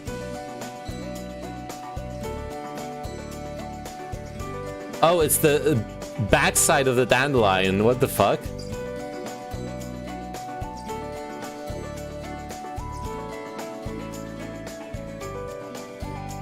Why is that one... Wait, why is that one green behind it and the other ones aren't? All the other ones are green all around, but that one is yellow all behind. Okay, I'm just confused. Maybe the bees are not dying, they're just flying underground where we can't see them. True. Alright, let's go fuck up that ladybug. I'm considering how there's no collision anywhere in this game. I doubt this is going to do anything. Wow. We're doing a Microsoft Flight Combat Flight Simulator dogfight. That's what we're doing. Oh shit, why is there lights here? Wait. We need to figure out the mysteries of this world. Why are those trees shining?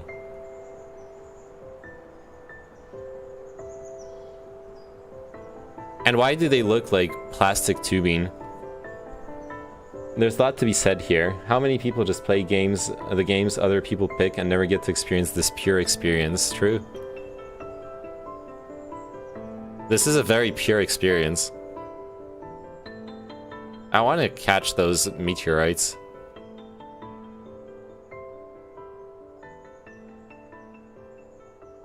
Nah, never mind. It's already going to be daytime. Okay. Exit experience. It's not even a game, it's an experience.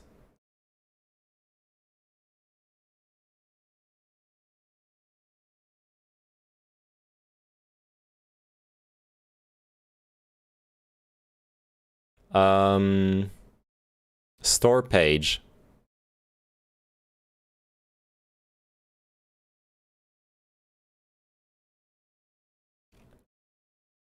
Be yourself. I highly recommend this game.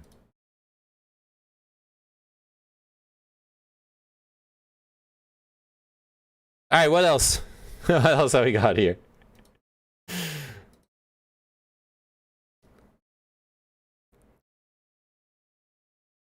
Okay, Plug and Play. Recommended by Pyro. Oh, I should play this, actually. I remember when this game came out. It was kind of memey. Looks fun. I'm gonna add it to my wish list. I got some money on my like PayPal donation account, so I can actually buy a couple of cheap games for fun. Splitgate, free game, whatever. Cats. A free game. What is this? Mostly negative. After playing for about 4 minutes, I feel I have seen enough to judge this game accordingly. I like the notion of a portion of the proceeds goes to a humane society, but I actually doubt that will take place due to the sketchiness of the dev. Arcade mode and jump mode are subpar Flash games. After attempting to play those two... Oh, it's like a... Okay. I can't believe this game was for money. It's not even really free. Okay. A bus simulator. Winter talking about Pathfinder. Dude, I want to play Pathfinder. Did you ever play Darwinia? No, never. I want to play Pathfinder. I got kind of blueballed by my IRL TTRPG group's DM. Making us make like characters and then canceling. So yeah, I actually really want to play Pathfinder.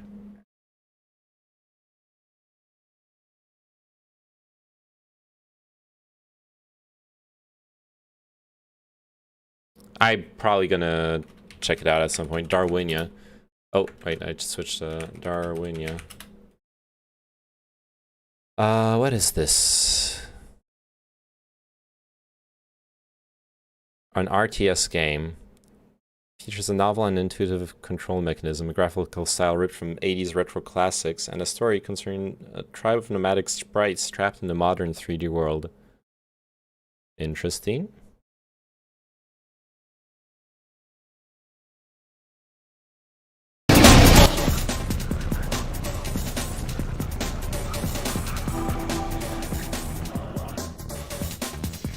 Wicked.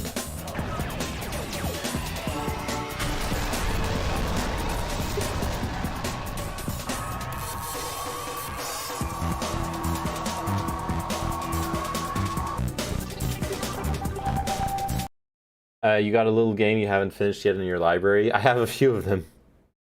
Lol Darwinia was one of my first stream games. Nice. Yeah, the OST sounds pretty dank.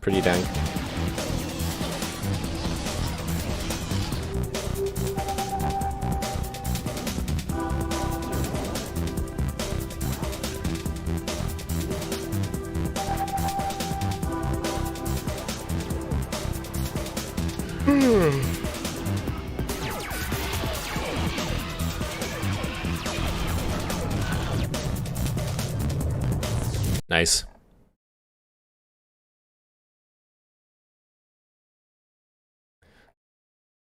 Did you finish Deus Ex? No, not yet. We're okay, we're in Human Revolution.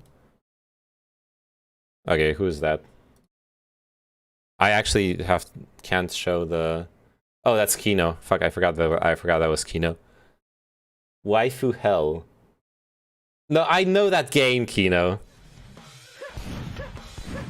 I've watched some like YouTube review of those 50-cent asset flips.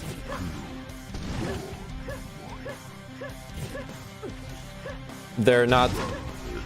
Those aren't good games, okay?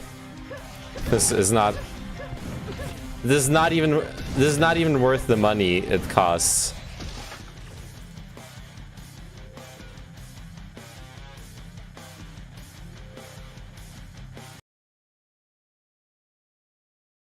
Also, I should probably be careful with allowing games marked as adult only when showing my Steam store. My Steam store. Yeah, I haven't finished Deus Ex yet. I think we're pretty close to the end, right? When we stopped, we've already... Yeah, I convinced Meng Yao to spill the beans on the mysterious Hiron project. I got really far. But yeah, I should like try to finish it this week actually. Smack Doom engine on it and anything becomes good. Yeah. Yo, I need more water. Decoy is still waiting for your homeworld playthrough. Look.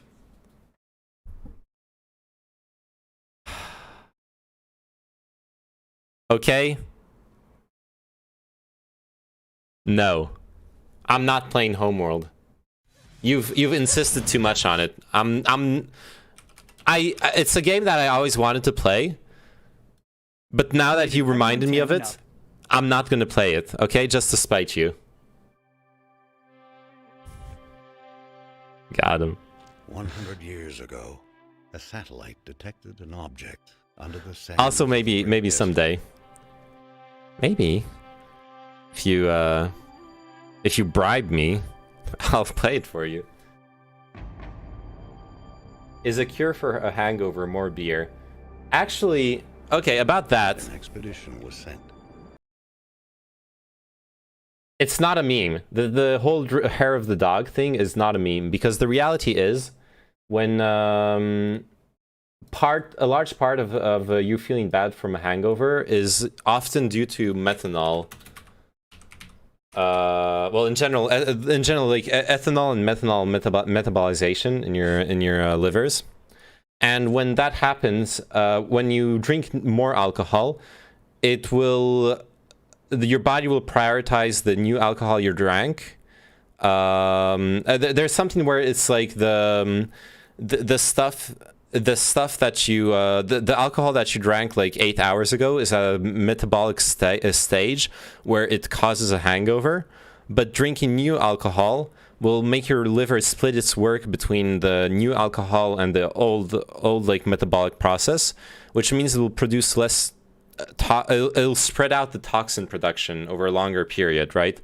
Instead of being you'll stop feeling sick because you got some new alcohol that's going to be metabolized in the first steps that like aren't going to make you feel so bad, and then and yeah, as long as you don't get like hella drunk again, then you kind of feel less hungover. To be fair, that's also why a lot of people like become alcoholics. They like drink, they are hungover, they drink again. then like 2 days later they drink again. They get hungover, so they drink the next day too, and like you already drank like 4 days out of 5, and etc. etc. Now that you're reading, you can compare how time-consuming games are to finish them. Yeah. I'm never becoming an alcoholic. I hate hangovers so much. Well, that's the thing. People who don't have hangovers aren't. Wait, I need to reread that. I saw there was like a surprising study about it, but let me double check so I don't spread like fake news. Alcoholism and hangovers.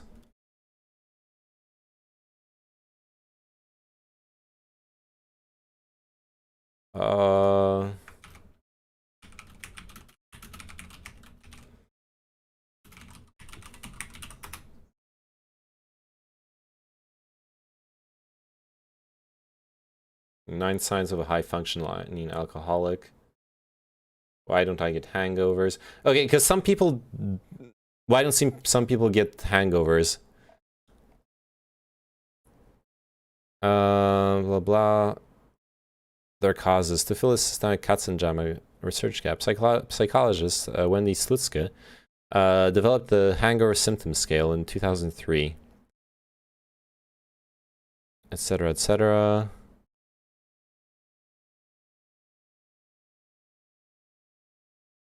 Yeah, we don't even know what exactly causes hangovers, to be fair. While dehydration is commonly blamed for hangovers, it's only part of the story. It's true that alcohol is a diuretic, or a chemical that causes us to relentlessly pee, but dehydration could simply co-occur with hangovers rather than drive them. Congeners. Unless you're a boutique booze purveyor or a highfalutin sommelier, you probably haven't heard of congeners. Consider these chemicals the personality traits that give each alcohol its own special qualities. Whiskey's smoky aroma, red wine's boysenberry hue, tequila's quaint toxicity. Often, the darker the color, the more the congeners, and the more toxic its constituents. While the toxicity of congeners might not cause First hangovers... in line AZ Clap, this is a great interview, but if you get bored, no worries, I just want to get other people's opinions on this dude.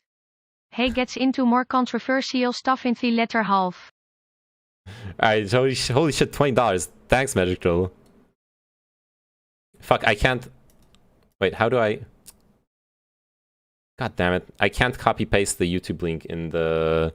from the OBS feed. I need to, like, open it... Okay, I'll open it up here. Don't worry about it. Streamlabs, recent events. Oh, there we go. Oh yeah, the Seymour Hirsch. Alright, why is this voice Dutch? What? Because I decided to make the TTS a Dutch voice. It's funnier that way, okay? I get bad headaches and stomach aches. Google's having no friends. Shit. Magic Turtle, if I watch this now, that means I end the stream at like 3 a.m. That's not possible, but I can, and if I do an IRL stream tomorrow, I can't watch it tomorrow. What I can promise you is Tuesday. Is that okay? I can refund you, okay? Don't feel like you have to, like, donate for me to watch the video. I agree, Dutch is a very funny language. Dutch English makes me cringe. But thank you very much for the dono, Magic Turtle. Yeah, okay, I need to keep this. I want to read this. Fuck, not this. This. I bet you that like fake sugar we saw plays into it. I mean, we talked about it.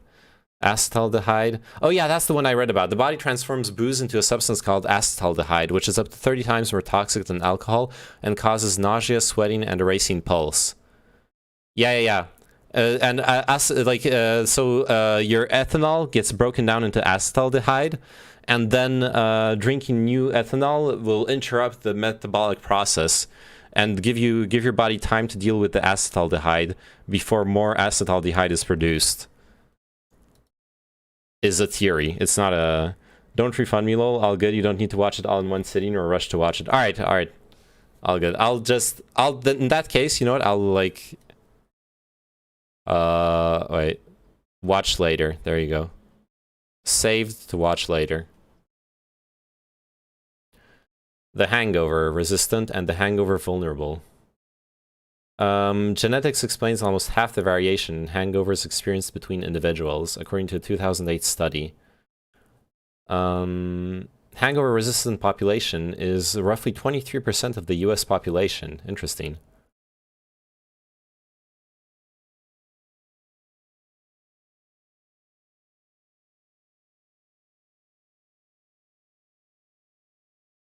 Wait. Many people of Chinese, Japanese, and Korean descent have a mutation that prevents their bodies from effectively breaking alcohol down, leading to accumulated acetaldehyde, alcohol flushes, and worse hangovers, but with lower chance to alcohol use disorder. Wait a second. No fucking way. Dude, maybe it was because of the people I hung out with in China. The social circles I was put in China were fucking insane alcoholics. Some of the like most hardcore alcoholics I've hung out with in my life, because they're chugging some like 50-60 proof alcohol all fucking night, and it's like a big social faux pas to stop drinking or to refuse a shot. They want you to get like fucking blackout drunk every single time you go out with them. It's disgusting. I couldn't. I forced I did it a couple times. I made myself so fucking sick a couple times, just to be like part of the group, and I had fun. I was part of the group, and it helped transcend the language barriers and everything. But then last time I went there, I decided no, okay, I'm not gonna indulge. I'm not gonna let myself get pressured into drinking. It made situations like kind of weird. Like people weren't as happy to, you know, like be out with me because I wasn't getting as drunk as them. It was weird. I really don't like those vibes. I have nothing against responsible drug use, or even honestly irresponsible drug use, as long as you like handle your scandal. As long as you handle your scandal, you can be scandalous. There's nothing. It's, you know what I mean. But don't fucking pressure people into taking your drugs. The peer pressure is the cringe part, yeah.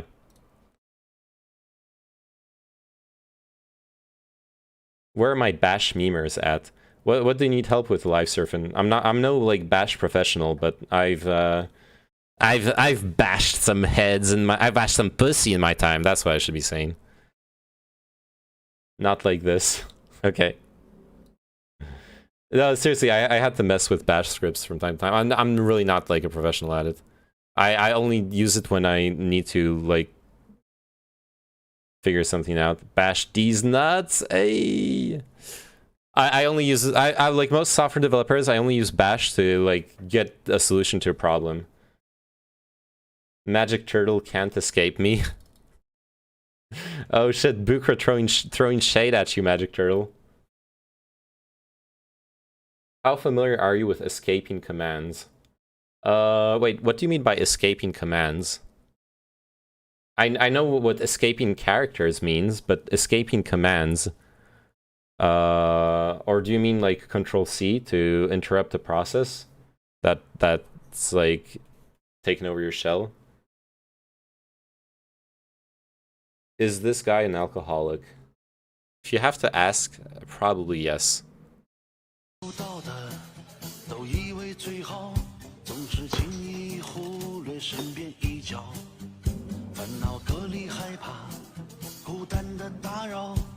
Damn, he does this swirly thing to drink it like faster.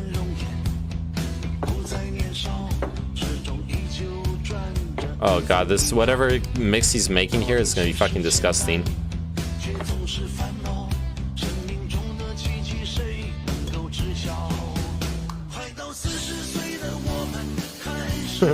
That was pretty cool though, not gonna lie.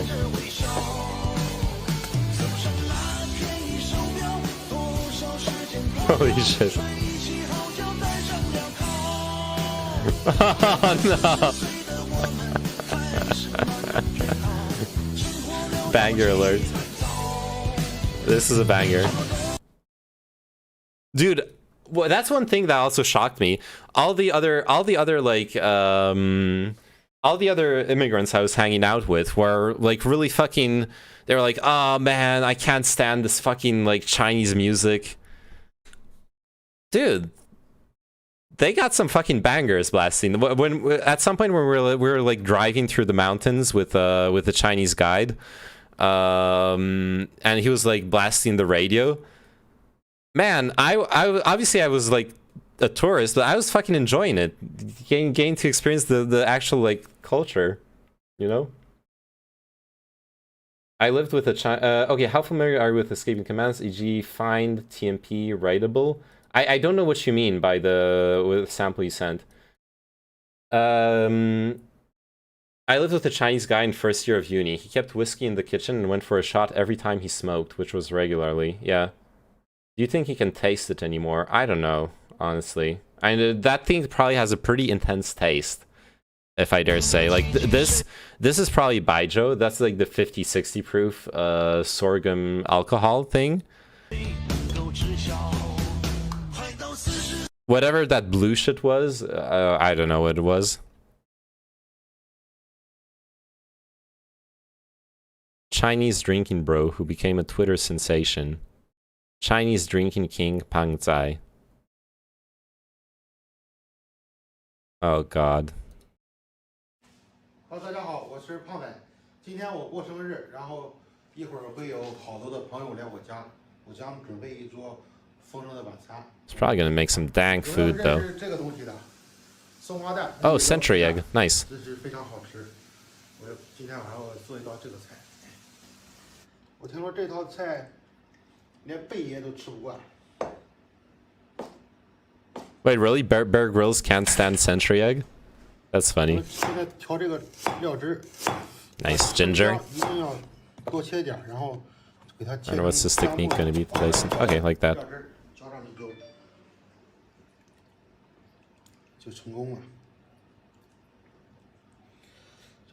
Okay, also, I need to be honest with you. When you're eating with alcoholics, they need the food to be like fucking insanely spiced. Because, yeah, like alcohol and smoking cigarettes, it fucks up your sense of taste. So each command is wrapped in quotes. Oh, yeah. Okay, look, I'll be honest with you. When it starts getting complicated with like a command, so let's say like cat sumefile.tx I don't know, let's some path to file. I mean, I mostly had that problem in like Windows commands, not in Linux, but since we're talking bash, I'm trying to anyways, yeah, like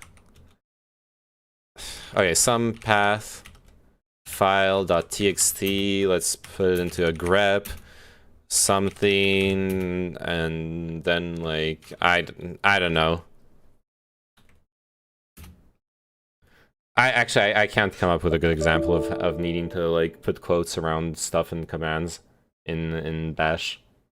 I don't think I've had that problem. I genuinely can't think of. I've had that problem in Windows, in the Windows shell. So like PowerShell. I've had situations because you can have spaces in Windows paths, and then it's like I remember at some point having like a really complicated like command line that I had to spend like 45 minutes figuring out the right combination of quotes and escape characters to do it correctly. My work has to have everything in quotes to be system safe. It's fucking my brain. Yeah, I actually can't help you with that. I'm sorry. I would have to like fuck around with the same commands as you. There are 16 zombie processes. What the fuck?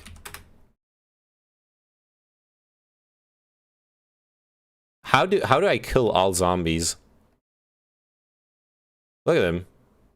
What's going on here? No wonder I have, like, I run out of memory.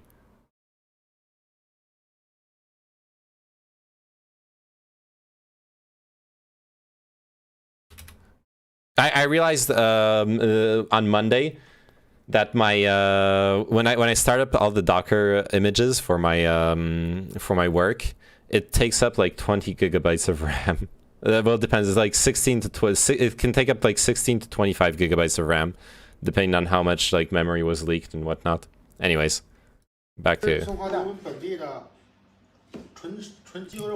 Okay. Also, I love Chinese food. I love Chinese cuisine.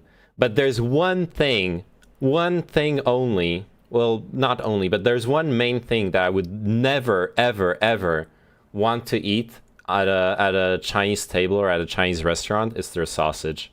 This shit is not good. Like, when you've known what real sausage is like, this is not fine. This is fucking, like, pureed. This is literally like spam formed into the shape of a sausage, okay?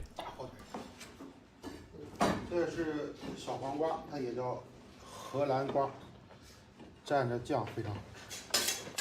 如果你的刀不太快的话 You can sharpen the knife on the bottom of the plate? Holy shit, I need to do that. I didn't know. 有句话说叫天上龙肉，地下驴肉。 这条鱼是我昨天晚上炖了2个小时。 This is the fish I stewed for 2 hours last night. Nice. 都是面。这个绿色的青菜叫苦菊菜，去火，它是败火的。这个凉拌就直接凉拌。它这个用筷子不太好拌，所以说就直接下手拌。这道菜叫丁香鱼拌苦菊。Clove fish with arugula.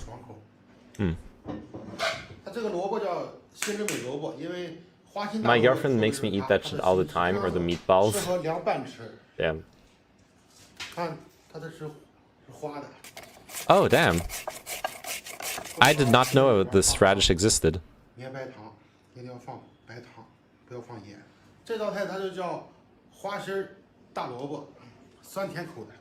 That looks tasty. 然后裹上面粉，下油锅炸。我上午炖的鸡块，现在刚出锅，非常香。刚出锅的也是刚出锅的排骨，一会儿大块倒。Yeah, that's a lot of meat too. 非常好。这刚炸好的这个带鱼段，金黄酥脆。It does look good, yeah. 撒上这个椒盐，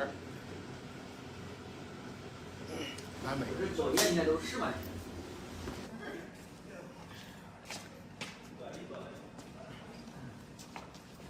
Dude, those guys are gonna get so fucking drunk.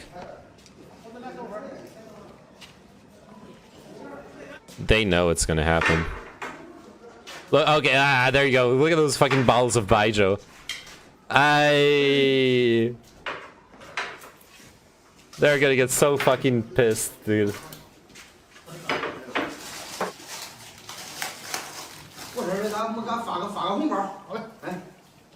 Oh yeah, the red packets.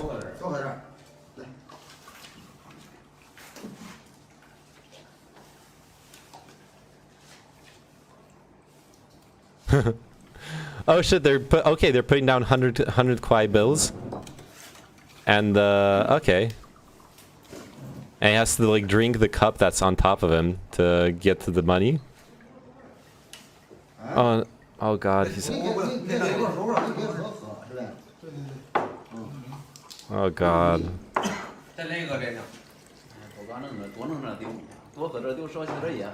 Drink more, smoke less, this is what my wife told me. Yeah. What percent is this? This is 40 proof. This is like rum that they're pouring. This is normal. Like this is the same kind of alcohol we could get here. Oh, they're making a pyramid.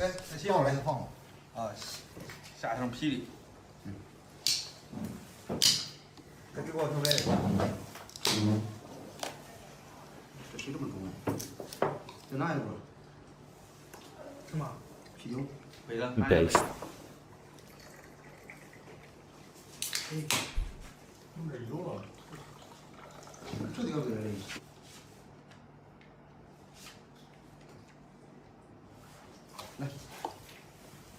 看了啊，这什么酒啊？这是外国酒。哎呀，我看往这边搞啊！离喝这个近没那个？离近老爷都不在。老母，我是，在这。压住了。 Jesus Christ.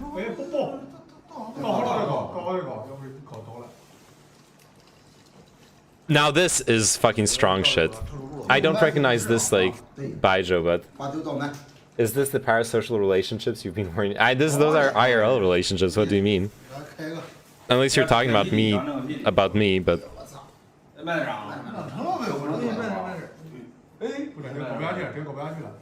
Oh god, I'm so worried about him.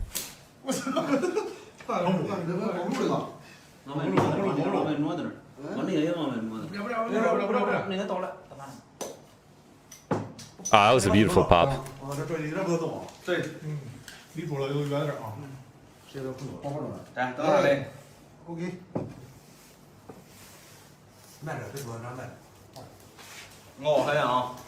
Let's get parasocial. Hells yeah. It's gonna fall. Well. Oh, nice. The king. 生日快乐！这是给你准备的。也不给你发红包来。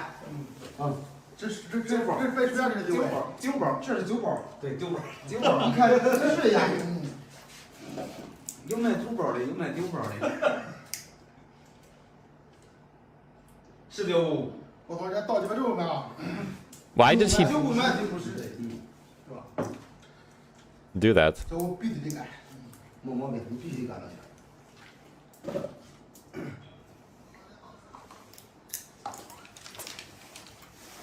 Oh god. How much is each of those bills? 100 kwai is like what's the exchange rate again? He's testing how much alcohol? Oh yeah, probably. 100 kwai is like what? 15 bucks? Like 15, yeah, something like 14 to $16, I think. Maybe a bit more. Oh yeah, like 15 bucks. I think it's 8 to 1, the exchange rate, if I recall correctly. Oh,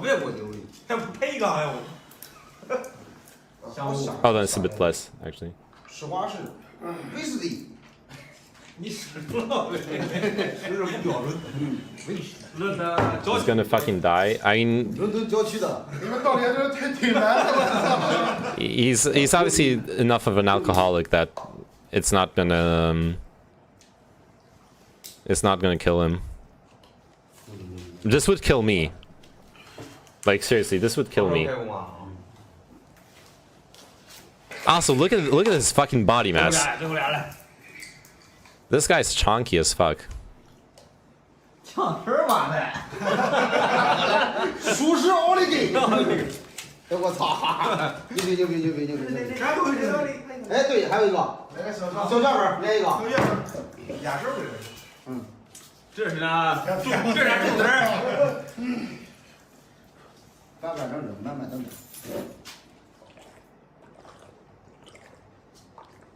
牛逼！哎呀，好啊！ Jesus Christ.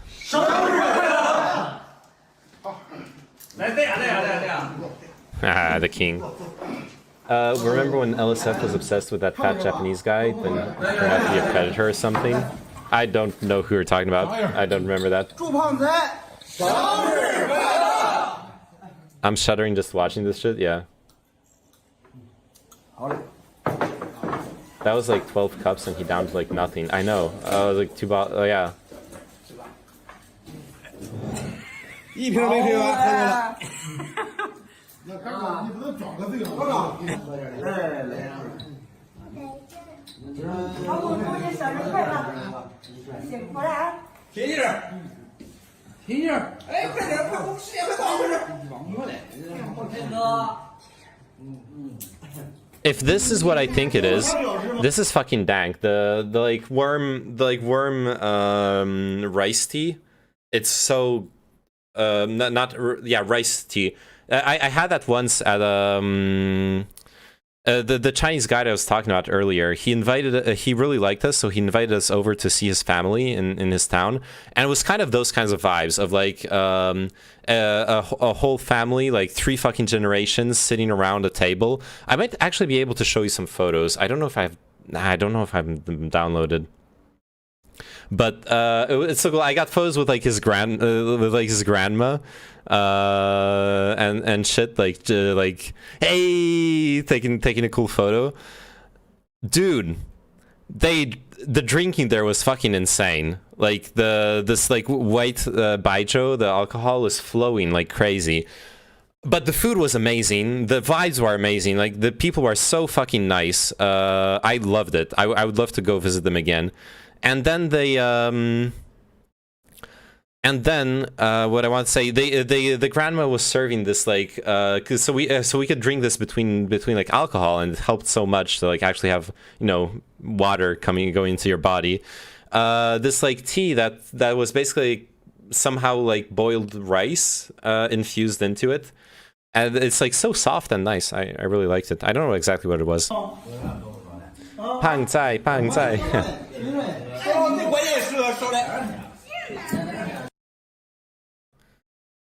Yeah. Confucius said, "It is always a pleasure to greet friends from afar. I like to have parties with friends often. Welcome all of you to my home. I will treat you with my beers and dishes." Pangzai, Hebei Pangzai. It's interesting. It's fascinating too to see how like people can prominently have like social media accounts. YouTube is blocked by the Great Firewall.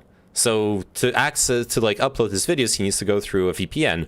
Private VPNs are illegal, but he's helping portray a positive image of China, so he's not gonna get arrested for it. But it's this like weird gray area. Alcohol culture is just the most toxic of any drug. Yeah, probably. But like we think of it that way because of the we think of it that as toxic, not because it's necessarily more toxic, but because we are faced with it all the time. Like imagine if you're hanging out all the time with heroin users, or yeah, like meth addicts, like you said, Magic Turtle. Yeah, if you're like hanging around with meth addicts or heroin users, they're gonna put just as much, if not more, pressure on you to use. The only difference is that you're gonna cut them off. You're gonna be like, okay, you guys are like druggies. I don't want to hang out with you. You go away and you move on with your life. The only reason alcohol is worse, which it isn't, is because you leave one group and you go to another group and it's the same people creating the same pressure. It's so prevalent. Not entirely, but yeah. Well, with alcohol, it's everyone, not just the addicts. Exactly, yeah. Like you're gonna go exactly, and you're right. You're right too. You go to a group where people aren't even like alcoholics, but they're actually gonna like shame you for not drinking. Because that's just what we do. It's like a social norm. You went to China. How the fuck did you use internet there? Not everything is blocked on Chinese internet. It's kind of sometimes it even like depends from day to day. Like some sites are blocked one day and they are unblocked the other day. It's very weird. Also, I had a VPN.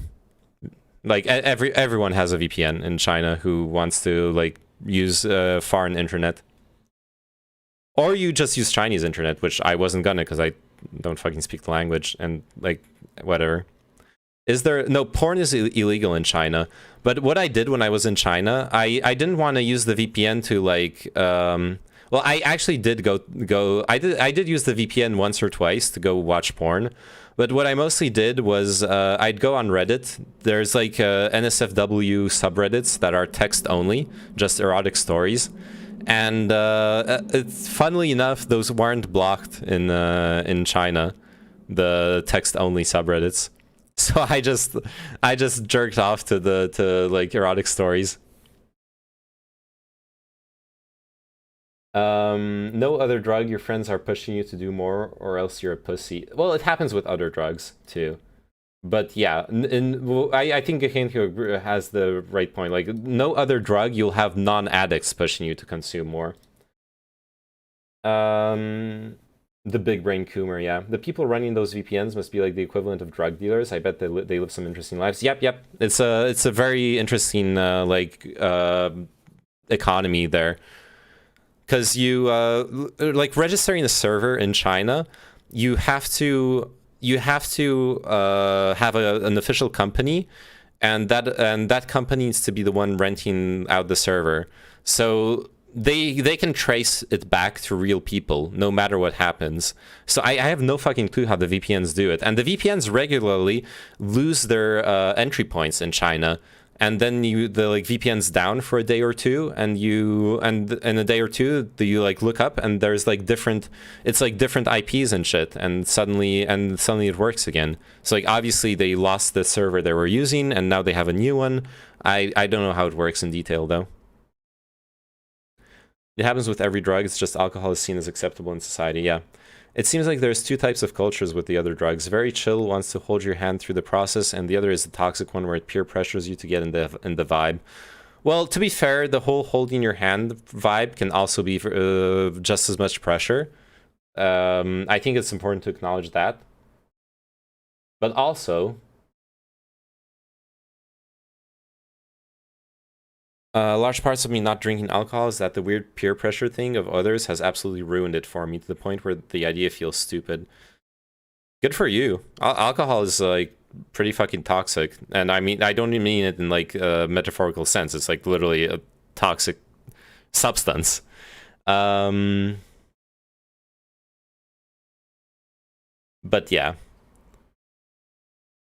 What I wanted to say is, I mean, like those ones don't usually pressure you and ask if you're okay and stop and stuff like that. Yeah, sure. I've mostly seen that in psychedelics, though. I've also seen the whole like peer pressure in psychedelics. So like, come on. But usually people who take psychedelics responsibly are very, very understanding that of people's limits and boundaries, and respectful of them.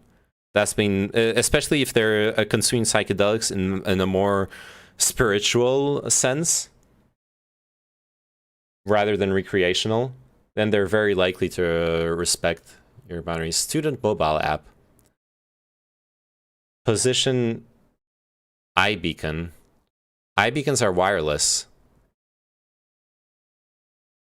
Students open app and tap in to the upcoming class. Students can record attendance at the touch of a button. Oh god, this is really fucking dystopian, yeah. I feel like it's important to say that any social toxicity is not inherent to any drug, and it is simply the people and can thus occur with any substance. Yeah. I completely disagree. I've been around drugs for a long time and never have I heard do more of this Molly, Coke, speed, you pussy. I've not with Molly. I haven't done it that much though. I haven't seen it with Coke either, but it's because Coke fiends are when people are like fiending for Coke, they don't want to share it necessarily. They want to share only enough to be seen as cool, but they don't actually want. Once it gets down to the last lines of Coke, it's kind of like fighting to like snort them up before anyone else snorts them up, and it's like a completely different vibe, especially because it's so fucking expensive too. People do that with fucking weed. Yeah, but the thing is, weed is much cheaper. If you're around the teenagers, then yes, people do that with weed. They'll like go off and smoke their joint by themselves instead of sharing it because they're like fucking fiending on it. But if they're if you're with adults who actually have jobs and are functional adults who earn normal money and also smoke weed, they're gonna want to share, dude. There's not gonna be any weird like scrounging, fiending on the joint vibes. Everyone has their weed. Everyone's chilling. There's no pressure. To be fair, also a lot of people I know actually grow their own weed.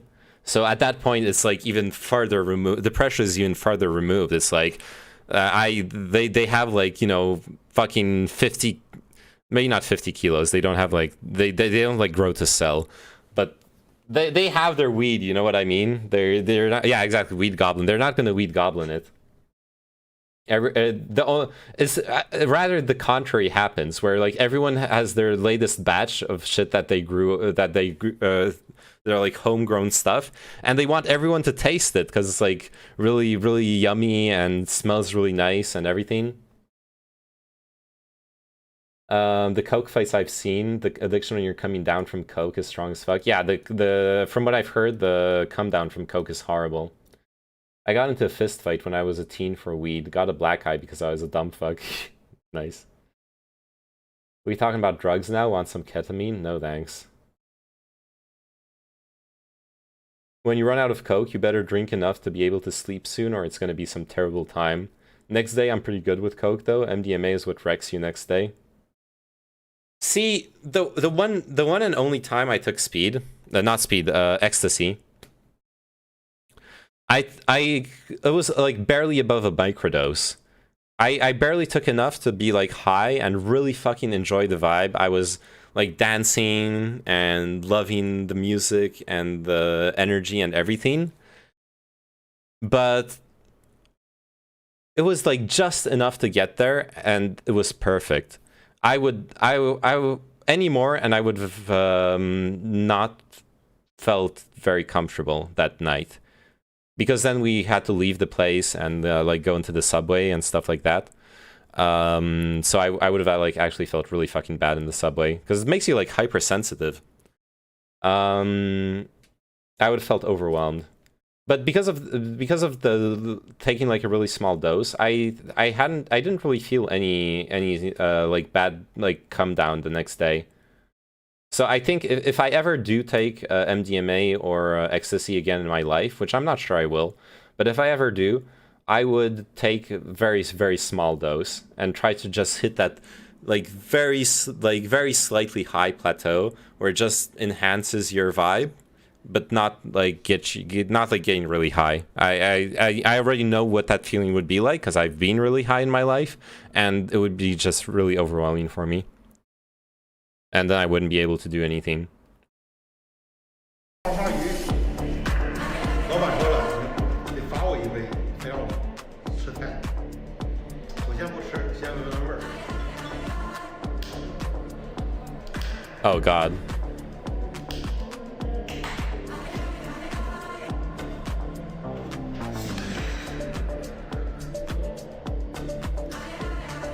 No. No, it's such a big fucking cup of baijiu. Oh my fucking God. I almost have nausea just looking at him down that. It's fucking disgusting.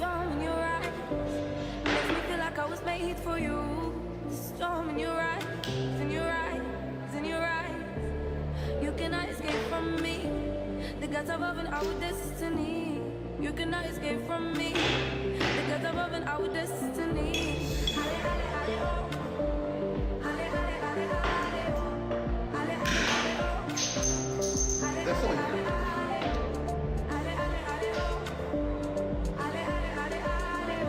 Okay. Nah, bro, take a whole pill. They're mostly 200 milligrams in the EU now, or else you're a pussy.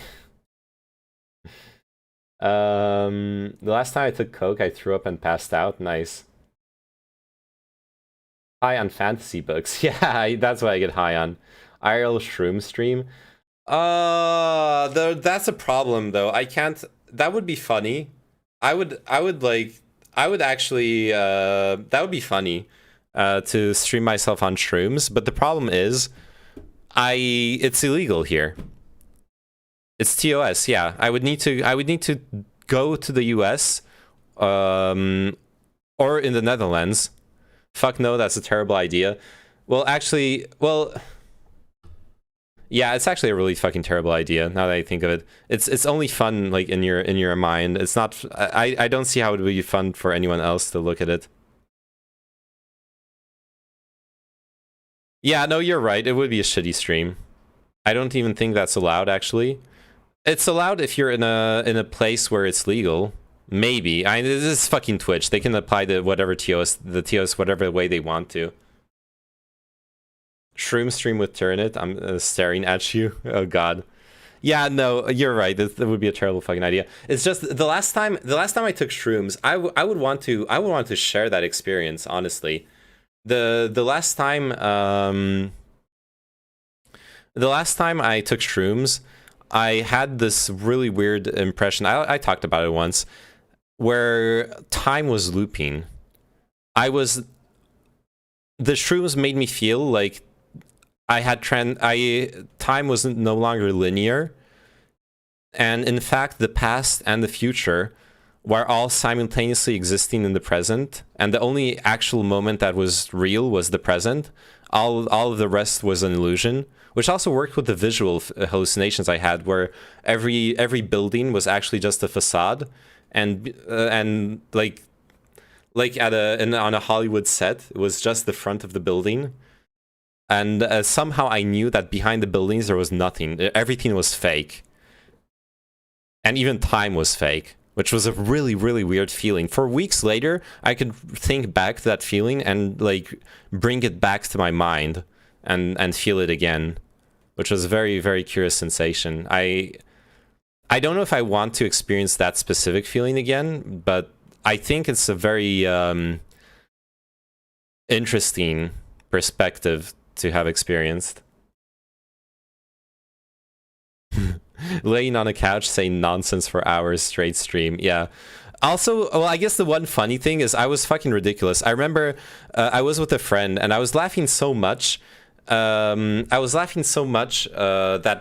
I constantly had snot like pouring out of my like mouth and nose. I felt like I was just like leaking fluids out of my face constantly, because we were like talking and laughing and finding everything funny, and I had a pack of tissues that I burned through in like 20 minutes, and then I had like one like torn up tissue I just used to like pad my nose and try to save it. I don't know, it was weird. Last time I was on shrooms, it was like a punch in the face and sent me straight kind of over the next 6 months after. That is interesting. The past and the future are just a thought. Yes.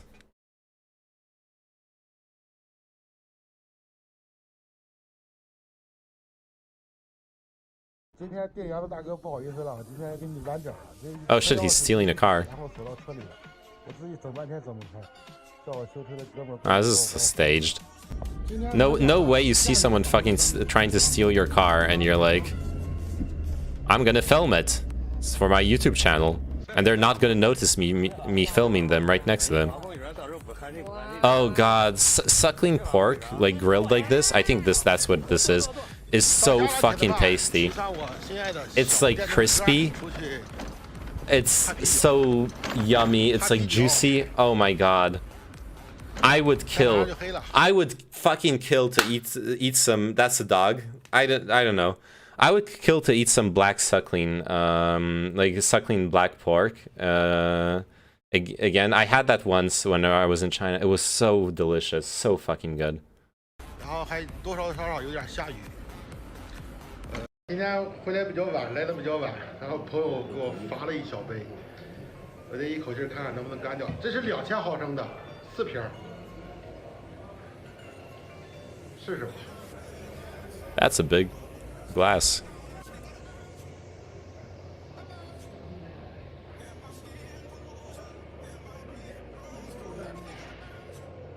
He's like leaking. Anyway, I'm done. I had better ones in Asia, but it is a thing in Germany too. Nice. Be punished, yes. People do it for festivities and order it from catering. I see. Alright, I'm done. No more alcoholic glorifying whatever. And it kind of does count like self-harm, let's be real.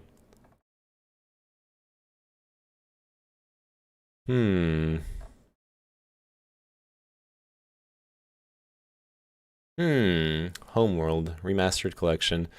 I don't know. I got other games to play. I gotta finish Deus Ex. That's what I gotta do. Gotta finish Deus Ex, and then we can play Mankind Divided at some point. But for now, yeah.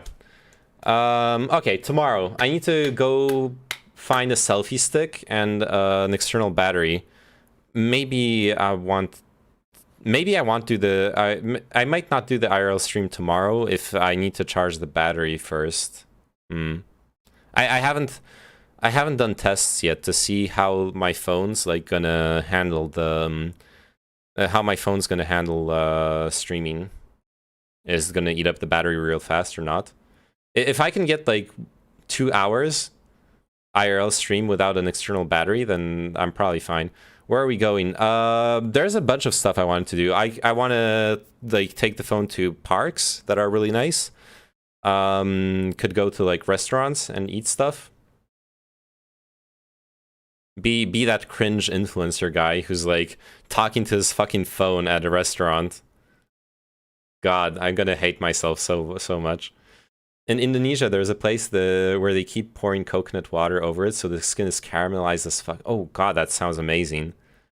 Did you see the new Super Bunny Hop video? That game looks cool. No, let's check it out. Please, thank you. All right, there we go.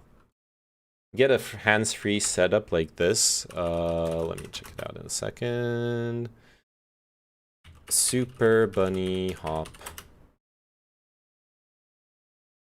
I don't know who this is actually. I haven't watched. Review the Forgotten City. I've never watched this guy's videos. Video brought to you by AdamandEve.com with the code BunnyHop. Get 50% off one item. IRL stream yourself getting mugged. I'd rather not, because that's actually TOS. You can get banned for like. For a second, holy shit, Kino. For a second, I thought you were linking me some like BDSM suit, like a gimp suit.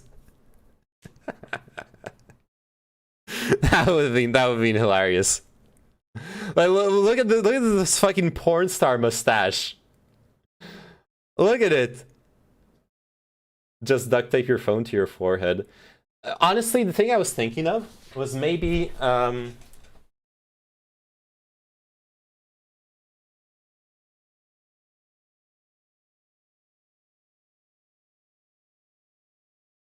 yes, it's a chest dildo ribbed. Yeah. Like I'm probably not gonna do it because it's really fucking warm right now. But look, I can like, for example, put the phone into my into this pocket, and have the camera stick out, and then I'm like walking around, and you get the POV from like my chest level.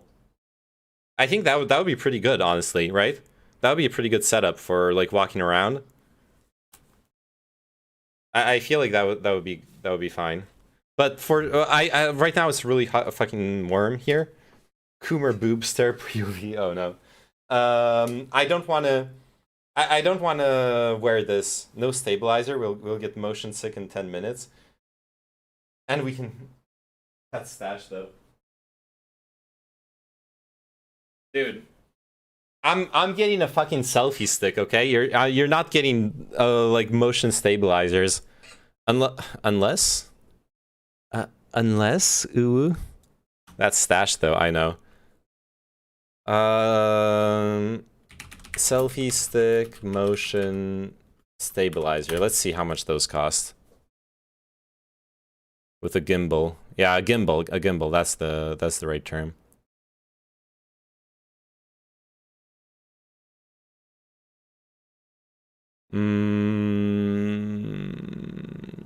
Pause champ. No prices. Oh, cause fucking Amazon.com. I need Amazon.fr. Okay. Let's FR selfie stick gimbal. That's not too expensive. High-end ones are like $300. Yeah, but the cheap ones are actually pretty cheap. They're affordable. I don't need like a long one too.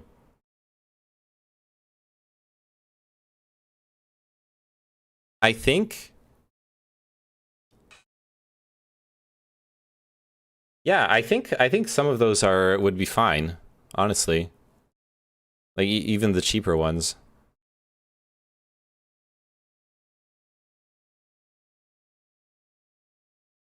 Definitely the way to go unless you want to revive early IRL days content. Damn, is this okay, I'm definitely not unless I can find it at like a more local store.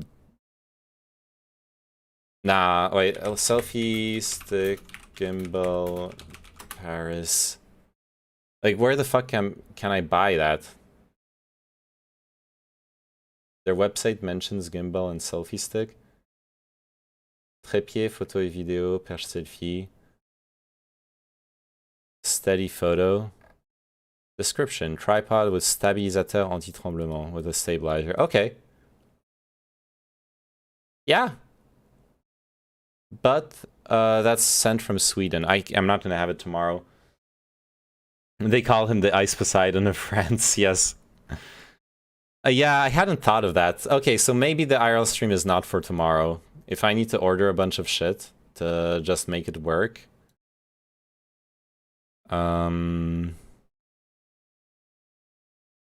Yeah. Oh, maybe I can find it at a... Let's see, in Beaugrenelle. And it's not available there. Okay.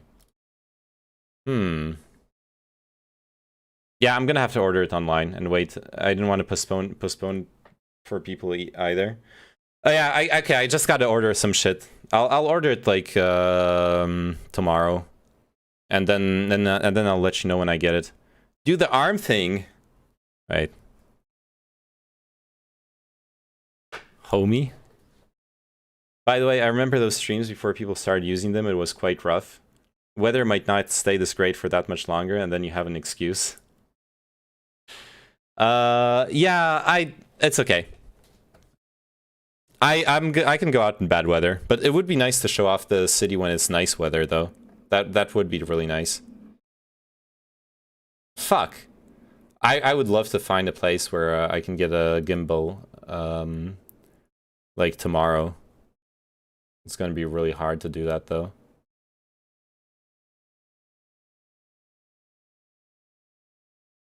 Shoe camera, no. Oh god, no, not a shoe camera.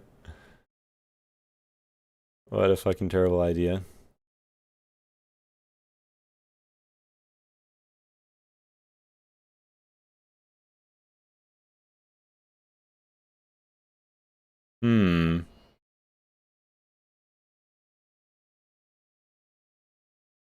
Are you ready to become a vlogger or a YouTuber with millions of adepts with the iSteady X in a single click? Wow. Wow.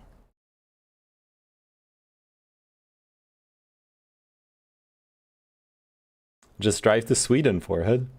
Faking getting COVID so I don't work and I'm getting paid. Nice. Hey, enjoy those COVID bucks. They ain't gonna last. Hopefully.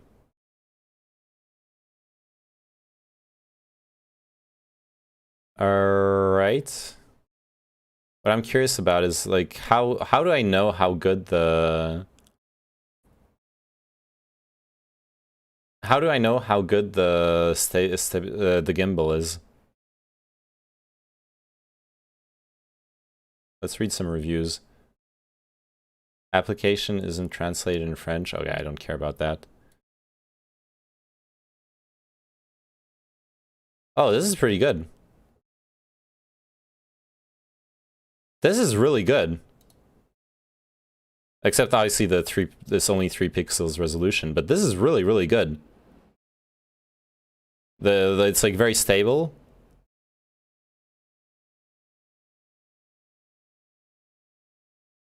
Yeah.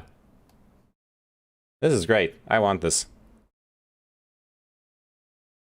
Yeah, he's like walking around and holding it, and Yeah, this is perfect.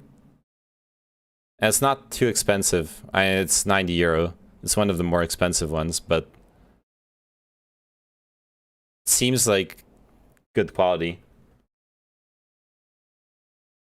Does that count as sick days? I don't think so. I'm just a contractor or fake being in contact with someone. Nice. 90 euros is actually pretty expensive. We should look at the 50 euro ones honestly first. Yeah, this is like a 50 euro one. Because we don't need all the like weird buttons and shit. I don't care about those. If a 50 euro one is just as good, then... Oh, fuck. That's smooth as fuck.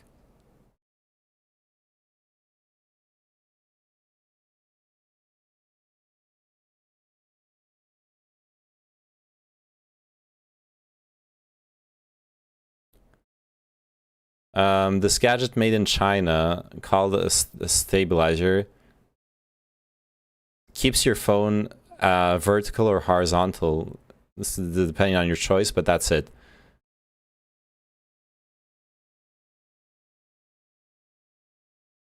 That's what it's supposed to do. What do you mean? Just look at Reddit recommendations under X price. I guess because I'm looking at what I can get as well.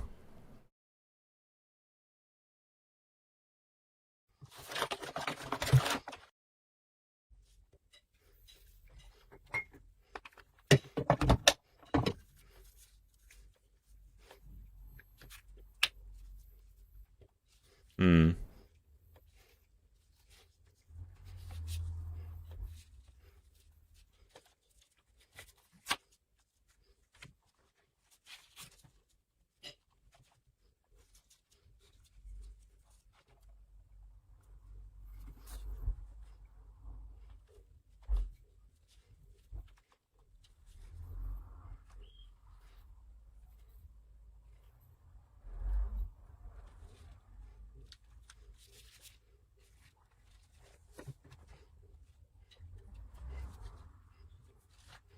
That looks pretty good.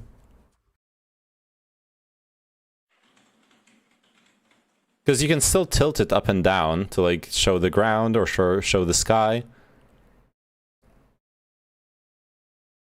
Looks pretty good to me. Yeah, you want me to check out Reddit recommendations? Reddit recommendations gimbal. I probably should have added smartphone.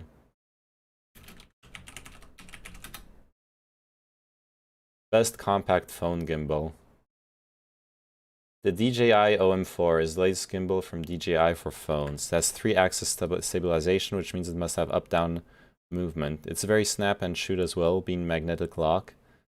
Someone else mentions that a gimbal for phones is very bulky, and I would agree, so I'd suggest an alternative solution. Download Filmic Pro, which is a professional camera solution for videography. It has digital stabilization. This is going to be overkill. I have a feeling. Oh no, it's a normal gimbal. Never mind.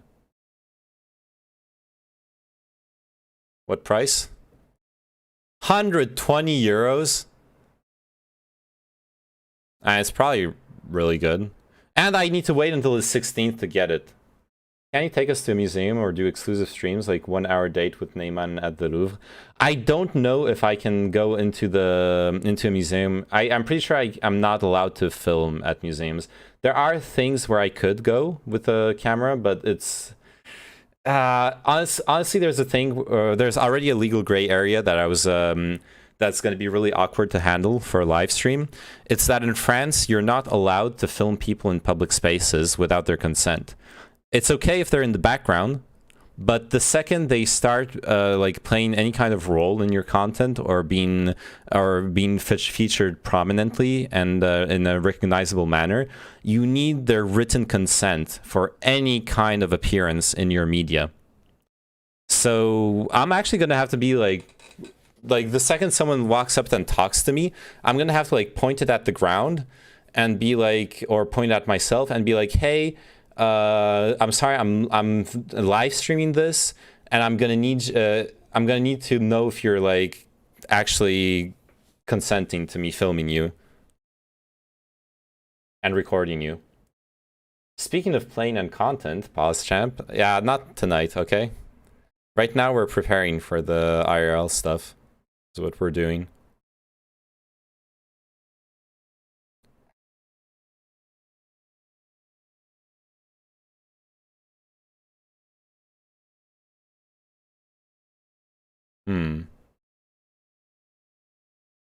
Someone had a problem with it.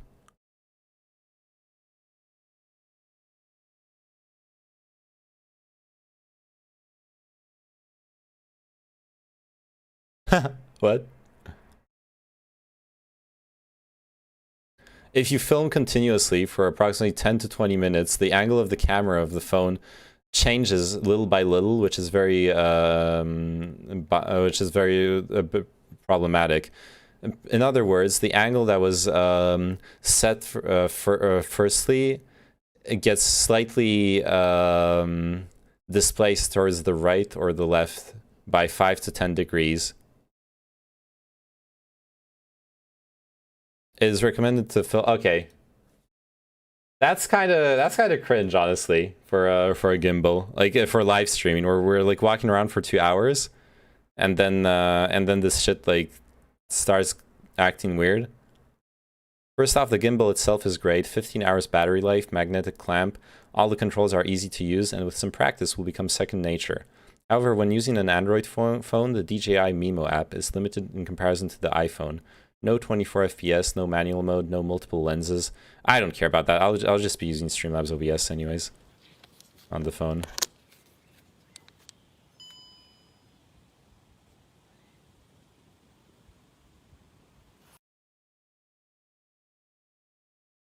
I don't know. It's looking pretty good. I just don't know. I don't know if it's overkill for the usage I'm gonna make, or even worse, if it's not going to be as good as it should be for that price, at which point I might as well just buy a cheaper one and make do with it. And like 120 euros is pretty fucking expensive. And I can't get it until the 16th. Like a full fucking week before I can actually start IRL streams. I would rather be able to start doing them at the latest this weekend. Well, maybe not this weekend because I'm gonna, well, maybe on Sunday. I'm gonna be busy this weekend. Hey, I set up a kimchi date with someone. She's gonna come over to my place to make, we're gonna make kimchi together. We will see how it goes. In my opinion, phone gimbals are a waste of money. The advantage of a phone is its ultra-compact size. Adding a gimbal kinda defeats the purpose and gets in the way. Sensor shift stabilization, combined with Google Photos software stabilization, works really, really well. I don't know that I can have that in Streamlabs OBS. I just hit kimchi, code word fuck. Nah, I don't know. I just had a big portion based to date. Make some bulgogi to have with the fresh kimchi. That would be a good idea. Doesn't kimchi make the poozy smell?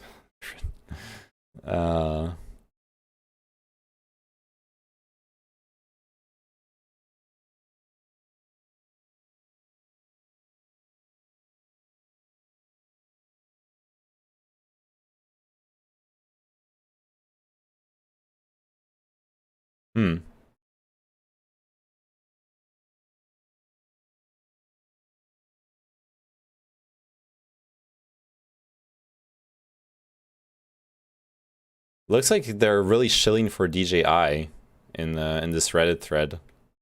They're all saying that the DJI is the best gimbal.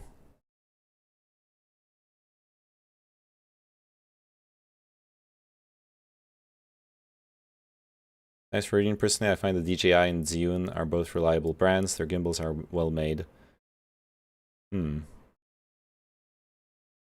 Maybe I'll invest in the DJI, I guess. It's a bit expensive, but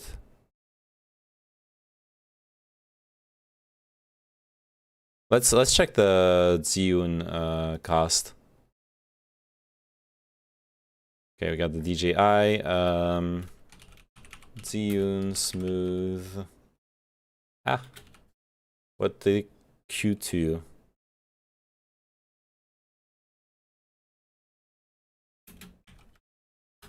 I'm down for a lightweight gimbal, for sure.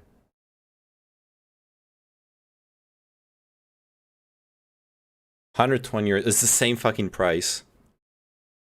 Is the I check what a few big IRL streamers use first. Well, the problem is they're going to be using they don't care about the budget too. I do care about the budget. Holy shit. All 3 pixels of this video are so stable.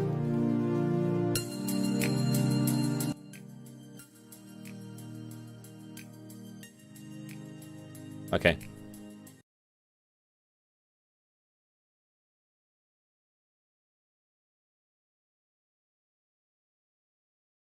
Yeah, so we can try. IRL streamers, Twitch, gimbal.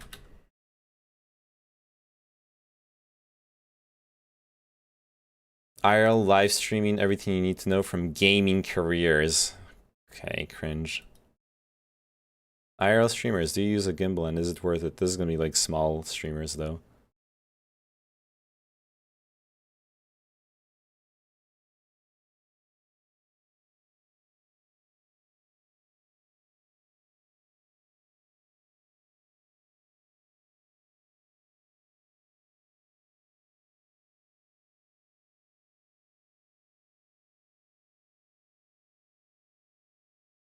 There was some old Twitch staff that used to run all the IRL related stuff on Twitch. I think he got all kinds of guides related to IRL streaming. They do the whole IRL backpack streaming thing. The gun run. Oh, but this is like this is like hardcore IRL streaming. The original IRL backpack, stabilized camera, day-long battery, and the combined power of 4 data plans. Oh, and there's an IRL Discord. I guess I can check. The video is showcasing stability, not pixel count. Duh. Really? You say really? Are you sure? I'm open to do IRL streams with you to make it less cringe. Oh, dude, you misunderstand the point of my streaming. I'm here to farm the cringe. No, that would be fun. IRL streamers don't be extremely expensive stuff, by the way, because their stuff breaks all the time. Well, the whole like gun run backpack thing, I remember looking at this a while ago. It's fucking expensive. But obviously that's for like the thousands of viewers, streamers. I remember the gun run fixing SC2 tournament streams when Twitch's networking was still shit. Damn. Okay, I should probably check out their Discord. I'll join it and look up some guides in it and whatnot. And also mute it. First thing I'll do.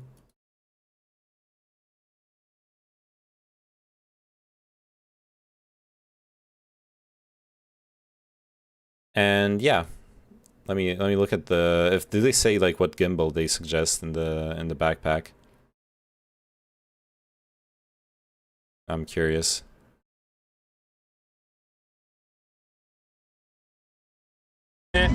Hold on. Yo, we going in, boys! すごいね。Holy shit, 初めて。ローラル、I'm a Ross. So, I'm from LA, baby. Yeah! Close that fucking door, baby. Back when you could actually have copyrighted music in your clips. I'm surprised Jake and Bake hasn't like deleted all his clips. Anyways. Yeah, sure, let's click on build it. They got the live view solo is the brains that takes HDMI audio video from your camera, power from your battery, and data from up to 4 modems to produce the stream you'll be pushing to the internet.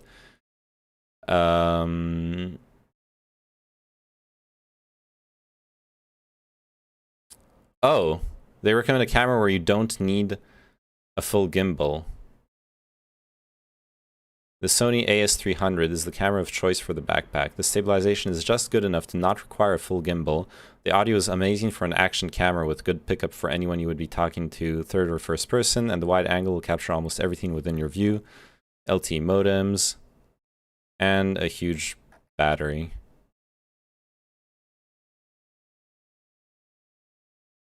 Cloud and cloud OBS servers. Interesting.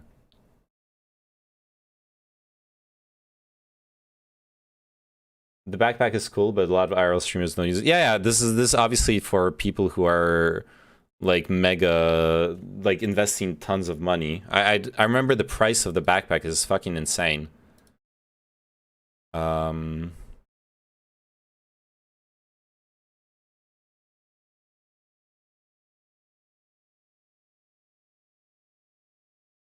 Let's see if I want to buy it. Like, how much does he sell it for?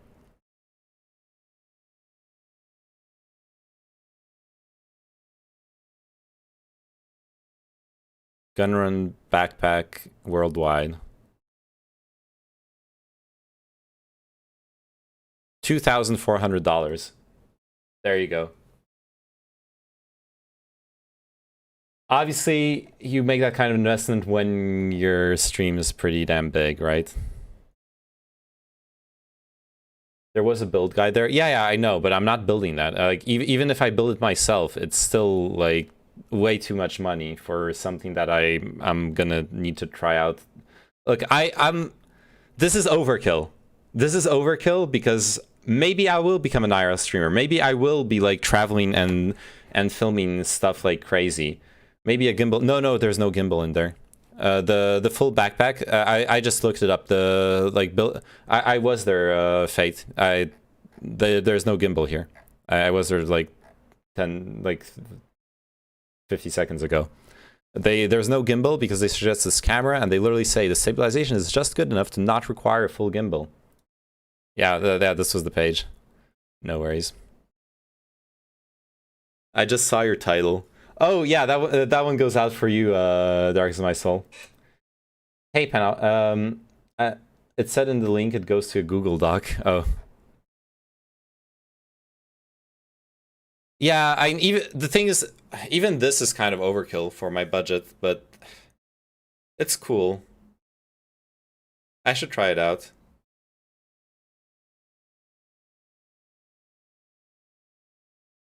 The 3 is way cheaper.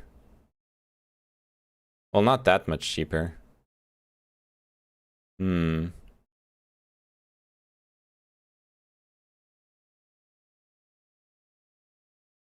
Let's meet up in Brussels, do an IRL stream. Oh shit, I need to travel to Brussels at some point. But like, honestly, it would be to hang out with my cousin because she's fucking awesome and her boyfriend's fucking awesome too, and I love spending time with her.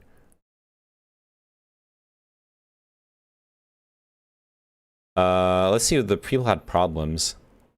Oh, don't buy it if you're gonna change your phone. Well, considering I just bought my new phone, I'll be fine with that.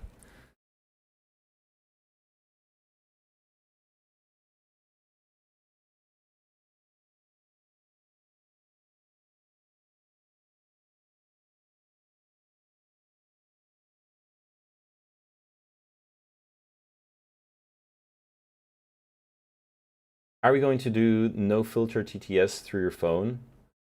Wait, what does that mean? I think if you will use it for anything else ever, like it coming handy filming something else. Probably not. I don't. Okay, the thing that's weird. As much as I enjoy streaming, I'm a really shitty like photo taker. I don't take photos of anything ever. Which I regret, kind of. I should be doing that more often, but I don't. So, like, I don't see myself... I don't see it very likely that I would, like, walk around and, you know, do... walk around and do the... what's it called? And film stuff with it. But you know what? You have a good camera now, no excuse. Yeah. You know what? I'll do it. I'll fucking do it. Like, Magic Shirl donated $20. The other day, that like Indian dude donated like $10 or $15. That's like the price difference between this and the mobile tree already. So let's go, okay? I can buy some dumb shit. No, that's cringe. Don't do the TTS. Like anything we donate gets text to speech. Anything you donate already gets text to speech. I want to change it probably. I'll probably leave it in text to speech. I'll probably leave the donation text to speech on. It's just that I'll have to like, I guess I'll have to see how the Streamlabs OBS works too. Like the first stream will be scuffed because it'll be my first time trying out the mobile Streamlabs OBS. So we'll have to like mess around with the setup, make sure it works properly, see if I can skip donations if they become obnoxious, stuff like that.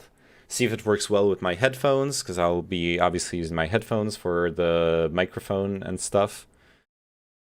Possibly, what was that microphone people were applauding as really good?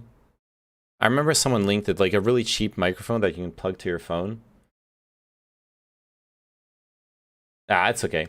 Like, what if a memer sends a TTS dono, like counting down from 3, 2, 1, beep, beep, beep? It's gonna go into my headphones. Like, other people aren't gonna hear it. I'm not gonna let you guys like do dumb trolling shit. I don't want to become Ice Poseidon, okay? That's the thing. I'm okay with farming cringe. I'm not okay with farming like a toxic community.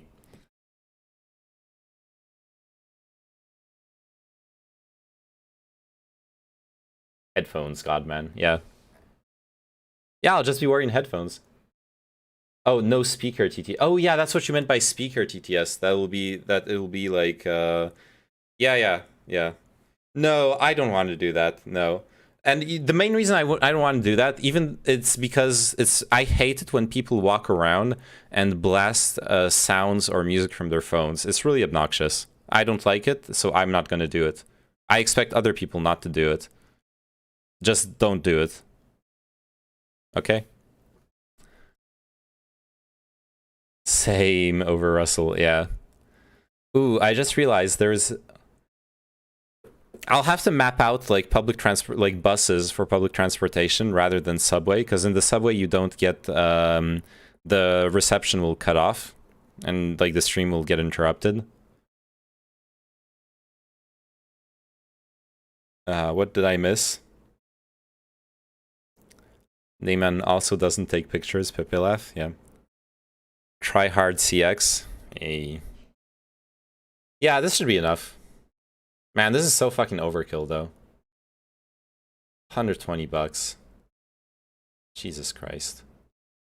I guess I'll have a good one. Someone donates the Blitzkrieg theme, suddenly everyone gets PTSD within 10-meter radius of you. What? What is the Blitzkrieg meme theme?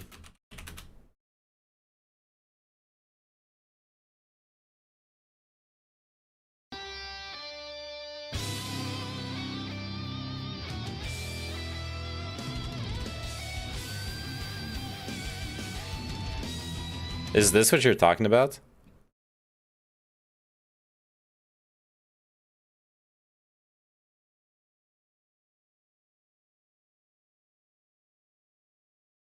I don't know. Someone donates. Oh yeah, I already read that. Nice, sensible human. No, taking pictures is good. Okay, taking pictures is cool. I should take pictures more often, so you can share them with people. If you don't take pictures, you can't share your memories with other people, and you can't even share them with yourself with your future self. I assume there would be a theme tied to it. Well, no. LipCon in 2022. Senpai Chow is probably moved. Okay. Nah, selfies are cringe. No, I disagree. Don't let your feelings of what is cringe and what isn't cringe stop you from doing things that you can enjoy in life. That's the actual cringe. When you feel cringe, when you're like in front of a beautiful thing and you want to take a picture of yourself there to share with people, do it. Do it. Enjoy your pictures. Enjoy sharing them with your family and your friends.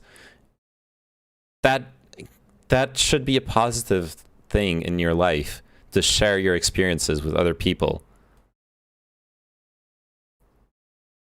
Pics are almost always far from the reality, most of the time overstating it. In my experience, pictures never quite capture how beautiful something was. Quite the contrary. I don't support vanity. It's not vanity. It's not about you. It's on the contrary. It's about sharing. It's about sharing what you're experiencing with other people. You can take pictures of things and pictures of yourself with the goal of sharing with other people, and that is not sharing with other people is not vanity. Yeah, exactly. What if it's not about you? What if some people in your life like seeing your face? I realized that when I finally had a girlfriend that I was like in a longer relationship, and that I was traveling abroad. It was a couple of years ago. It was the first time in my life that happened. That all those things happened at the same time. I was traveling abroad without her, and I was taking a bunch of pictures because I realized I wanted to share my experiences with her. That was my motivation for taking a bunch of pictures and like selfies and like pictures of me like doing dumb poses in front of things, because that would like make her laugh, and I could like smile at myself thinking like, oh, she's gonna laugh when I send her the pictures tonight. That's such a positive like experience. Don't miss out on it because of some like weird idea of what's cringe or not. Exactly this. Do not kill the part of you that is cringe. Kill the part that cringes. Shame has uses. Being ashamed of doing bad things is good, but far too often, good people stop themselves from doing fun things because they're ashamed of them. When they're just not harmful. And those are the times where you have to abandon all shame. Stop forcing me to like the same things you do by going on a wild tantrum. Oh yeah, this is absolutely a tantrum. I'm borderline like rolling out on the ground, breaking things, getting mad. On some edge cases, yes, because having people that care about you and your experiences is an edge case. My family wants me to hold my 30th birthday. I don't like birthdays. Am I egotistical to not have a birthday party? I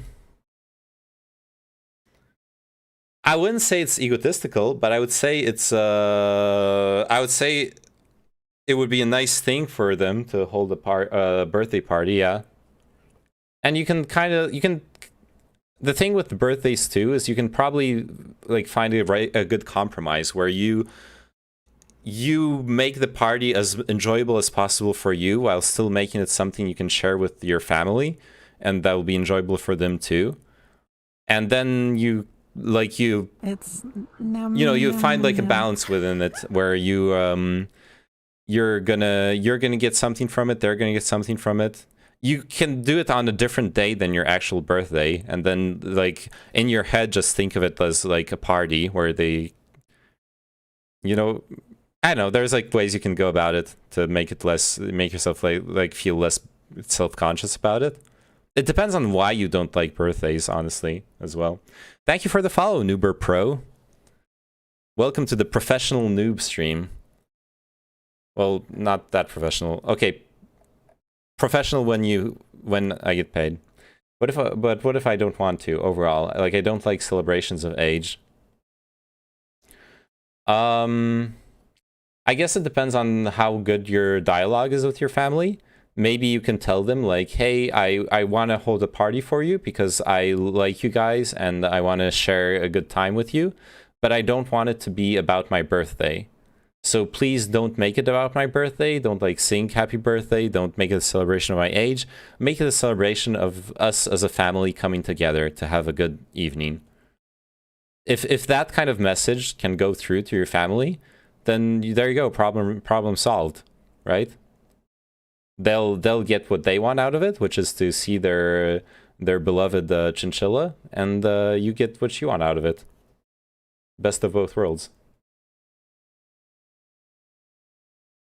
Nah, I mean.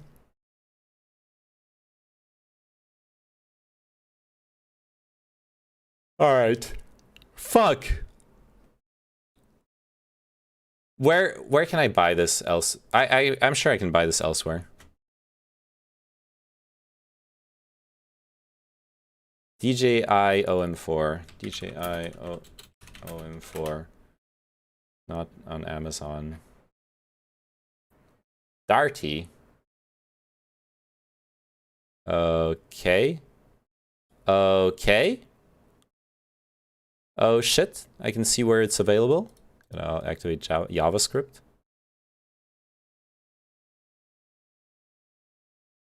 There's a good example for me where my mom made a physical photo of a screenshot of a Google Maps picture of our house at the time she bought the house.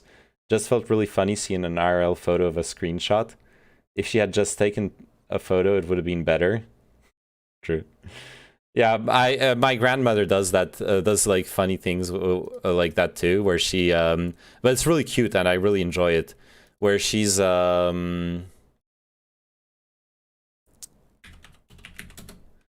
she's like, oh fuck, dude, I'm gonna buy this gimbal. All right, I can buy it tomorrow. Anyways. She printed out Facebook pages with like memes or poems on them for me last time I went to see her. It was really cute. I loved it.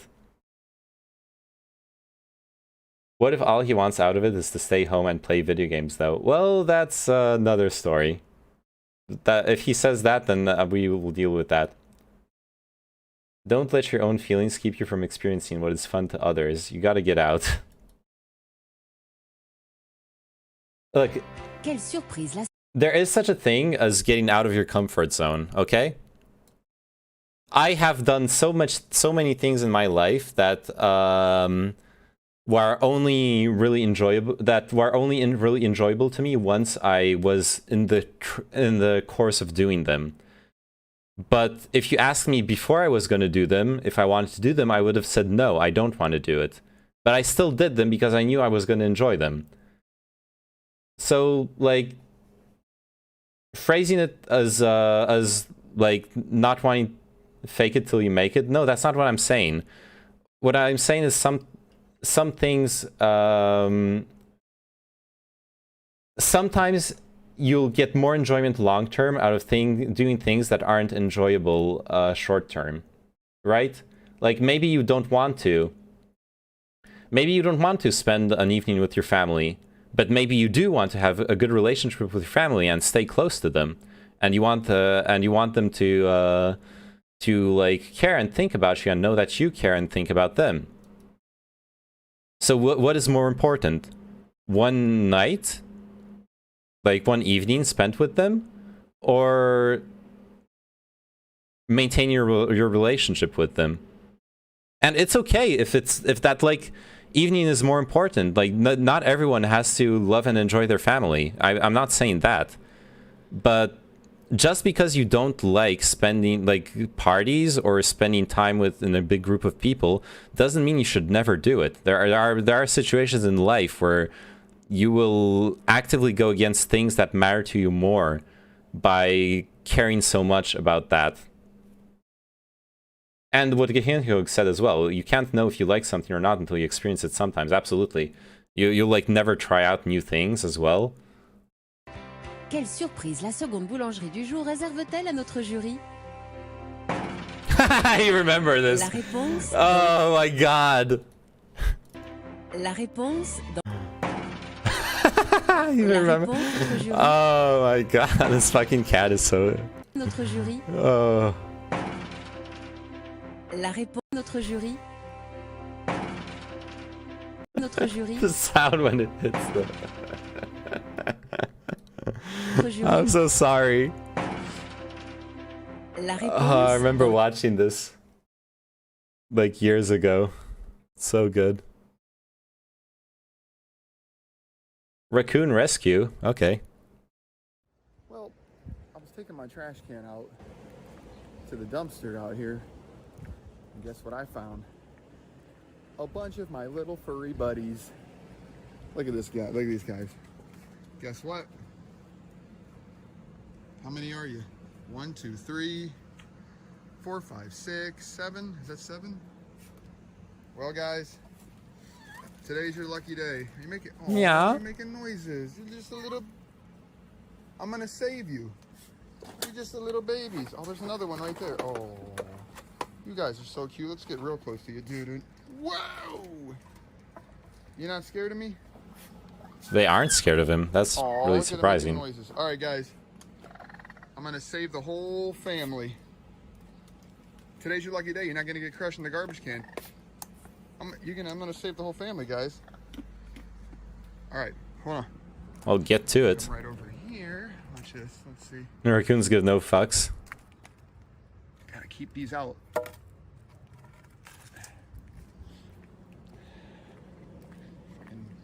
They do tear the entire garbage can up. All right, guys, ready? Here, I don't want to hit you.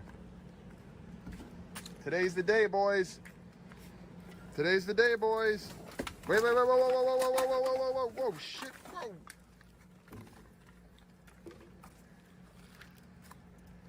All right. Yeah, those guys were All right. jonesing to get out. You can go. You're free to go. You guys probably been in there all night. Next. Hey, all right. Nice meeting you. You'll probably see me again. I'm the nice guy.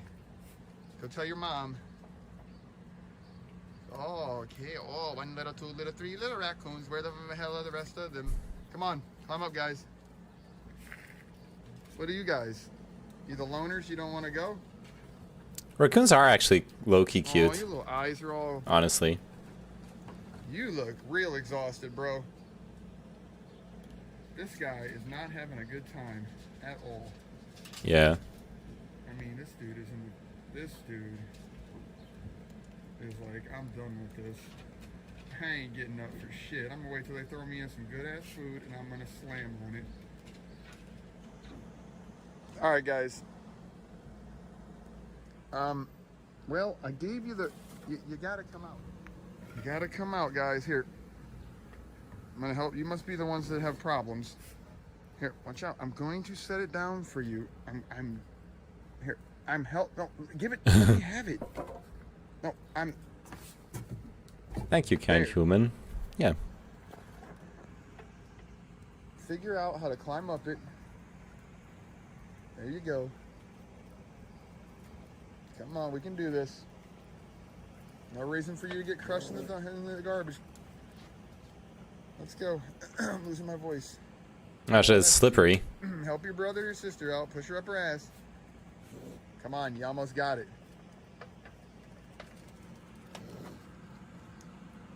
Hey, good job. Now, don't get mad at me. You better get the hell out of here. Or yeah, it's probably just out of breath. I mean, it's hot as shit. All right, you're welcome. Bye, guys. Go back home. What about you two? Does that happen often, that raccoons are just stuck in the trash until they get compacted?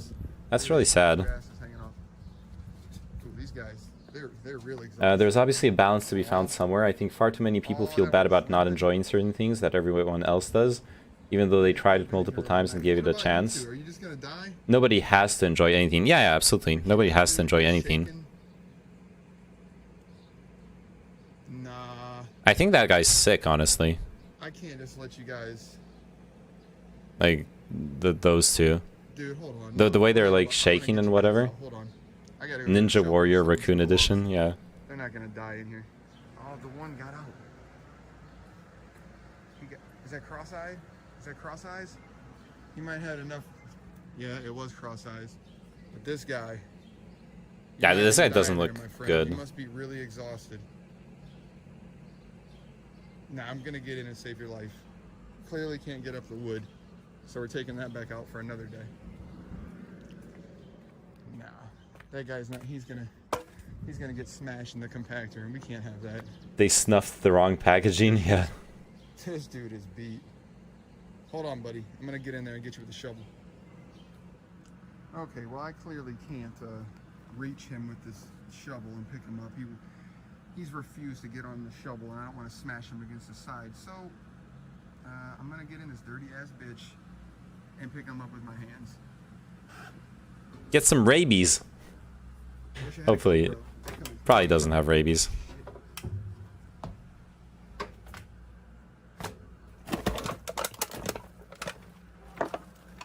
Yeah, that raccoon's sick.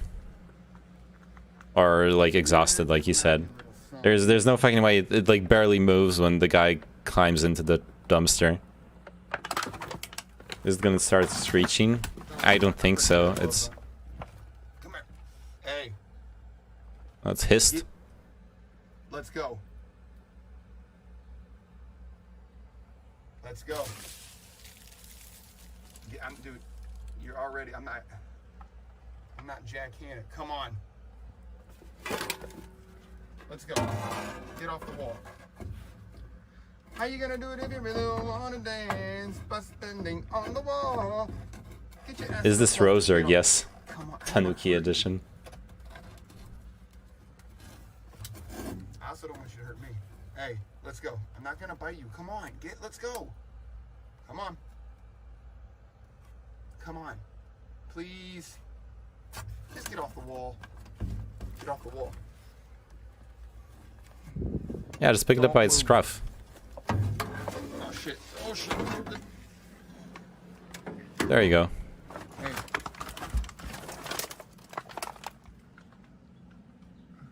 Easy peasy. Yeah, you're welcome, you little shithead. Trash pandas, lol. Yeah. Put me down! Put me down! Well, Thanks, I literally guy. just hopped out of the fucking shower. And now I smell like raccoon piss in the garbage. You're I gonna saved him. go Good back shit. to the shower. Well, Cool. Veut-elle à notre jury? I can't believe it. This made it to the fucking French TV.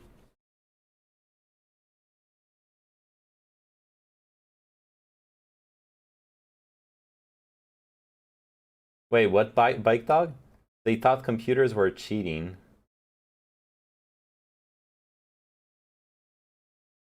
Oh, the movie Tron received an Oscar nomination for Best Visual Effects. True, false? The correct answer is false because they thought computers were cheating.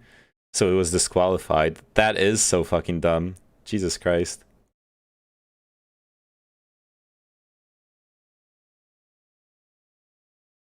Alright. Anyways, thanks for watching. Fun stream.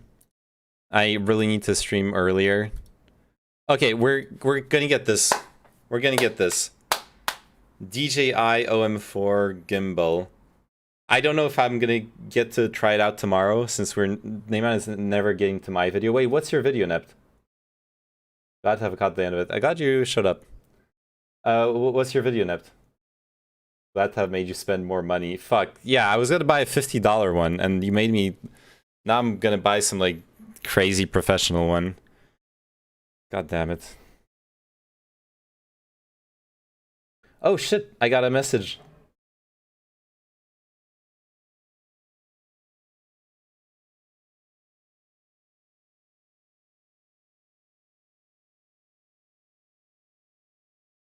Haha, nice. Okay. You didn't want to buy one at all? Well, true. Oh, the game review. You even looked up the channel and started it before the IRL camera thing. Oh, shit. Yeah. Wait, where was it? Oh, here. Review the fire. Okay, it's 10 minutes long. We can watch that before I go to sleep. Free shipping in the US and Canada. Some exclusions apply. How did you get that through the ad? Okay, let's watch this. There are few stories about amateur developers going pro that are more inspiring and charming and weirdly hit me on a personal level than the story behind The Forgotten City. This game began as a Skyrim mod in 2015 that had excellent enough writing and narrative design to win an Australian Writers Guild Award. Government art grants, a small weird publisher you've probably never heard of before, and the additional staff of 2 whole developers to make for a team of 3 Really turned a labor of love here into something bigger, better, and completely free from having to worry about being Bethesda's property. I haven't actually played the OG mod in particular. It was a few years after my time playing Bethesda mods, but during my college years, the mod scenes for Elder Scrolls and Fallout games were already cultivating a treasure trove of ambitious game writers who were realizing that the combat was the weakest link of Bethesda's open-world walkathons. Going through a high-quality quest pack like Tales from the Burning Sands for Fallout New Vegas had you doing detective work and deduction and puzzles, all for the reward of excellent writing found in audio diaries and environmental storytelling, and that was over 10 years ago, and no one back then was calling that stuff walking simulators. I remember that starting a few years later. And also over the course of that past decade, my teenage interest in Elder Scrolls lore gradually got eaten up by my current adult interest in Greco-Roman history lore because, as it turns out, the Elder Scrolls lore from that Morrowind Oblivion era I grew up with, that basically always was real-life Roman Empire lore all along. So imagine my surprise and delight at seeing the apparent narrative peak of a weird amateurish subgenre mod scene go professional by turning Elder Scrolls lore into real-life Roman Empire lore. Have you ever wanted to go through a story that proves a realistic earthly setting can still provide as much enchanting magic and mystery and as grand a sense of adventure as fantasy? This is one of the examples to look at. The Forgotten City is a first-person adventure game where most of your activities are going to be walking, talking, and occasionally following walls and checking cliffs and waterfalls for weird entrances to sneak inside people's houses and go through their drawers. You know, the stuff that were always the best parts of Elder Scrolls anyway. Like all the cute towns. Elder Scrolls games have cute towns, and here's a whole standalone game of a cute Elder Scrolls town with the kind of attention to detail that a massive open-world sandbox usually can't give their cute towns. Performance, optimization, frame rate, weird spikes and mouse sensitivity are rough, animation is rough, your sense of movement is rough, but the environmental artwork is beautiful. Showing off a vision of Roman architecture that is somewhere between the pure white marble of most modern depictions and the loud color schemes revealed by the latest scientific discoveries.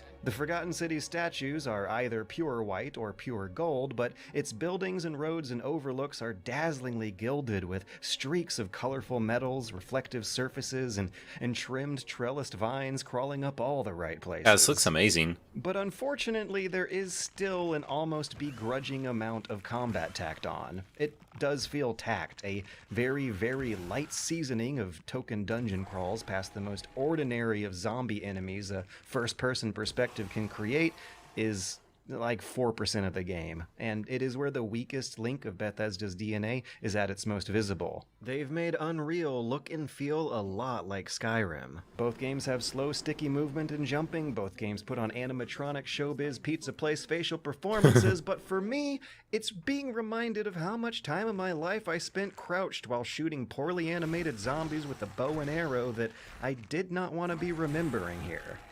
When you're not down underground, it's basically first-person Disco Elysium in a magical realism hard history setting instead, and that is way more of an intriguing elevator pitch. So, outside of some very brief dungeon crawls whose connecting rooms I can barely recall, this ship sails smoothly with no need to fire its guns, and a huge reason why comes from the setup of the story. Violence what is this is not Matrix usually thing going to be happening you guys are sharing? topside unless something is going very wrong. You play as an unwilling but good-humored visitor from modern times, complete with dialogue choices ripping internet meme jokes from the current year. You fall down a portal into a time loop that sends you 2,000 years back to an isolated Roman town facing two big problems.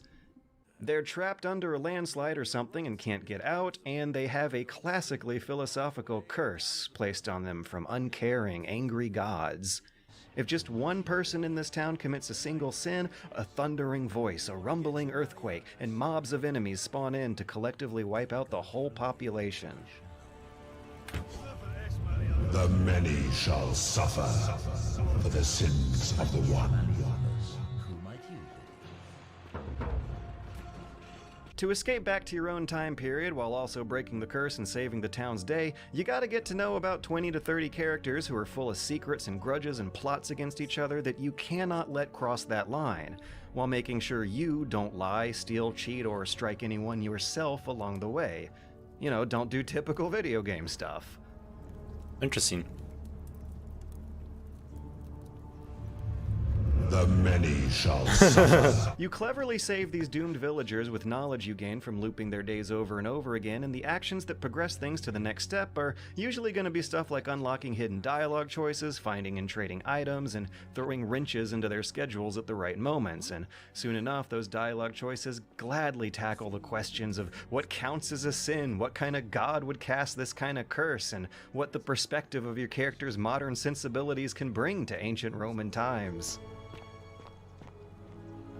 Oh, you got a flashlight? I'm guessing that Promethean fire's not for sale.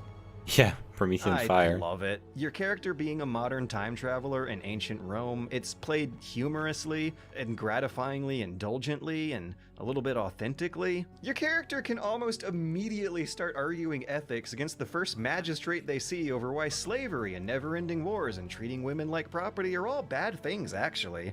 Of course. What else would we do with those prisoners of war who would otherwise have been executed? And besides, there are laws for their protection as well. This is my jam. I'm getting the vibe they did their homework, they did their research, and they were having the time of their lives doing it. The upper-class patricians you'll find will be speaking from a mindset that's assuming an eternity of Rome is in the future. When you confront them on how history's actually gonna go, they have a hard time believing their empire won't last forever. They find the thought heartbreaking. They laugh at your accusations of calling Roman law barbaric out of this genuine belief that they are the most progressive, advanced peacekeeping power in the world. When our people are starving, they are given food rations. And when they are wronged, they have the right to bring the guilty party before the magistrate. No other civilization in the world is so advanced, and you have the hubris to call us barbaric? Their swollen Roman pride is only bolstered by the inductive logic of superstitions and strict state religions. For many of these characters, there's no such thing as coincidences, and they are not that surprised to be dealing with curses and prophetic time travelers and crazy underground monsters, of which Christians are being included into the label of. I'm sure it's all part of God's plan for me. Oh yes, of course. A slip of the tongue. This is one of the rare video game depictions of times when Christians were the persecuted minority. Taking place less than 1 year after the Great Fire of Rome was blamed on the Christians, a lot of the town talk you're gonna overhear are scary rumors of an underground cult spreading this ridiculous blasphemy of belief in just one God. Given the time period and the translations of the Bible they're working with, we kind of get to see a little bit of a hint of where this stuff begins. As for man to lie with another man, he said, there is only one true God, and he laid waste to Sodom and Gomorrah because of exactly this.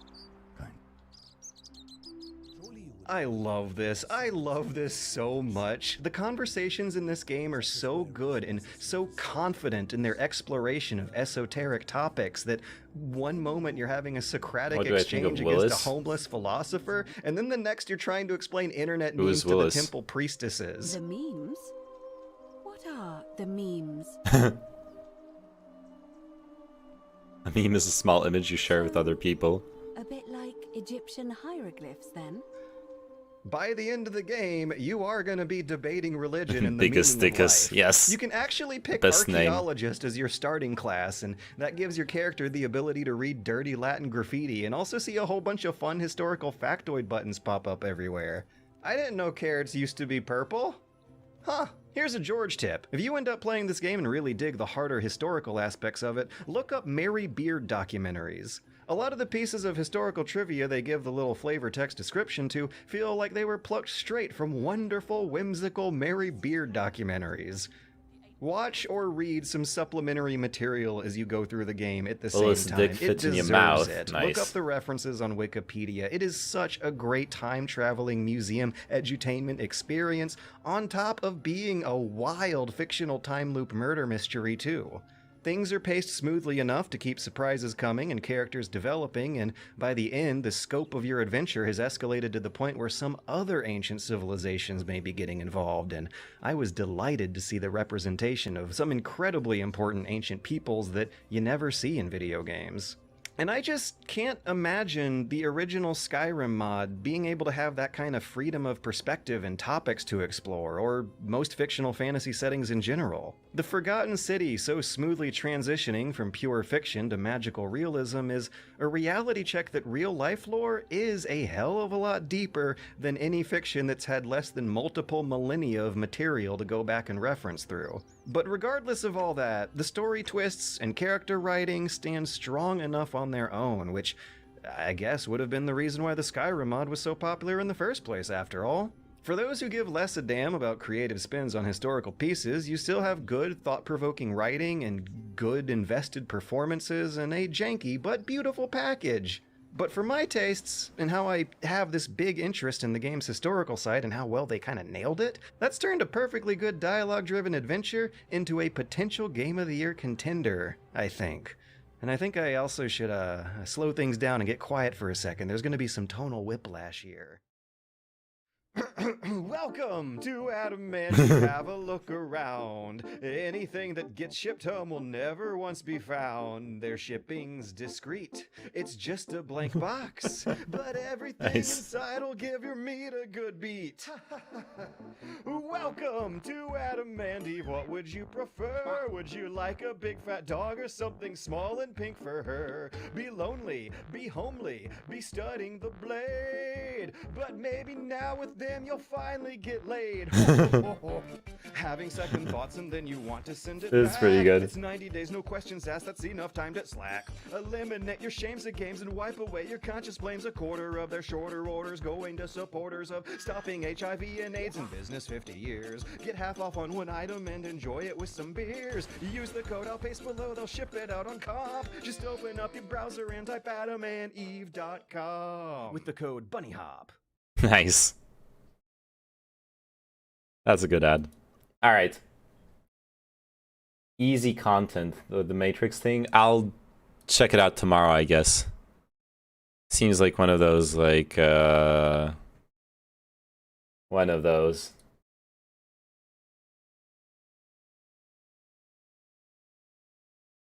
I don't know if I already told you, but I had a taste of the sweetened almond milk with the power. No, not good at all. Oh yeah, you're exchanging the lifter tips. Anyways, thanks for watching. Oops, wait, whoa, wrong scene, sorry. Old meme, you already know my joke. I know, look, I'm just catching up on the chat. Anyways, I streamed until way too late, but I also started streaming way too late. 6 fucking hours. 6 fucking hours streaming today. What's wrong with me? I just enjoy streaming. Yeah. Okay, I wasn't planning on streaming this late. That's why I'm like mad at myself. It's 2:30 a.m. Okay. Anyways, good night. Bye. For reals. Look, outro. Boom. Outro screen. Outro music. Question mark. Yeah. Where? Wait, whoops, sorry. Outro music here. There you go. I'm gonna go brush my teeth.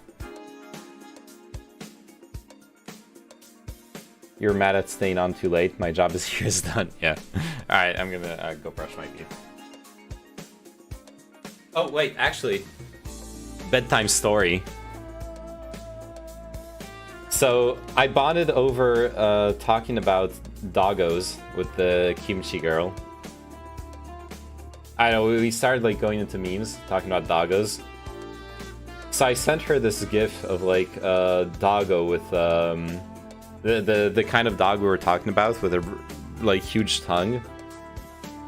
I wrote because in my memories that kind of dog had really long like hair. I said, damn, I thought they had like those were long hair dogs. I like long hair. Well, in long fur, which in French is the same word you would say for like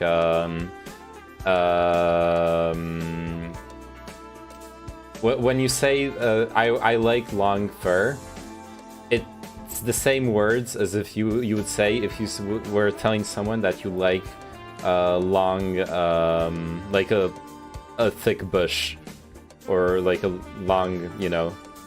I said that kind of on purpose, okay? I want to meme about.